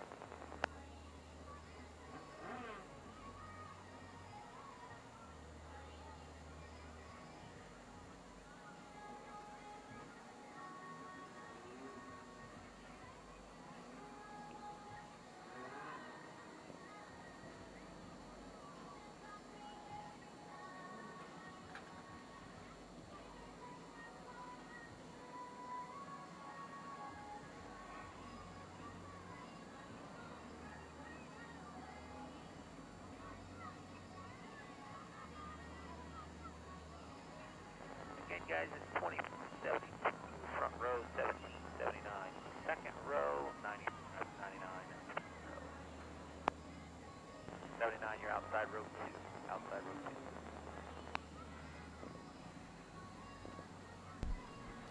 So the 25-lap pro feature is up next. Joel Smith from Mooresville, North Carolina is going to lead us to green. Nick Woodall from down in Canton, Georgia is going to be alongside. Benny Morabito from, well, he's from Mooresville now, Miller's Place, New York. Neil, the real deal Doolin, going to start 4th. London McKenzie 5th. Spencer Bradshaw 6th. Jensen Jorgensen 7th. Tyler Reif is 8th. Chase Bergeson is 9th. Sam Butler is 10th. Sean McElherney is 11th. Truck Series, Craftsman Truck Series racer Dawson Sutton is 12th. ARCA East champion from 2025, Isaac Kitzmiller, starts 13th. 9-time NASCAR Wheel and Modified champion winner Timmy Salamito starts in the 14th spot. Former Greenville Pickens track champion Cameron Bolin starts next in line. Brandon Rosbarski, Zach Honecker, Matthew Tucker, and Nick Soa. When we look at racing here in the Pro Division, Neil the Real Deal Doolin came out and won on opening night. Round number 2, it was Ben Morabito. Round number 3, it was London McKenzie. Neil Doolin came back and picked up the win on the 23rd of June. Last night, Spencer Bradshaw. So in 5 races, we've had 4 different race winners. Neil Doolin, Ben Morabito, London McKenzie, and Spencer Bradshaw.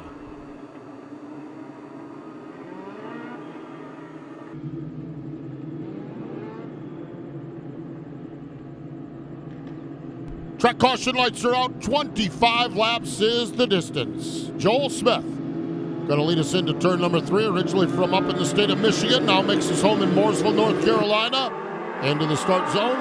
Side by side, green lights are on. The pros are racing down into turns 1 and 2. Joel Smith and Nick Woodall. Smith gets the advantage off turn number 2. And Smith and Morabito both really got a shot off the bottom. I don't know what it is in the restarts in turn 2, Stephen. There's a bunch of grip down there on cold tires, or so it appears, if you can find it. Morabito did, Joel Smith did, and now they're trying to mix it up behind them for third on back as Joel Smith has got Ben Morabito to his left side. Race for the lead briefly in turn 3. Benny Morabito right on that second spot. Joel Smith is the race leader. Morabito is second. Watch Jensen Jorgensen.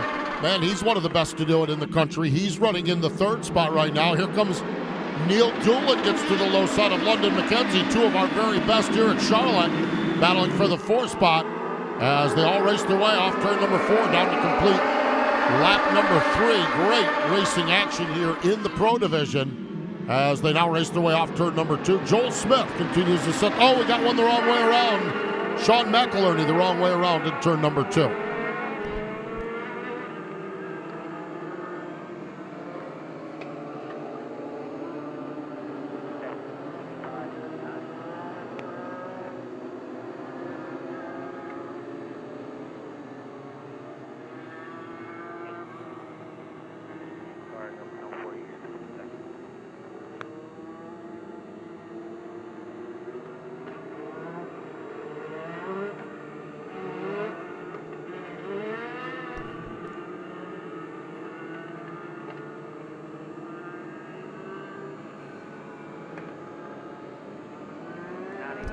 Now you look in the replay, they all just kind of got stuffed in there, and they were stacked one on top of the other, and eventually something's got to give. Something about two objects cannot occupy the same place at the same time, right? Yeah. You put about 14 Legends cars in that small amount of space. Something's got to give.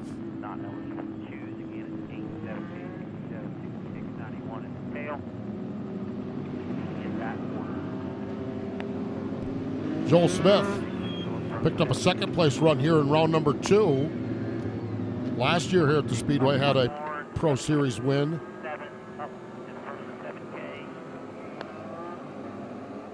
16-year-old racer, originally from Temperance, Michigan.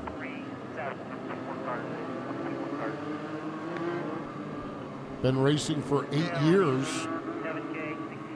Started racing quarter midgets on dirt. How about that? And now is advanced, running some pro late model races. He is the 2025 Pro National Champion.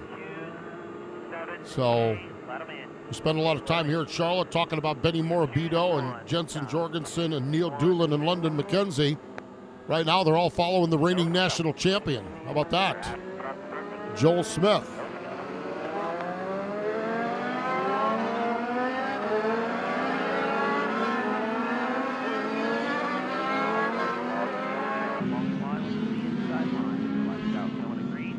And he's, looks over to the right and sees Neil Doolin. That's like a nightmare.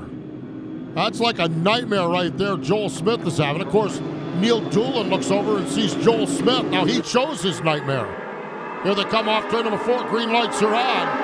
And Smith gets to the low side. Doolin going to try to outrace him. Off from turn number 2. Smith gets around. Chase Bergeson was the first car to go around, and Nick Woodall ends up the wrong way around, and all of that matters for nothing. Yeah, all that started, Steve, on the restart. Ben Morabito spun the tires or got moved aside something where I thought he was about to wad up the entire field, and they all stacked up behind him through turns 1 and 2, and that's where that incident ultimately started. It ended about a half a lap later.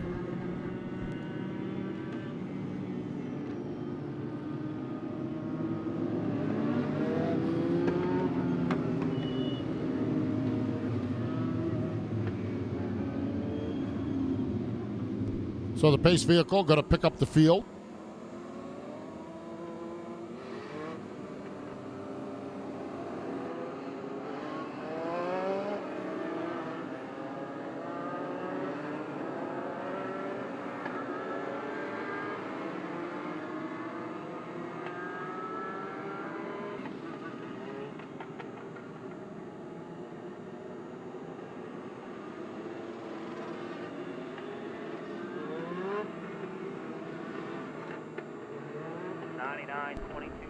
That's just a pile of race cars.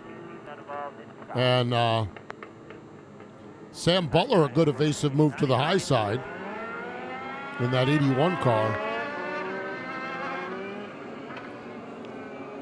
As Pit Road TV crew all over it. Jensen Jorgensen in the work area. There you see Jensen, the multi-time Thursday Thunder champion down at Atlanta Motor Speedway. 2-time Inex Bandolero National Champion, 3-time winner of the Bandolero Nationals. I remember back here in 2022, he came up here and won half the darned races. He's good wherever he goes, no doubt. Yeah, he really is. We've talked about he's been a contender for the National Legend Car Pro Championship. Thinking about the last 3 years, he's lost by a combined total of about 4 points. Really? It's been that close for Jensen Jorgensen, but just shy each and every year. Yeah, he's got 5 wins down at Echo Park Speedway with their Thursday Thunder program. I think there's 8 races so far in, and he's won 5 of them. That's how good he is. He's making it out. He's coming out of the work area. It's good to see Jensen Jorgensen back on the racetrack. Let's try this one again. Joel Smith has London McKenzie alongside. Neil Doolin's tucked down into the low side. Chase Bergeson, he's thrown his hat into the ring. Bergeson, the racer out of California, on the high side in that 22C. There's Bradshaw down low in that white number 99 car. digging into turn number 3. And they are packed up tight, bumper to bumper. Still trying to chase Joel Smith, who, speaking of national champions, was and is the defending national champion in the pro division for the Legend cars. And he's trying to fend off another national champion in Neil Doolin, who made the jump to pro this year. And now Doolin's going to make the jump to the race lead off turn number 4. Neil Doolin to the point on lap number 5. Spencer Bradshaw trying to follow suit. And here goes Joel Smith. He'll cross over, work him up again. Turn number 2. Smith now going to nose ahead yet again in turn 3. I think Smith knew he needed to make the move on Doolin. He didn't want Doolin to start logging laps. He also knew he had Bradshaw right there in hot pursuit. So Spencer Bradshaw gets the second. Oh, Doolin gets the shuffle up the racetrack now as London McKenzie gets there. Now London gets the shuffle up the racetrack. A little bump and run action here. Sam Butler's got the best seat in the house for that one. McKenzie going to try to fight his way on the high side. Doolin takes the 3rd spot. Butler now looks to the low side of McKenzie. Joel Smith has just lost the lead from Spencer Bradshaw. Bradshaw took the lead the last time, and Smith now goes to the low side. And what a race this is up front. They keep swapping the lead. Lots of bump and runs and a little bit of shove here and shove there, but the good news is it's all light. It's just enough to move them up out of the way. And that's why they're in the pro division. They've got great car control. They know exactly where and when to do it, except maybe now a little bit too hard in turn 4. Cameron Bolin is around. Dawson Sutton is in the middle of that one, as is the 72 of Woodall, the 66 of Solomito, all still stuck in the accident scene for this pro fabrication caution.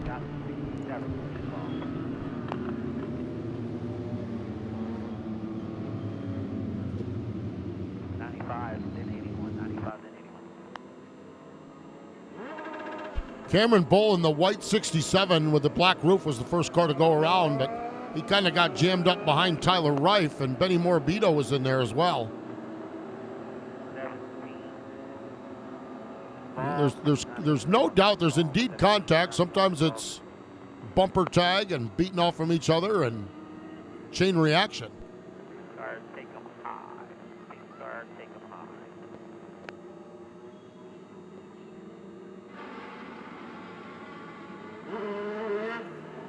Cameron Bolin from Sharon, South Carolina. I was pretty happy. I talked to him over in the pit earlier. Was real happy with the speed he had in that number 67 car. I don't know that he's got comparable speed here tonight, but he's taking it back to the work area to work on it. Dawson Sutton, the NASCAR Craftsman Truck Series racer, the Rackley War Racing team in that 26 car. Now Neil Woodall, Nick Woodall, and Timmy Solomito. Timmy, the great modified racer in that number 66 car. But unfortunately, it looks like the hook's going to be applied. Whether that's getting the cars apart or towing one of them off, we'll have to see.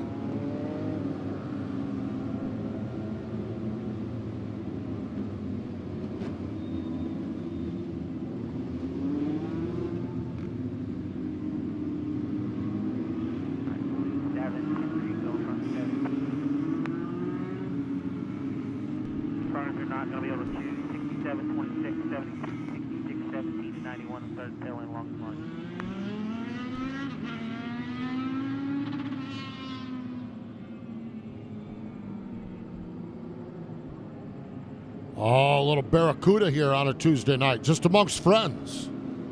Love this song.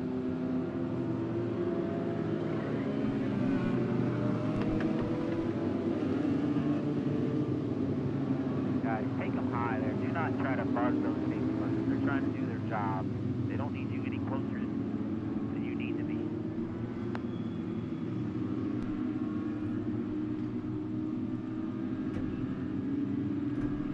Nick Woodall able to pull away, and Timmy Solomito able to pull away. So all the cars able to roll. We just had to get them pried apart down there. As continue on. So good to have Solomito racing with us here this year at the Summer Shootout. Racer out of Islip, New York. Boy, there's a famous track. 34-year-old racer. They call him the Natural. And he is a 2024 Turkey Derby champion up at Wall Stadium. 72, you'll get 2 laps when you get to the hot pit for your front bumper.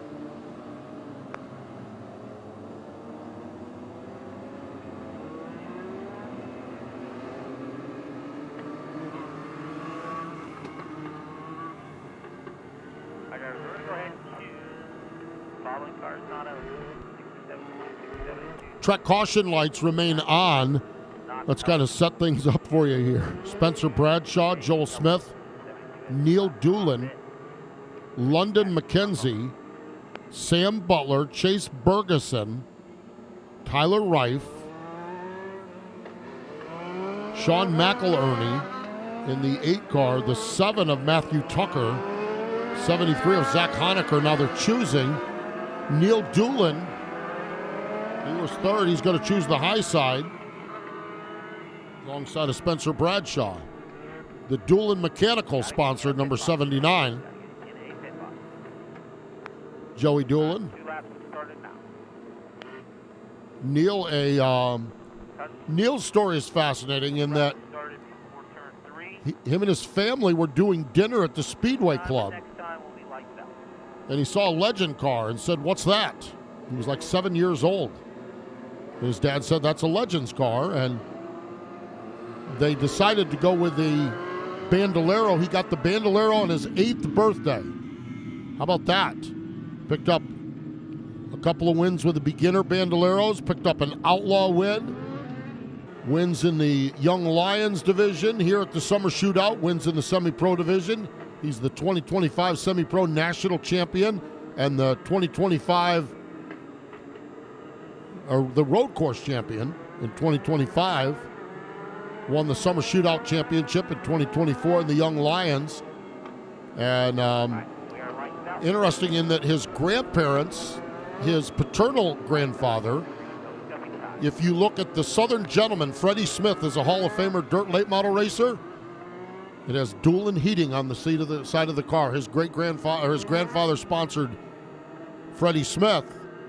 His maternal grandfather worked at a local beer distributorship, and they sponsored some kid at Metrolina named Dale Earnhardt. Never heard of him. Never heard of him. Exactly. So a great family history for Neil Doolin, and he's carrying it on in fine fashion here. We'll see what he does from the outside of row number 1. Spencer Bradshaw has the advantage down low. Doolin trying to slide down in, nothing doing. Joel Smith able to hang on to that inside lane. Doolin wheeling and dealing on the top of the speedway. Now going to try to find some room down low, seeking shelter on the inside lane. About the calmest we've seen it up front here in quite a while. Well, as soon as we say that, here we go. Up the racetrack, a little bit of pushing, a little bit of shoving. There comes McElerney down to the bottom. Wait, wasn't he backwards on like caution number 1? Yep. Here he is now cracking the top 5. Lap number 10 going on the board. Drive forward for Sean McElerney now into the top 5 as he cracks by and gets in there off turn number 2. It's a great battle for the 5th spot as they all race for running room and position there. McElerney is in there. Tyler Reif is in there, and that 7NY car, Reif gets a good run. Of course, Reif running a limited truck series schedule. About won that race at Naval Base Coronado. He's leading into the final chicane and got a little off track. Thought he was going to win that race. And talked to Tyler after that and said, "I learned an awful lot." Boy, I'll tell you what, Joel Smith's going to school right now, and it's the school of the front bumper of Neil Doolin. That was a textbook bomb and run. Now, Smith going to give him another one back. And yes, okay, I learned my lesson well. Now it's time for you to go to work. And London McKenzie could be the fly in the ointment on this one as he sticks it in there and hangs on that spot. But Doolin to run to the low side. Now he gets back to Smith. Smith slides up the racetrack, but boy, this great racing has allowed Spencer Bradshaw to open up a 1.3 second advantage on the rest of the field. We're into the second half of this one. Well into the second half, and it's just about as fun to watch as the, well, never mind. Timmy Solomito, problems, turn number 2. Every time we start having fun, the Pro Fabrication caution comes out. Boy, oh boy, it's been one of those kind of nights. We'll try it again with 11 laps to go.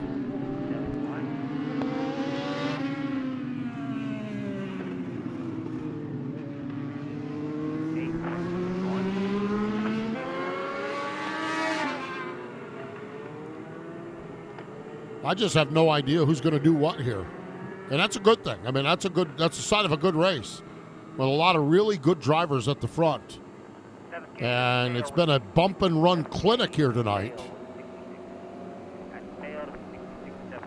Spencer Bradshaw, the winner last night, going to try to go back-to-back here on rounds 5 and 6. It's going. He's got good odds. Yeah, he does. He's awful fast right now. Joel Smith going to be second. Neil Doolin going to be third. London McKenzie going to be fourth. Chase Bergeson, the racer out of California.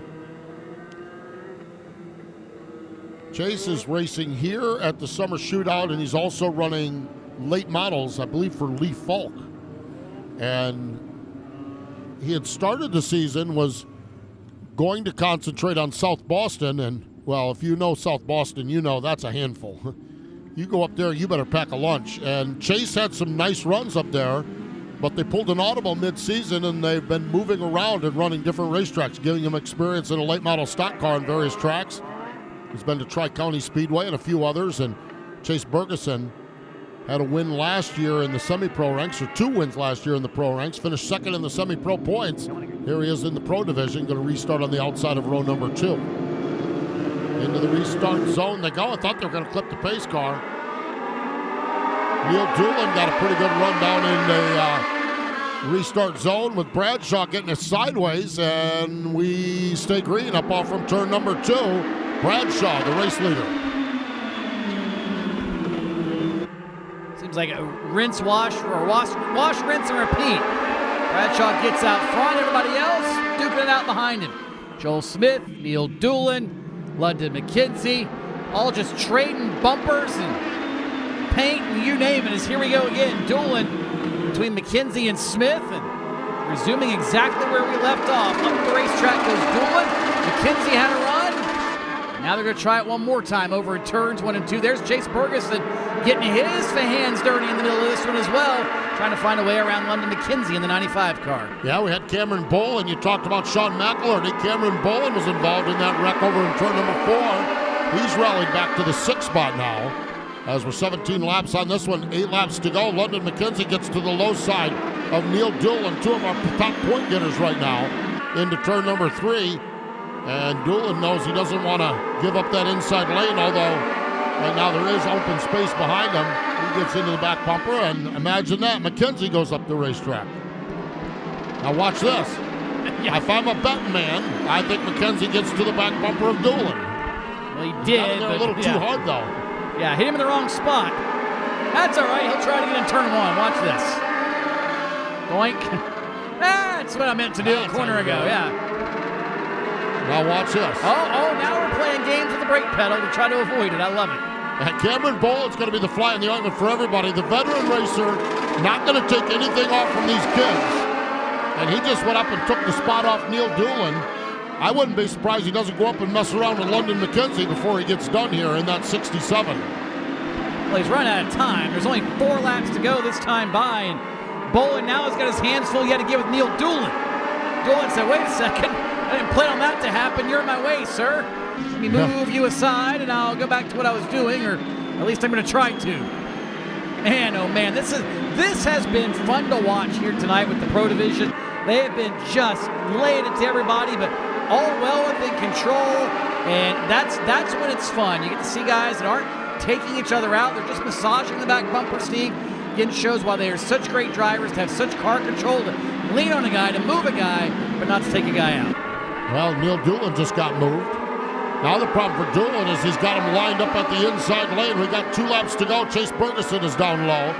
This is the battle for position number 6, or number 5. Doolin now has the 67 machine of Cameron Bolin. While they're doing that, Spencer Bradshaw has said bye-bye as he sets the pace. Here he is into turn number 3 for the final time. Spencer Bradshaw made it look easy once he got out front, and he'll go to victory lane yet again. Round number 6 of the Cookout Summer Shootout. Pro Division winner Spencer Bradshaw here at America's Home for Racing. He'll put another one in the win column, and once again get to visit with David Stiles in Cookout Victory Lane.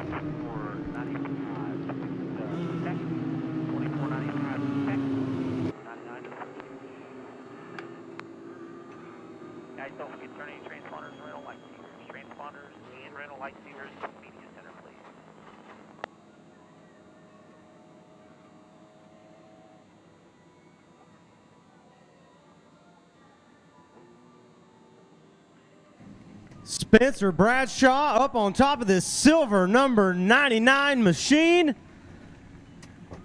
As he climbs down, gets the gloves off, we'll go ahead and spin that inversion dice. Gives it a good boot with the right foot. It'll land on a 2. Spencer, round 6 win here for you. That's back-to-back. You won last night. Having a pretty good week so far here at Charlotte Motor Speedway and Cookout Summer Shootout. Get you this hat on here, buddy. How's it feel to go back-to-back? It feels pretty damn great, honestly. I just got to thank Joe Ryan Race Cars for giving me such a fast car, K&M Collision for getting the thing painted, BWJR Development, Race Fit Academy, and Driver Find. It was a three-car battle there for most of that, and then you were able to get out to the front and kind of drive away from them. What's it feel like when you see them get a little bit smaller in that rearview mirror? It's definitely relieving, you know. It's really good to know that you're the fastest, and even when you make a little mistake, there's still that 3-4 car lengths of gap. It might have been more. Probably was. There you go, your pro feature winner, Spencer Bradshaw. Give it up for him, folks. Got the Masters division coming up for our nightcap here at Cookout Summer Shootout.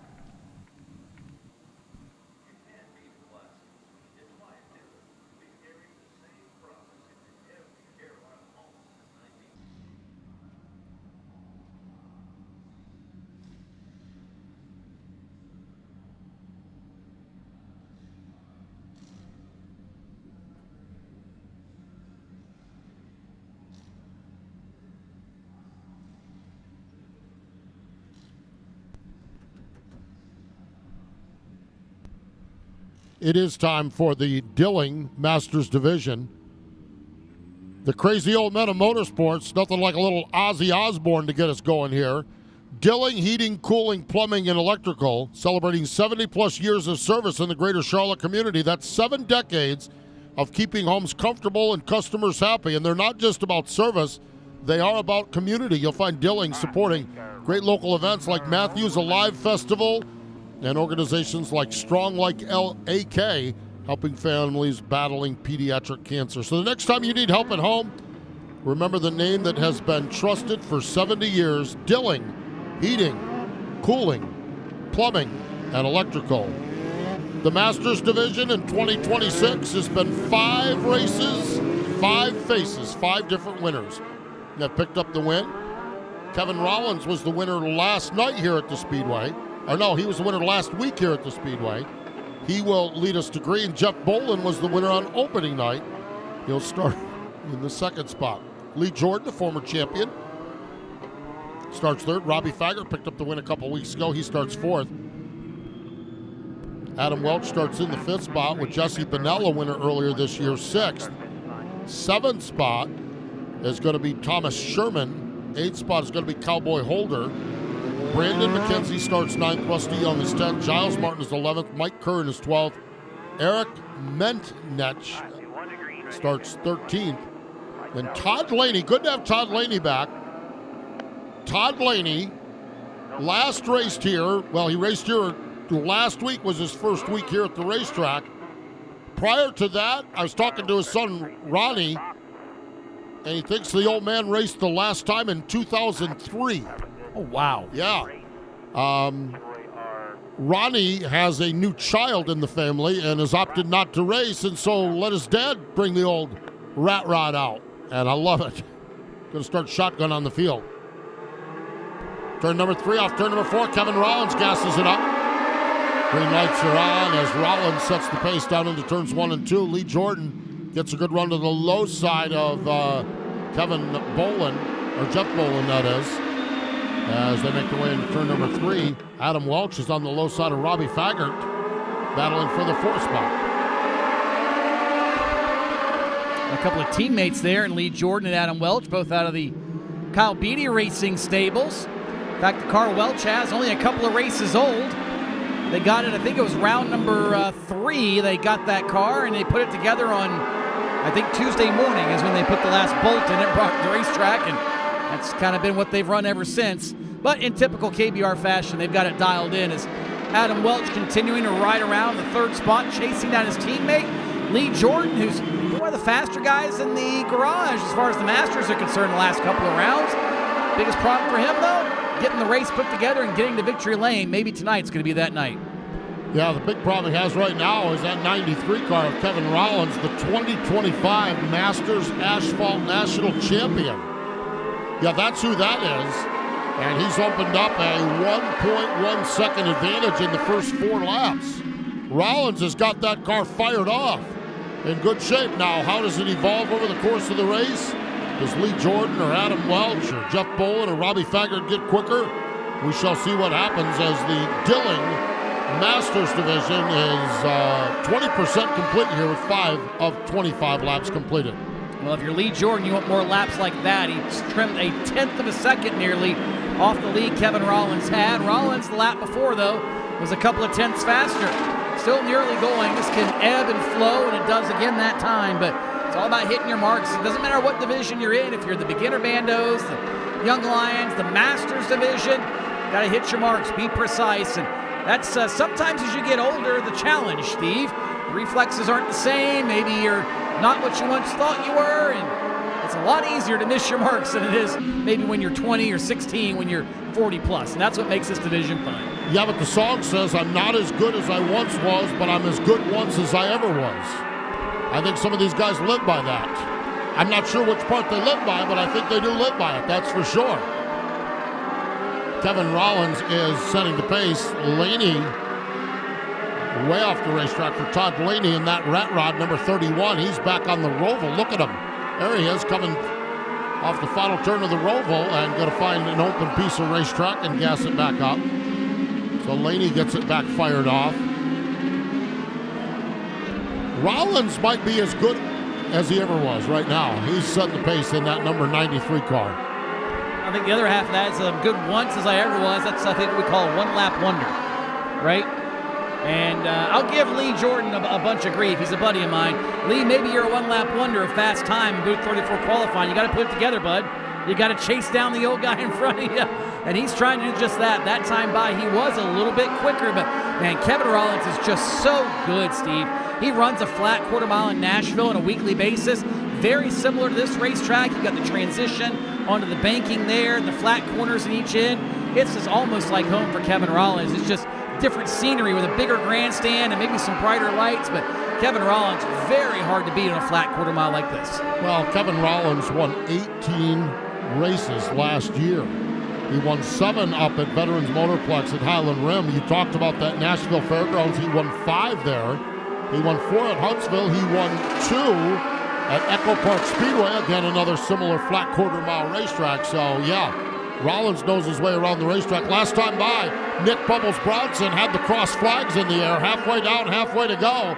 As we're rolling it off here in the Dilling Masters Division, Kevin Rollins continues to set the pace. We'll probably jinx it, but this race so far has been green since the drop of the initial starter's rag. And that's good news for Kevin Rollins, that 1.5 plus second lap or advantage. Well, it continues to grow, and the last thing he would need or want to see is a pro fabrication caution. But look at this mess behind him now for second. Lee Jordan, Adam Welch, Jeff Bolin, and Robbie Faggart, the 4th car in that line. They have got a huge gap back to 6th place Jesse Bennell. This one's about to get good here in the final 10 laps. Yeah, it's a good 4-car battle, and there's real personalities in each one of those cars. LJ, Lee Jordan, Adam Welch. Adam Welch has ran probably everything on the planet around this joint. As Jeff Bolin from down in South Carolina and the veteran 3-time champion Robbie Faggart as they roll up off from turn number 2. And everyone giving a little bit of watching the P's and Q's. Lee Jordan was a little bit quicker that last time. And a little bit slower that time. So the ebb and flow that you talked about is certainly in play as Kevin Rollins is setting the pace. Now Robbie Faggart gets to the low side of Bolin. This the battle for the 4th spot. Robbie Faggart with a late race move as they complete lap number 19. So Robbie Faggart finding some speed here in the latter stages of this one as he takes the 4th spot. And Bolin slipped a lap or so ago off turn 2. That's what allowed Faggart to get underneath of him, and with nobody else really behind him, once Faggart was there, Bolin just kind of conceded the spot to try to retake it as he is right now. Working Robbie Faggart over into turn number 1. Robbie drives that car deep into the corner like he's kind of become known for. A lot of drivers don't like to drive it in that deep. They kind of lose the center, but Robbie Faggart has always been one that somehow is able to make that car turn, driving it as deep as he does. We saw evidence of that again over in turn 1 about a lap or so ago as Jeff Bolin continuing to chase him down. And don't look now, Steve, but what was about a 1.6, 1.2 advantage up front for Kevin Rollins, it's down to 1.1 a lap ago. This time now still 1.1 seconds.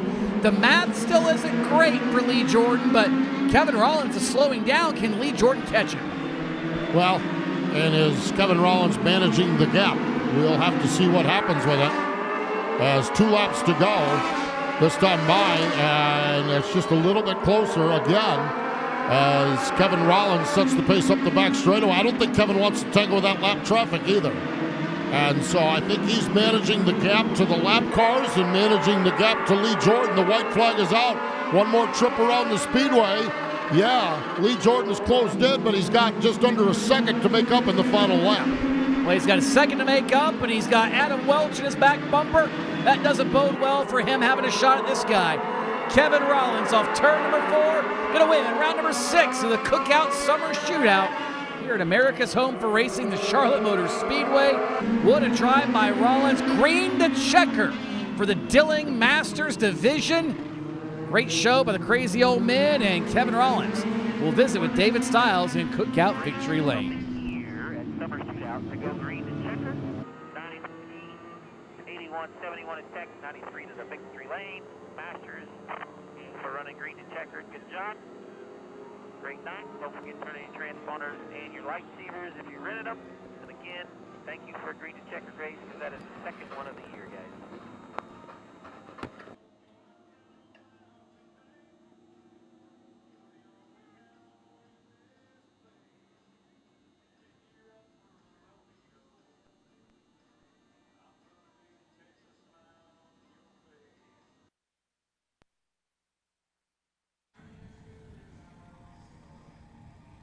Kevin Rollins getting the gloves off, getting the harness unstrapped as he gets ready to climb out of this camouflage white and silver number 93 with the Tootsie's Orchid Lounge on the sides and the front. Here he is, folks.